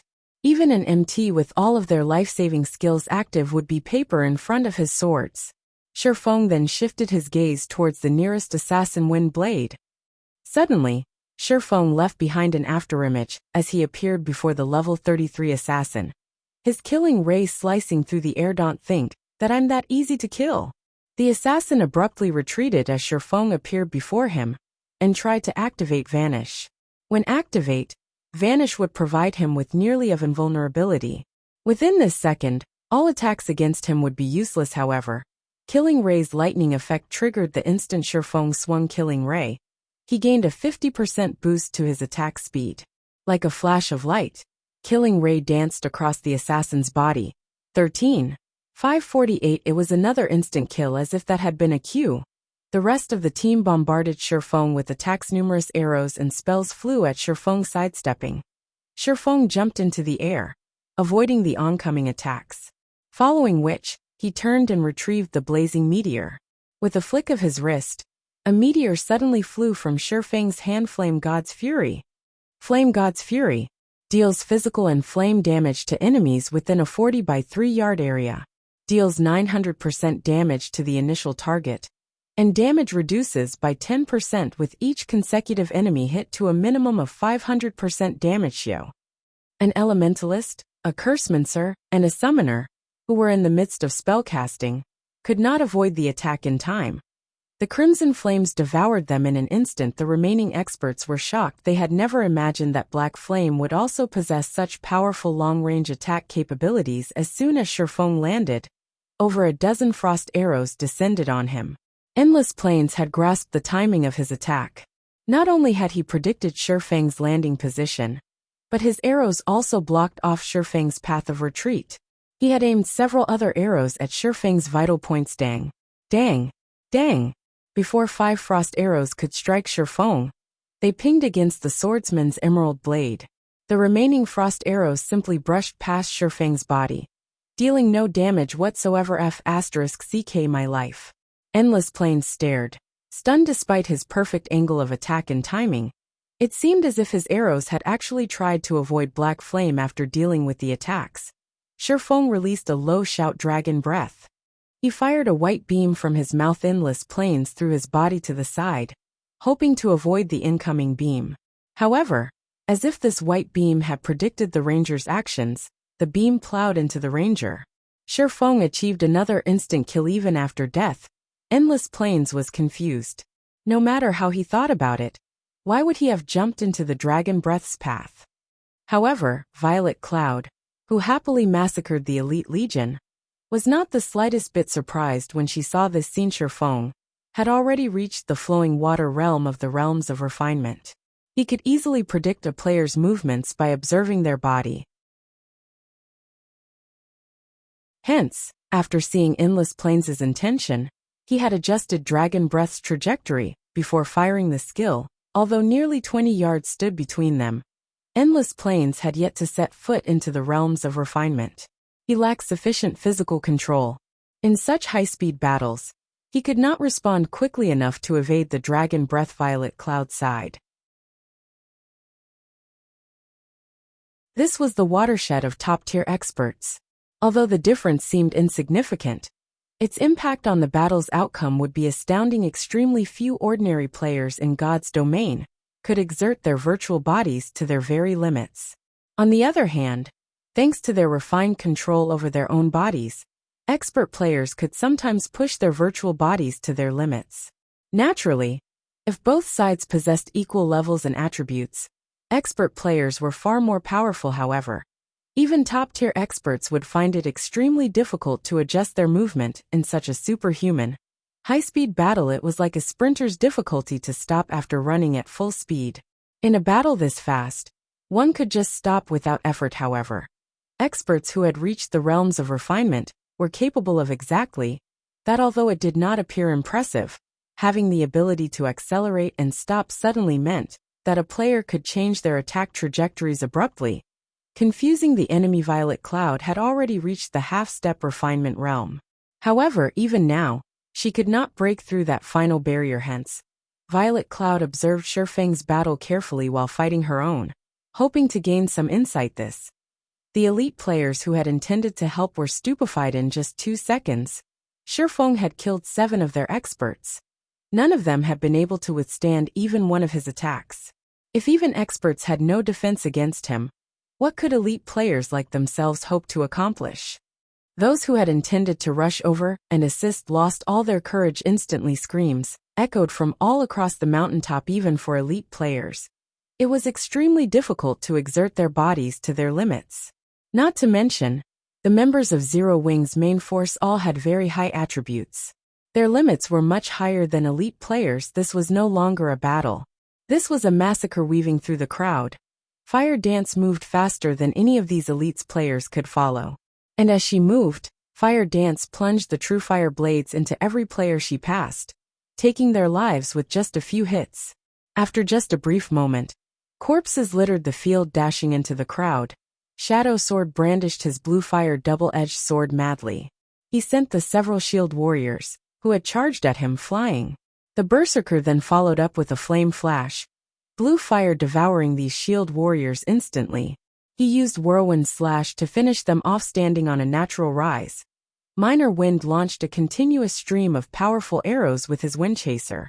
The power within a single arrow was enough to push back a Berserker, a class known for its strength. Even though many elite players tried to approach the Ranger against the dozens of arrows, these elite players became no more than lifeless pincushions. Aqua Rose, Blackie, and the other magical classes released one AoE spell after another, killing dozens of players with every attack. In just a few minutes, the 2,000-strong Elite Legion had less than 1,000 players remaining. In contrast, Zero Wing's main force had not suffered a single casualty yet. Why are they so strong? Are they really human? I don't want to fight anymore. I want to go home. This situation was nothing like the videos they had watched of experts exchanging moves. Now that they witnessed a true battle between experts, they finally understood just how huge of a gap there was between themselves and expert players. Suddenly, fear swept across the battlefield. The Elite Legion's members refused to continue fighting as they fled in all directions. While Zero Wing's main force fought, the situation in the Stoneclaw Mountains grew increasingly intense. Both sides' armies had finally begun fighting a short distance away from the foot of the mountain. How dare you face us, with just 10,000 players? Everyone charge! Kill them all! Red Feather sneered as he glared at Zero Wing's elite members.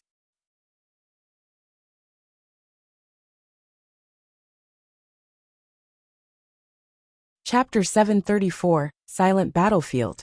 In the Stoneclaw Mountains outer region, Zero Wing's 10 1,000-man elite teams finally faced the legions from the Star Alliance and other enemy guilds. However, Zero Wing's elite legions were at a disadvantage. Their opponent outnumbered them by more than 10 times. It seems Zero Wing really wants to die here. Despite so few players, they still split themselves so sparsely. We mustn't let the other guilds get a head start on us. Red Feather also ordered his army of 30,000 elites to split into multiple legions to surround Zero Wing, afraid that they would lose Zero Wing's elite members to the various large guilds. The other guilds had sent more than 70,000 elites in total. The army was more than enough to deal with Zero Wing's 10,000 elite players.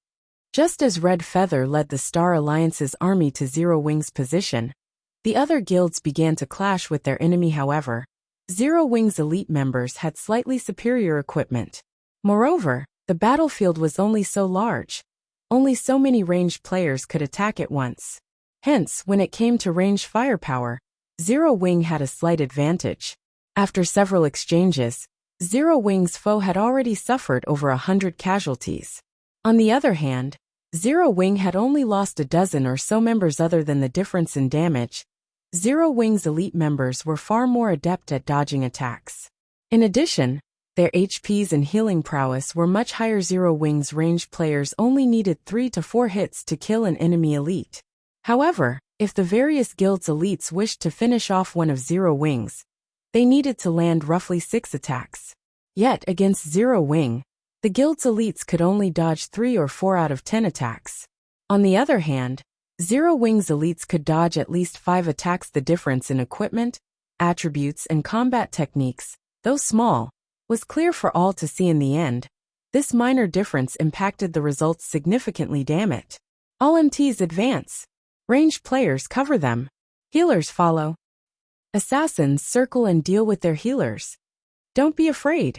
We outnumber Zero Wing. When we reach them, victory will be ours. The upper echelons quickly issued the orders to charge ahead when they noticed Zero Wing's strategy of attack and retreat immediately. A collection of shield warriors and guardian knights emerged from the guild's elite army, everyone activating their life-saving skills as they charged madly at Zero Wing's members. The healers supplied these MTs with endless streams of recovery spells from a safe distance. However, no matter how hard these shield warriors and guardian knights tried to dodge, no matter how much healing they received, or how they lifted their shields as they forged ahead, they died helplessly as Zero Wing's hundreds of ranged players blotted out the sky with a rain of fireballs, frost arrows, and normal arrows. If one watched from afar, they would see row after row of shield warriors and guardian knights tumble to the ground. How is Zero Wing's firepower so powerful? Only 40 yards stretched between the two armies. Yet, to shorten the gap by 20 yards, the various guilds had lost over 300 melee players. Even the upper echelons flinched at this spectacle's brutality. They had never imagined that Zero Wing's ranged attacks would be so powerful. Before they could even reach Zero Wing's elites, their legion, which began with more than 4,000 players, had lost close to 500 members originally. The various large guilds had thought that this would be an easy battle. After all, they had a massive numerical advantage. However, after seeing Zero Wing's combat method, they realized one thing. Indeed, they did have the advantage in numbers, but unfortunately, the Stoneclaw Mountains terrain prevented them from using that advantage. However, the various large guilds couldn't care less anymore. They all gritted their teeth as they charged forward. If they did not get rid of Zero Wing's elite army today, they would never recover. Moreover, the shield warriors, guardian knights, berserkers, swordsmen, and assassins of the various guilds were close enough that they could use their skills effectively. If they did not fight now, then when? Kill them. We'll earn everything back once we plunder Zero Wing's equipment. Suddenly, the guild's melee classes advanced, an intense bloodthirst shining in their eyes. However, just as the various melee players activated their skills, each Zero Wing elite retrieved an intermediate frost grenade, pelting their approaching enemy. Pung, pung, pung. Suddenly, hundreds of intermediate frost grenades bombarded the advancing crowd, transforming the vibrant forest into a world of ice, snow, and death. As for the melee elites from the various large guilds, they froze into ice sculptures when a gentle breeze blew past.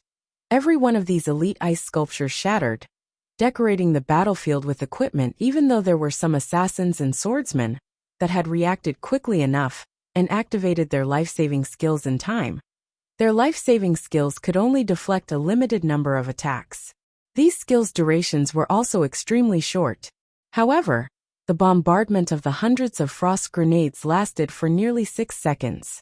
In the end, these players still fell under the rain of frost grenades. Each intermediate frost grenade could deal roughly 400 damage to players, and had an effective radius of 12 yards. 100 frost grenades would deal roughly 40,000 damage at this stage of the game. No player in existence had more than 40,000 HP. Furthermore, Zero Wing had not thrown only 100 grenades. The various guilds' commanders were shocked, speechless. Their remaining elite players also paused, every one of them wearing dazed expressions. Nice.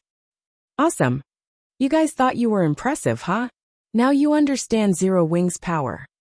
When Zero Wing's members saw how nearly all of the enemy melee players had fallen, pride and joy suddenly welled in their hearts. They also felt endless reverence towards their guild leader, Black Flame. They, too, had thought that their defeat was inevitable. However, this scene had cleared their minds of any doubt. In the blink of an eye, they had wiped out thousands of their enemies. These several hundred intermediate frost grenades were far more powerful than even a large-scale destruction spell if they could fight here. In the Stoneclaw Mountains' narrow valley, they would not even fear twice this many opponents. The various battles that raged elsewhere met similar situations. The large guild's elite legions suffered tremendous losses under the intermediate frost grenade bombardment. Their death toll already exceeded 10,000. Whereas Zero Wing had only lost around 100 members, so far the large guilds were forced to reassess the combat power of Zero Wing's elite army. Meanwhile, at the highest peak in the Stoneclaw Mountains outer region, roughly 10 minutes after the battle had begun, the elite legion of 2,000 players had lost over 80% of its members. The few survivors had scattered and escaped just as Fire Dance and the others were about to give chase. Shifeng stopped them. All right, that's enough. Ignore them. We don't need to waste our time hunting them down. We have more important things to do, Shifeng said in the team chat. His main goal was to occupy this strategic location with good view over the battlefield, not to kill these elite players. Moreover, even if they allowed these several hundred elite players to escape, it would not impact the war's outcome. Guild leader, what are we going to do next? Aqua Rose asked curiously. The other team members were just as eager to learn their next step. Shifeng had led them through the Star Alliance's encirclement and occupied this highland. What exactly was his goal? We're going to wait for them here, Shifeng said, laughing. However, we can't idle either. Aqua and Blackie, follow me. Fire, your group will clear the battlefield. Everyone else, pay attention to your surroundings. Be wary of any ambushes from the Star Alliance. Aqua Rose and Blackie nodded sharply. They followed Shifeng and climbed to an even higher overlook. Fire Dance then arranged her team to guard their surroundings.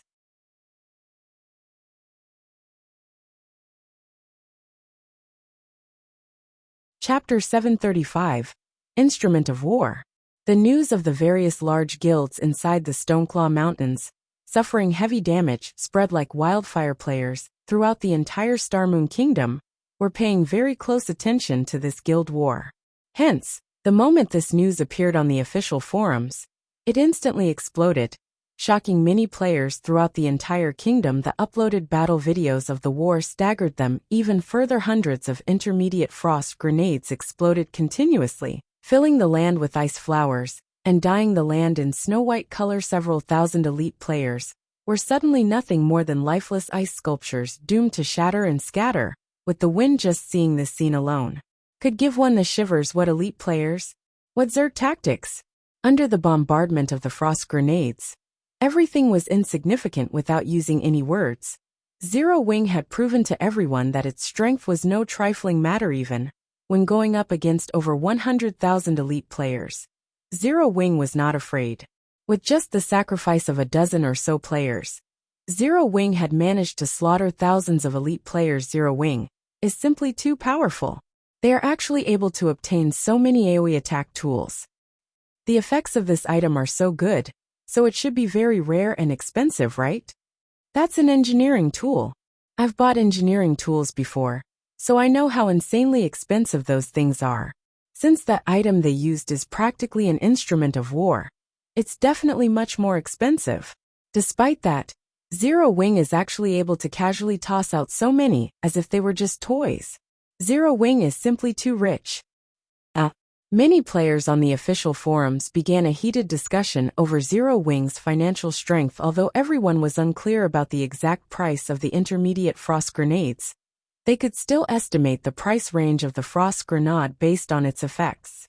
After making a rough estimate, they then calculated the number of frost grenades Zero Wing had used. Suddenly, everyone was shocked. Just the first wave of frost grenades Zero Wing had thrown in one battlefield cost dozens of gold. Since there was a total of 10 battlefields, that meant Zero Wing had spent several hundred gold just on the first wave of frost grenades. In God's domain, the liquid funds of many guilds did not even amount to several hundred gold, yet Zero Wing had just casually tossed out that sum. using up an entire guild's liquid funds in the blink of an eye. Zero Wing was no longer fighting using players. The guild was practically drowning its enemies with money. However, no one could criticize the effects of this strategy based on initial estimates. The number of deaths the various guilds had suffered already exceeded 10,000. After looking at this scene, one could not help but admit that this money was well spent. If Zero Wing were to rely on its guild members to claim that number of kills, the total cost of the equipment lost and compensation given out would indeed be a lot more due to Zero Wing's frightening performance. The guild's prestige, which had been on a constant decline before, suddenly began rising rapidly. Many players, who had initially belittled its chances in this war, also started anticipating the final outcome. Meanwhile, the ones that this sudden turn of events affected the most emotionally would be none other than the guilds that were watching from the sidelines at this moment. They were all inwardly celebrating the fact that they had not rushed to join the Star Alliance's coalition. The outcome of this war, which was initially against Zero Wing's favor, had suddenly taken a big turn for the guilds directly participating in this war. Should the Star Alliance come out victorious, they would definitely benefit greatly from the Stoneclaw Mountains in the future. However, should Zero Wing win, then Zero Wing would surely banish from Stone Forest Town every guild that had aggressed. These guilds would then have a much harder time developing themselves at the Stoneclaw Mountains. So this is his trump card. It's no wonder he insisted on being the spearhead and attracting enemy fire to himself. Gentle Snow could not help but smile after looking at the video showing the situation on the battlefield. It seems that I have really underestimated him. Black Flame had deliberately dispatched only 10,000 members, giving his enemies the impression that Zero Wing was vulnerable. He had then brought out the frost grenades and taken his enemies by surprise. Although the Star Alliance's side had lost over 10,000 players, the impact on the overall situation of this war was negligible. However, it had still awakened the belief that Zero Wing might emerge victorious in this war. This counterattack of Zero Wing had also struck anxiety in the Star Alliance guild leader. What should we do now? If Zero Wing possesses such an instrument of war, we will only be going to our deaths if we charge forward. Yet we are no match for Zero Wing in a ranged battle. We also can't utilize our numbers advantage, Red Feather said.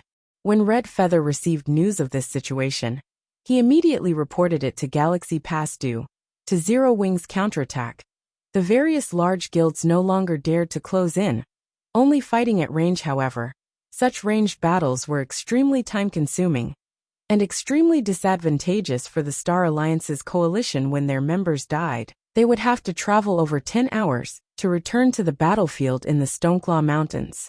However, when Zero Wing's members died, they only needed an hour or so to rejoin the war. Regarding reinforcements, Zero Wing was overwhelmingly superior to the Star Alliance. A war of attrition was unfavorable to the coalition. They should not have too many of such tools. We have the numerical advantage. Continue sending people forward, but lower the number of people charging at a single time. It would be best if we can have people attacking Zero Wing from all sides. I want to see just how much money Zero Wing has to spend. Galaxy Past was aware of the severity of the situation this time. Hence, he decisively made such a costly decision. I understand. When Red Feather heard this, he immediately realized the limitations of the Frost Grenade. The Frost Grenade was not a skill with indefinite use. Moreover, the grenade should not be cheap. With their numbers, they could simply use a small fraction to bait Zero Wing to use the frost grenades. Once Zero Wing depleted its supply, its elite army would merely be sheep for the slaughter as long as they defeated Zero Wing and obtained Stone Forest Town. All the losses they suffered now would be negligible after the various large guilds received the directions from the Star Alliance. They also began attacking Zero Wing's elite legions from multiple locations, as well as using the lives of their members to draw out Zero Wing's frost grenades. Time passed slowly. The battle between both sides grew increasingly intense and increasingly concentrated. Although the effect of the frost grenades was indeed striking, the results now were much more subdued. compared to the first time Zero Wing used the instruments of war after facing several charging attempts from the Star Alliance. Zero Wing exhausted its supply of frost grenades. However, the Star Alliance suffered only 40,000 plus casualties. In terms of their number of elite members, the Star Alliance was still superior to both Zero Wing and Ouroboros combined without the frost grenades. Zero Wing's casualties also began rapidly rising. Zero Wing has already run out of AoE attack tools. Brothers, it's time to let Zero Wing know how amazing the Star Alliance is. Brothers charge. Suddenly, the Star Alliance and the various large guilds initiated an all-out charge. Many expert players, who could exert massive destructive power, accompanied the assault teams. These experts could kill an elite Zero Wing player in just a few hits. However, nobody was capable of stopping these experts. Guild leader, if this continues, our people won't be able to last long. Why don't I lead a team to go and clear out some of the Star Alliance's teams? Fire Dance took the initiative to ask. She could no longer stand watching this one-sided battle. The Star Alliance's experts had already begun moving and were casually killing their companions. Meanwhile, the experts of Zero Wing, could only stand and watch from the sidelines. This inaction made them feel greatly troubled. Standing at the peak of the mountain, Shifeng shook his head, saying, "Your duty is to guard this place, not to kill elites." Since stamina was a limiting factor in God's domain, even an expert like himself would still slowly drown to death in the flood of players. Hence, exchanging the stamina of experts for the lives of the enemy's elite members was unjustifiable. It would be a different story if they had a large number of expert players. However, Zero Wing had far fewer experts than their opponents, but Fire Dance truly could not understand why Shifeng wanted them to guard this location. Relax. When going up against elite players, we naturally have to use a method for dealing with elite players. Shifeng laughed. He then spoke through the team chat saying, "Aqua, are you guys ready on your side yet? If you don't take action soon, Fire is going to start growing anxious." Before he had come to the Stoneclaw Mountains, he had already thought of a way to cope with the Star Alliance's army. He had never once thought of relying on just the frost grenades to win this war. His real trump card was another item. He had asked Melancholic Smile to purchase basic mana pulse cannon. He had spent a full 20,000 gold to purchase this thing. However, in order to use this item, they had to fix it to the ground and could not move it. Moreover, its assembly and disassembly were extremely troublesome processes. It was also very easily destroyed. Generally, it was an instrument of war used to defend towns and cities despite it being only a basic mana pulse cannon. The power contained in a single shot could rival even a Tier 4 large-scale destruction spell. The cannon had a shooting range of 15,000 yards, and it was a tool often seen in wars that occurred during the later stages of God's Domain. Guild leader, it's ready. We're just waiting for your orders now. Aqua Rose replied through the team chat, smiling.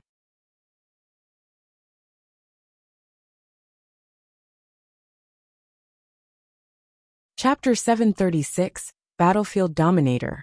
Now that Zero Wing has used up their frost grenades, they no longer have anything to depend upon. Although the Dark God's Legion is slaughtering the elite legions of the Star Alliance, the Alliance has already sent over 500 experts to hold back the Legion once the duration of the Dark God's Legion's berserk skills ends. Zero Wing's Dark God's Legion will be finished as well even if the 100 experts of Zero Wing's main force were to take action now. The assassins of the Flower of Seven Sins will block them. This battle should be nearing its end now. Autumn, have the others get ready. We're heading over to the Highland. Black Flame has occupied right away. Now that the outcome of this war is about to be determined, it should be about time for the Flower of Seven Sins to make its move. Yuan Tiexin, who stood observing from an elevated position, could not help but shake his head. In the end, going up against the major forces of God's domain was simply impossible for an upstart guild with no background. However, even if Zero Wing was defeated, the fact that the guild was able to survive up to this point was already a matter to be proud of. Uncle Yuan, isn't there still Ouroboros' elite army of 60,000? Cold Autumn had previously read the report on Ouroboros. The army led by the snow goddess Gentle Snow was not something to discount. Moreover, there were also several noteworthy experts on Ouroboros' side currently. The difference in the number of elites between both sides was no longer as large as when the war began. It was still too early to establish the outcome of this war if the Star Alliance and Overwhelming Smile did not possess that trump card. The outcome of this war would indeed be undetermined, Yuan Tiexin said, smiling as he shook his head. The Star Alliance's trump card? Cold Autumn looked at Yuan Tiexin very curiously. A war involving over 100,000 elite players was not something that could be decided with just any ordinary trump card. However, judging from how assured Yuan Tiexin was, the trump card was precisely that powerful. I have also only heard this piece of information from the guild leader. Just the other day, the Star Alliance and Overwhelming Smile both spent an extremely massive sum to purchase 2 Tier 3 summoning scrolls from a super guild, Yuan Tiexin said. Enviously he added, Tier 3 summoning scrolls are exceedingly rare in God's domain. They can be of great help in capturing towns, or when used in guild wars. Even the secret pavilion has only managed to gather a few pieces, after going through many difficulties. Every piece is a treasure that cannot be bought even with thousands of gold coins. A place with narrow terrain like this is indeed unsuitable for large-scale battles. However, it is the best environment for a Tier 3 creature to exert its advantages. A Tier 3 creature can serve as the best shield and sword in this war. With the assistance of a large group of elite players, a Tier 3 creature can easily annihilate an army of several thousand elite players. What more with 2 Tier 3 creatures? Without sufficient experts to pin them down, these monsters will slaughter elite players. Zero Wing and Ouroboros will stand no chance against these monsters. When Cold Autumn and the others heard this, they shivered involuntarily. The power that 2 great lords controlled by players could exert was simply unimaginable. With the current strength of players, coping with these monsters was impossible. They could only rely on Zerg tactics to kill the great lords. However, the number of sacrifices required to do so would be horrific. To Zero Wing and Ouroboros with their smaller fighting force, this trump card of the Star Alliance would be a fatal one. Meanwhile, on the battlefield of Ouroboros and the Star Alliance, as both sides were almost evenly matched, the number of casualties on both sides was nearly equal. Since Zero Wing is almost finished, Purple, give Ouroboros the final blow, Galaxy Past, who was commanding the battle, whispered to Purple Eye they had brought 2 Tier 3 summoning scrolls to this war. One was in Purple Eye's hands, while the other was in Overwhelming Smile's War Wolf's hands. Galaxy Past was not in control of the Tier 3 summoning scroll in Overwhelming Smile's possession. However, seeing as Zero Wing had already become sheep for the slaughter, he did not wish the Star Alliance to continue losing more elite members. I understand, Purple Eye, who was fighting at the front lines, replied, her lips curling up into a smile. She then excitedly retrieved the Tier 3 summoning scroll in her bag. Unfurling the scroll, she shouted lowly, I summon thee, Mountain Giant. Suddenly, in the heart of the intense battlefield, a massive magic array appeared in midair. In the next moment, a mountain giant with a body made entirely of rocks fell from the aquamarine magic array. The mountain giant was over 50 meters tall, and all players before its colossal body were no different from Ant's mountain giant, elemental being, Great Lord. Level 54. HP 20, 000, 000/20, 000, 000. Purple Eye was currently level 34.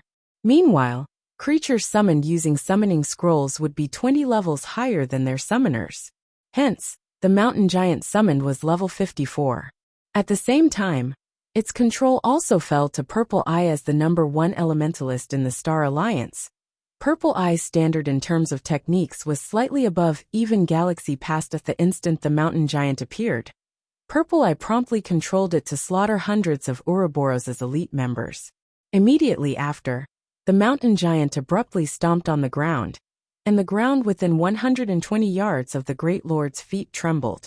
In the next moment, at the rear line of Ouroboros' legion, a rock spike with a radius of 20 yards shot up from the ground, instantly annihilating dozens of Ouroboros' healers and striking panic in the remaining healers previously.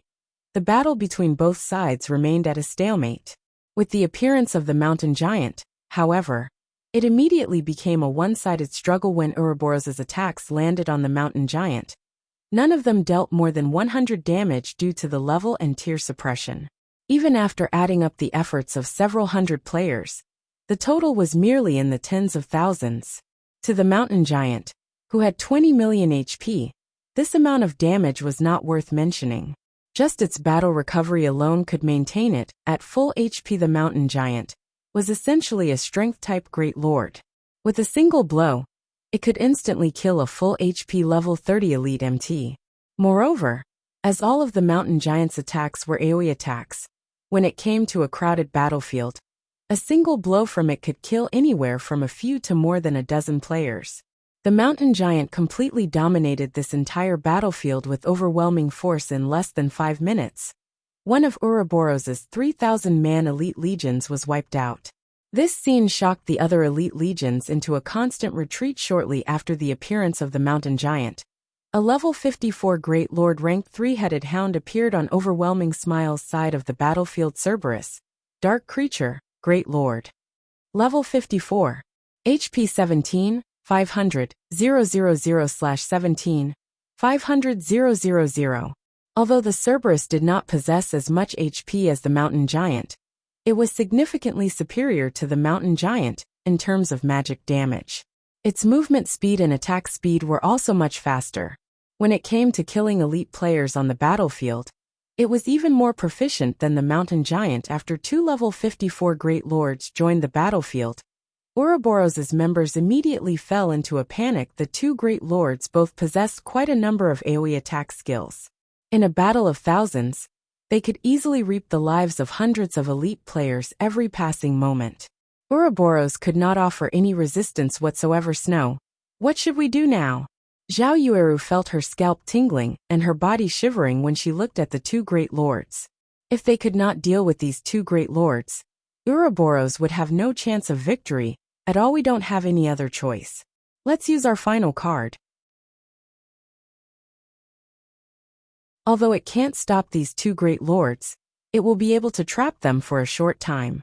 This should give us enough time to escape their pursuit, Gentle Snow said, gritting her teeth. She inwardly felt great frustration.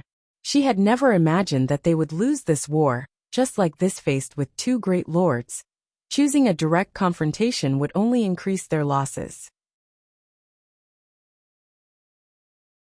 As for waiting until the summoning duration of the 2 Great Lords ran out, by the time that happened, everyone from Ouroboros would most likely be dead already. Just as the 2 Great Lords were pushing forward relentlessly, a beam of alternating black and white lights flashed down from a distant mountaintop, directly piercing the advancing mountain giant. A black and white pillar of light then appeared, devouring an area of 200 yards around the mountain giant. When the light pillar dissipated, not even a blade of grass lingered within the 200-yard radius. Only a large crater and a half-kneeling mountain giant remained.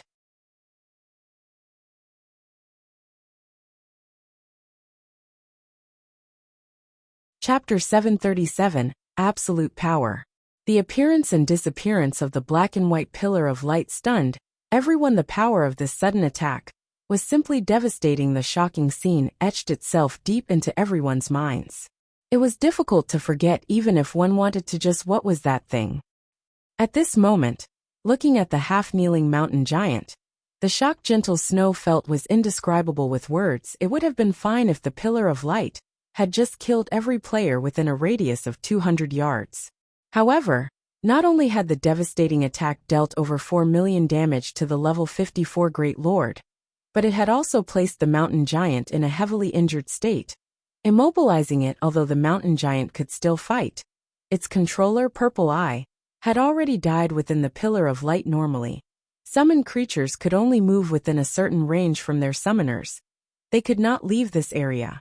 Meanwhile, if the summoner died, the summoned creature would also vanish. One could say that this dependence on the summoner was the weakness of a Tier 3 summoning scroll. Initially, Gentle Snow had also considered killing the player controlling the Great Lord. However, It was simply impossible for them to circle around the Great Lord and break through the numerous elite players protecting the summoner. Hence, they could only retreat in defeat but with this devastating power. Not to mention killing the controller. Even killing the Great Lord would not be a problem compared to the shock Gentle Snow and the other members of Ouroboros were feeling. The members of the Star Alliance were utterly dumbfounded if just a single attack could kill over 1,000 players. Wouldn't it be only a moment's effort to finish off tens of thousands of players? Just how were they supposed to go up against this power? Setting aside the fact that the attack covered a radius of 200 yards, the speed of that attack was simply not one that players could dodge. One could say that the instant the black and white beam of light appeared, everyone within its range of attack only had death awaiting them suddenly. Everyone could not help but turn to look at the origin of that beam of light black flame. Galaxy Past's eyes immediately turned crimson with rage. His expression becoming exceedingly ugly. Galaxy Past had known the location of Zero Wing's main force ever since Sherfong launched his attack on the elite legion stationed on the mountain. The only reason he had not sent anyone after them was because he intended to have the Flower of Seven Sins finish the job. He had never imagined that Sherfong would have such a card as well in just a single attack. Sherfong had exterminated one of his trump cards. The Star Alliance had paid an unimaginable price to obtain that Tier 3 summoning scroll. Moreover, this price did not take the form of coins.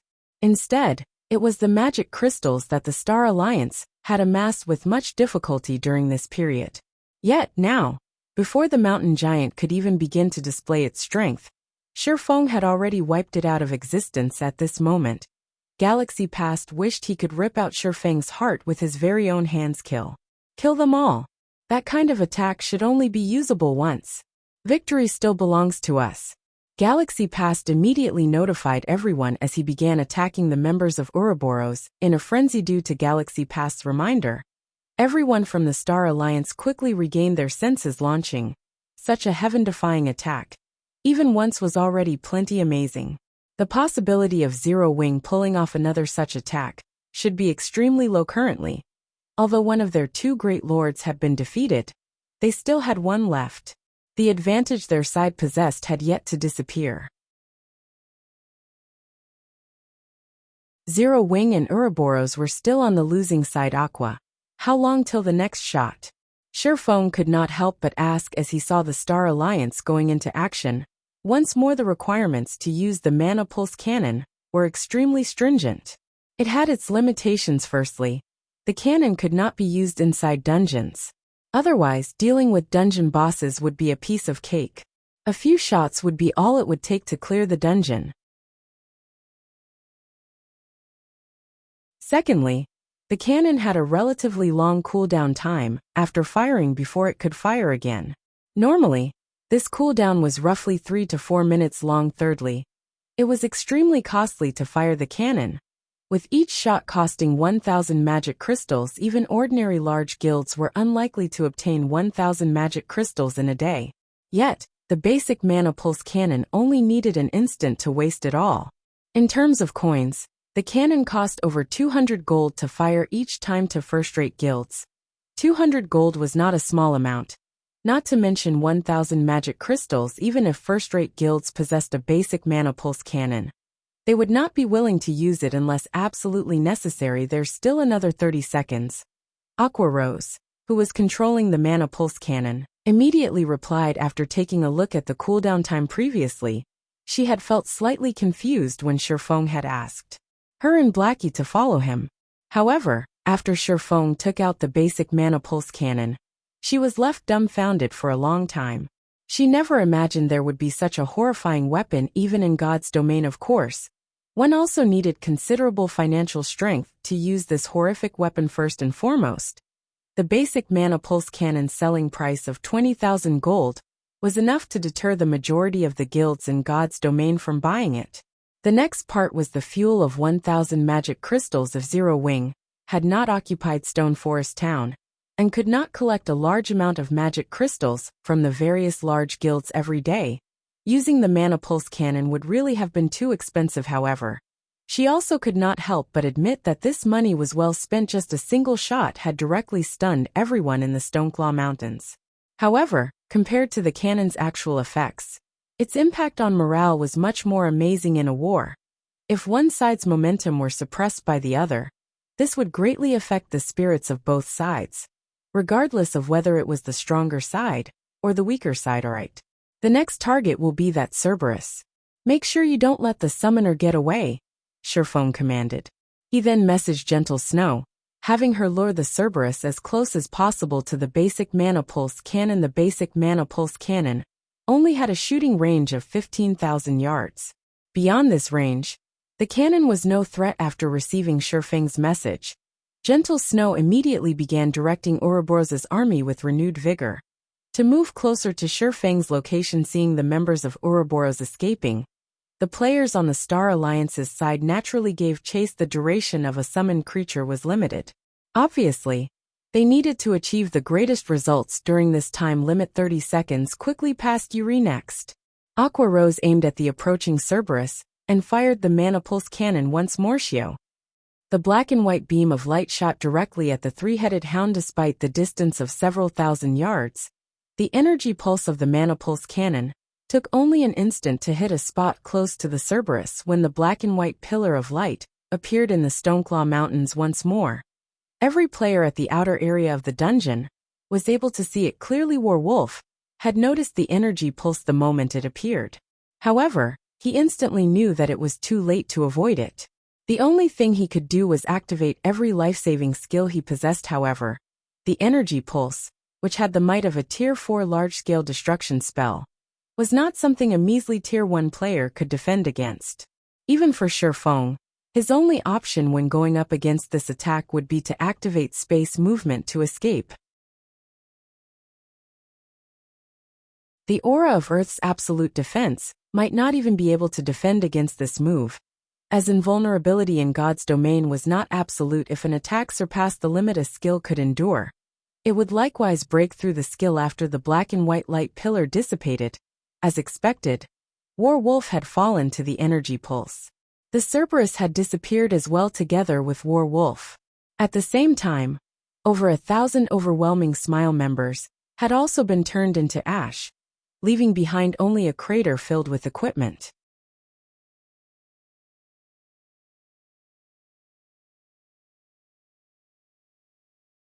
Chapter 738, 7 Sins Take Action.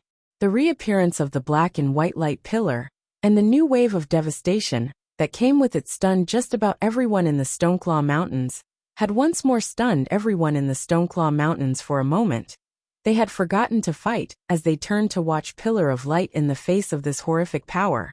The prowess of tens of thousands of players was a joke. Complete annihilation could happen at any minute. Although the energy pulse had killed was only over 1,000 players, a deep fear of the weapon had seeped into their bones. Nobody wanted to be on the receiving end of that attack.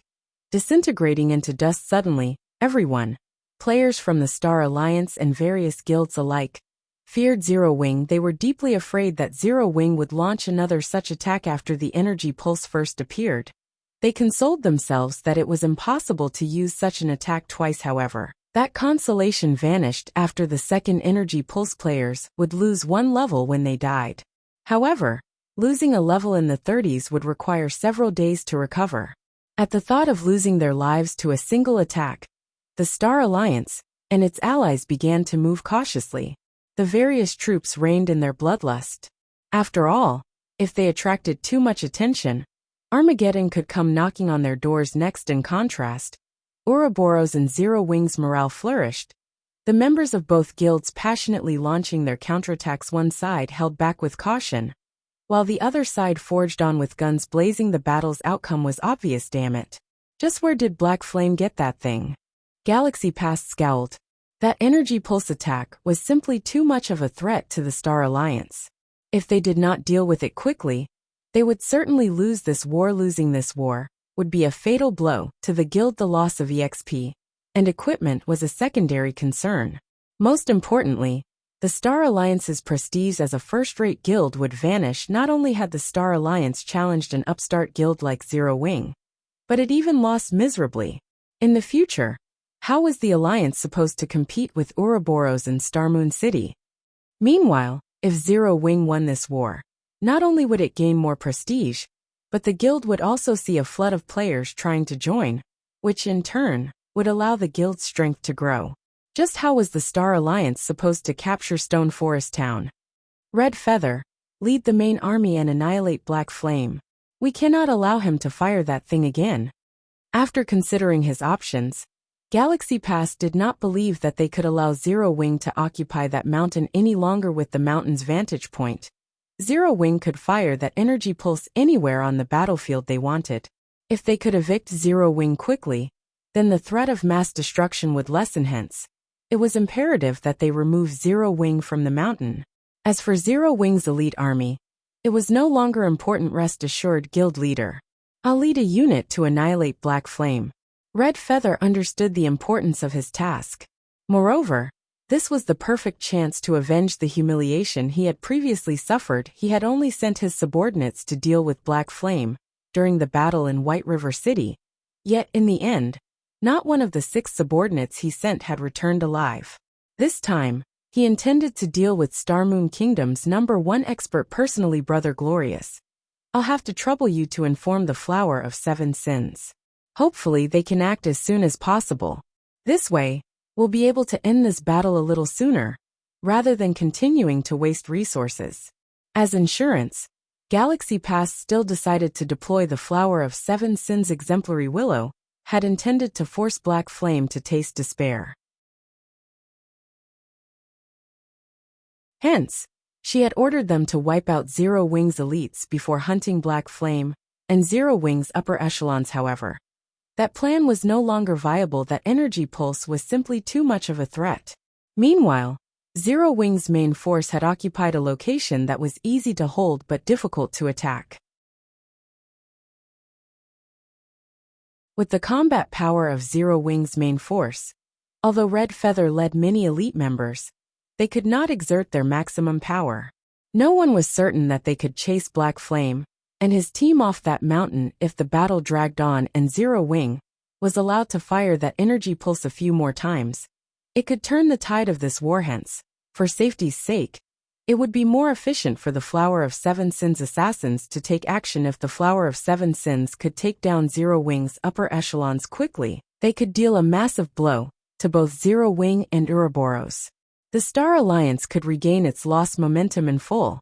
It would be much easier to annihilate the remaining elite members of the 2 guilds. I'll notify them right away, Glorious Echo replied. He too realized the severity of the situation. His previous carefree expression had vanished. The war that had clearly been in their favor had suddenly taken a 180-degree turn. If they idled, this war would lose all meaning. Even if they killed Zero Wing's upper echelons, Exemplary Willow wanted an overwhelming victory in addition to Black Flame's despair. If he told Exemplary Willow that they had won a Pyrrhic victory, the woman might even skin him alive. Finally, want us to join the fray? A silver-robed man asked. This middle-aged man carried a black spear on his back and chuckled when he received Glorious Echo's callies. I hope you can finish the job as soon as possible. Glorious Echo nodded. Relax. As long as we make a move, Black Flame's time in this world will be limited. The silver-robed man laughed. He then disconnected the call and looked to the others, saying, Let's begin. Don't forget your targets. You are only allowed to attack someone else after your target is dead. Although they were all extremely powerful, top-tier experts, when dealing with this silver-robed man, they could not help but shiver as they nodded their heads respectfully. The Flower of 7 Sins was an organization where strength meant everything. The silver-robed man was stronger than every one of them. Hence, he had full command of this operation. Just as the Flower of 7 Sins assassins made their way toward Shifang's Peak, the secret pavilion's members, who had watched from afar, began to move. I had not expected Zero Wing to obtain such a strategic tool. It's no wonder why it grew from an upstart guild to its present power. If not for the Flower of 7 Sins, Zero Wing might really win this war. Yuan Tiexin shuddered when he recalled the prior devastation. If Zero Wing could obtain several more tools, who could possibly stand up to it in the future? However, this event had reminded him of one thing: wars in God's domain were not won just by relying on elite and expert players. Such strategic tools were similarly very important. While the Star Alliance mobilized a unit, approaching Shifeng's position, Shifeng used this time to fire the Mana Pulse Cannon a few more times, annihilating thousands of the Star Alliance's members. The Star Alliance's expert team, which faced the Dark God's Legion, also received a shot. The energy pulse had instantly disintegrated close to half of the expert team, alleviating the pressure on the Dark God's Legion. This situation had nearly caused the upper echelons of the Star Alliance and the various other guilds to faint. Guild leader. As expected, they're approaching. Should we have the nearby elite legion head our way and assist us? That way, we'll have an easier time holding this area. Fire Dance asked Shifeng, as she watched the elite army gather at the foot of the mountain. With only Zero Wing's main force, it would be extremely difficult to secure this location. No need. Having more people will only hinder us. Shifeng waved his hand. He then took out the Bible of Darkness and the Tier 3 magic amplification scroll from his bag, smiling faintly.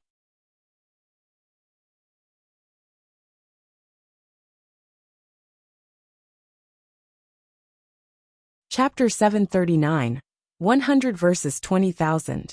The Star Alliance had dispatched an army of 20,000 elite players to surround Shifeng's mountaintop. Even if Shifeng and the others were more powerful, they would never escape an army of 20,000 elite players and numerous experts. Everyone split up as much as possible and attack in groups.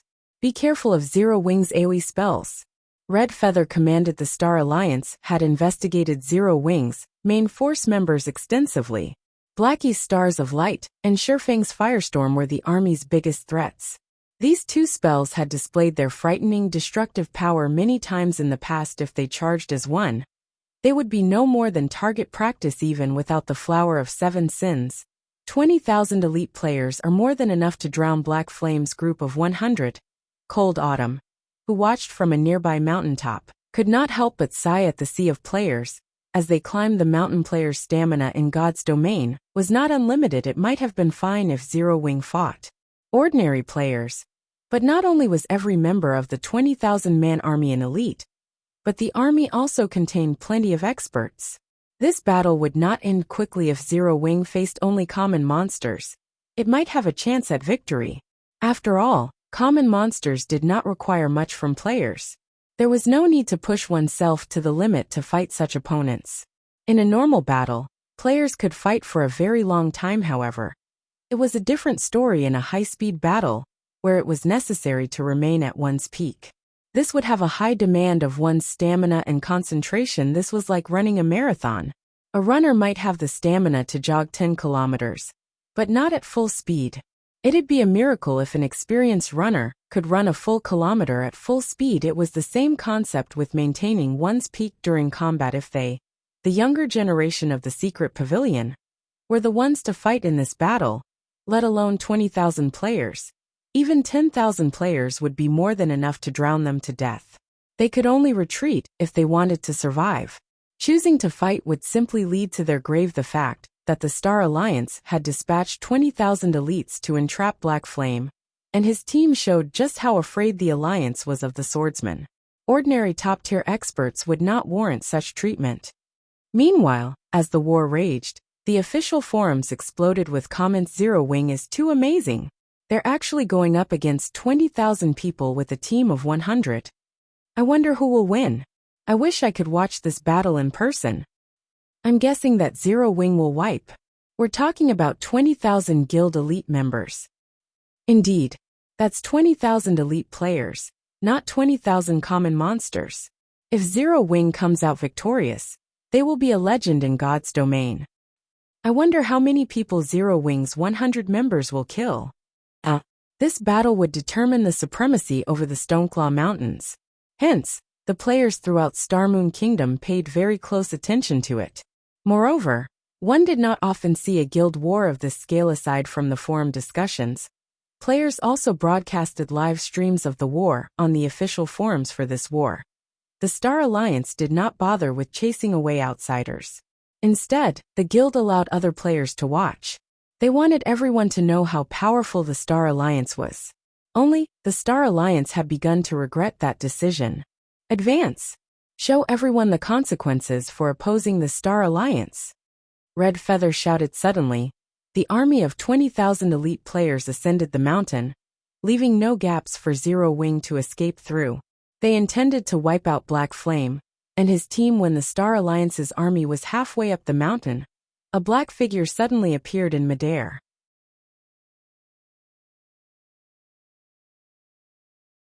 Whenever the figure flapped its pitch-black wings, it generated powerful winds. Why is a demon here? Everyone from the Star Alliance turned to look at the figure. Battle Demon. Level 55. HP 11,000,000/11, 000,000. While everyone was caught in a daze, the Battle Demon lifted its twin blood-red war axes and swooped down into the crowd. Swinging its weapons, the Battle Demon created a storm that sent all players within a radius of 15 yards flying into the air, the countless wind blades ending their lives once the violent storm ended. Hundreds of pieces of equipment fell from the sky. Everyone involuntarily shuddered. With players' current standard, none of them had any hope against a level 55 Tier 3 creature now. This is Zero Wing's demon. All melee players scatter. Ranged players, distance yourselves from the demon and use barrier magic arrays to trap it. Red Feather immediately commanded. Although the demon's sudden appearance had surprised him, he remained relatively calm. Although barrier magic arrays were rare, a first-rate guild like the Star Alliance had quite a few in reserve. They might not be able to kill the Tier 3 demon, but they could confine it for a while. However, Shifeng had no intentions of giving the Star Alliance the opportunity to trap the demon. The demons he summoned with the Bible of Darkness were different from the creatures summoned with summoning scrolls. The demons could be controlled from a very long distance. Hence, Shifeng directed the Battle Demon to fly into the air and attack other locations. Despite the constant attacks from the Star Alliance's players, due to the level and tier suppression, their damage was practically negligible. In such a way, the Battle Demon repeatedly struck and fled every time the players with the barrier scrolls reached the battle. The demon was out of reach for a time. The Star Alliance's army plunged into chaos. Red Feather's eyes were bloodshot with fury as he roared deafeningly. Watching this madness repeat again and again, it was already difficult enough to deal with a Tier 3 demon.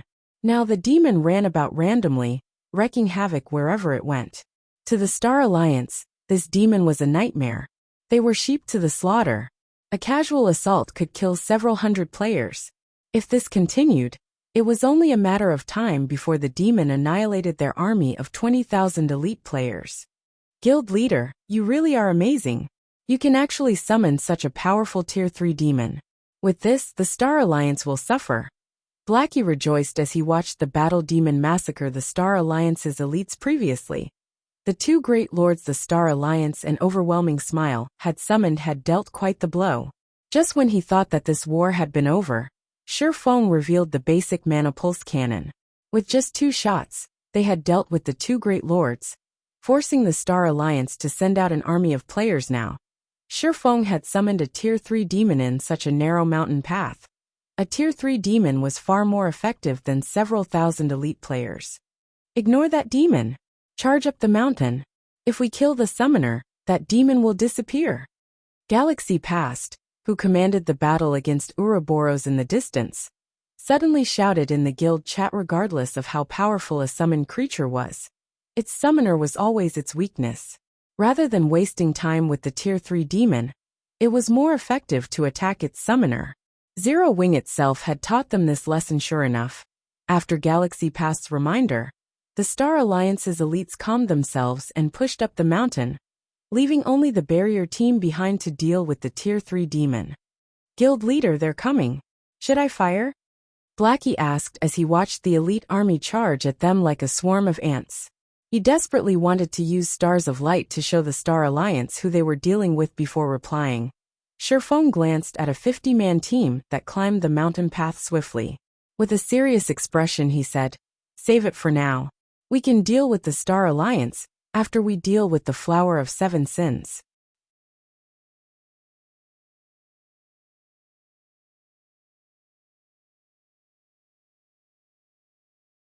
Chapter 740 Top Tier Battle. Hearing Shifeng's comment, Fire Dance and the others turned towards the Flower of Seven Sins approach if they had to name their greatest threat in this war. It was definitely not the Star Alliance's army of over 100,000 elite players. It was the 50-man team from the Flower of Seven Sins watching the assassins close the distance between them. Fire Dance and the others grew nervous. They knew that, should the assassins defeat them here, their previous efforts would be for not don't hold back against them. Use the power of darkness right from the start, Shifeng reminded his team through the team chat. Victory or defeat, let it be determined within these 10 minutes. In terms of techniques, the Flower of Seven Sins was leaps and bounds above them. They only had two advantages. First, they had more numbers on their side. Second, they had the advantage of berserk skills. The power of darkness had a duration of 10 minutes. Ordinary berserk skills generally only lasted a fraction of that time when they activated the power of darkness. Their opponents would have no choice but to activate theirs as well if they could last through the duration of the Flower of Seven Sins berserk skills. They would emerge victorious. Shifeng directed the battle demon to charge at the assassins with flying speed with the overwhelming combat power of a Tier 3 demon. It should be simple to defeat the 50-man team of assassins. Do you think you can stop the Flower of Seven Sins with a single Tier 3 demon? The silver-robed man glanced at the battle demon flying towards his team, a playful smile appearing on his face. He then revealed a black magic scroll. Unfurling it, he shouted, "I summon the Magma Giant." Suddenly, a massive humanoid figure covered in molten lava appeared on the mountain. Lava Giant, elemental being, Great Lord. Level 55, HP 18, 000, 000/18, 000, 000. The instant the lava giant appeared, it released an angry bellow and lifted both its hands. Suddenly, lava spewed from the ground and swept across the mountaintop, transforming an area of 300 yards around the lava giant into a lava domain. Not only did the lava domain suppress enemies' attributes, but it also ate away 3% of their HPs every 5 seconds. Players could not fight within the domain for very long at all. After establishing its domain, the lava giant tightly clasped both its hands together. In the next moment, hot lava began to spew into the air, engulfing the battle demon and preventing it from moving. A Great Lord actually knows a domain skill and a Tier 3 imprisonment skill. The Flower of Seven Sins is even willing to part with such a summoning scroll? Shifeng could not help his frown. A Tier 3 imprisonment skill could seal the battle demon's movements for a very long time. However, throughout the skill's duration, the caster could not move. Both summoned creatures had been taken out of this fight. However, the Flower of Seven Sins had the aid of a domain skill, which was a significant disadvantage for Zero Wing. Give up. Nobody can avoid the Flower of Seven Sins assassins. The silver-robed man chuckled. The lava domain had already enveloped the mountaintop. Zero Wing's members were trapped inside. Moreover, with the suppression and HP reduction effects, even if Zero Wing's members activated their berserk skills, they would not survive for long inside the lava domain. In the end, death would be waiting to greet them. That isn't necessarily true. Watching the assassins charge at them, Shifeng suddenly shouted, "Activate the magic array." Suddenly, a purple-gold magic array appeared in the air, enveloping both Zero Wing and the Flower of Seven Sins. This magic array was none other than the intermediate magic array, 9-star polar domain, that Shifeng had previously obtained. As long as the 9-star polar domain was active, people outside the barrier could not enter. Similarly, those inside could not leave. Only after the 9 casters' mana ran out would the barrier disappear. Moreover, the 9-star polar domain also suppressed the assassin's attributes. Furthermore, its suppression was more powerful than the lava domains. The lava domain could suppress a player's attributes by 30%, whereas the 9-star polar domain could suppress a player's attributes by 40%. Against high-tiered monsters, it could suppress over 70% of their attributes. It was an extremely powerful magic array. When the players outside of the barrier saw Zero Wing and the Flower of Seven Sins' various combat methods, they were momentarily stunned. Very good. At least things are getting a little interesting now. The silver-robed man could not help but laugh. Let's see which one of us will last until the very end.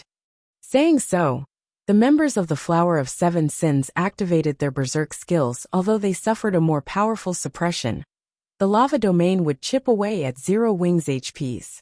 If they dragged on the battle, they could win easily. Meanwhile, Zero Wings' side similarly activated the power of darkness suddenly. Both sides' attributes soared, their combat powers reaching greater heights than before.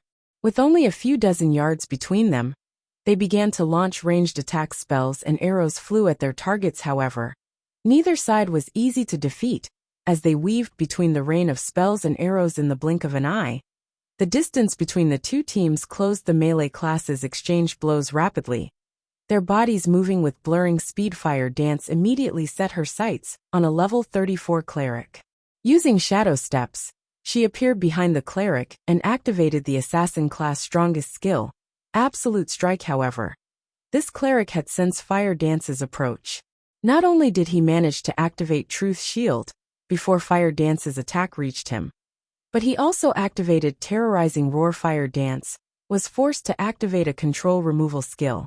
Afterward, she thrust her short sword towards the cleric.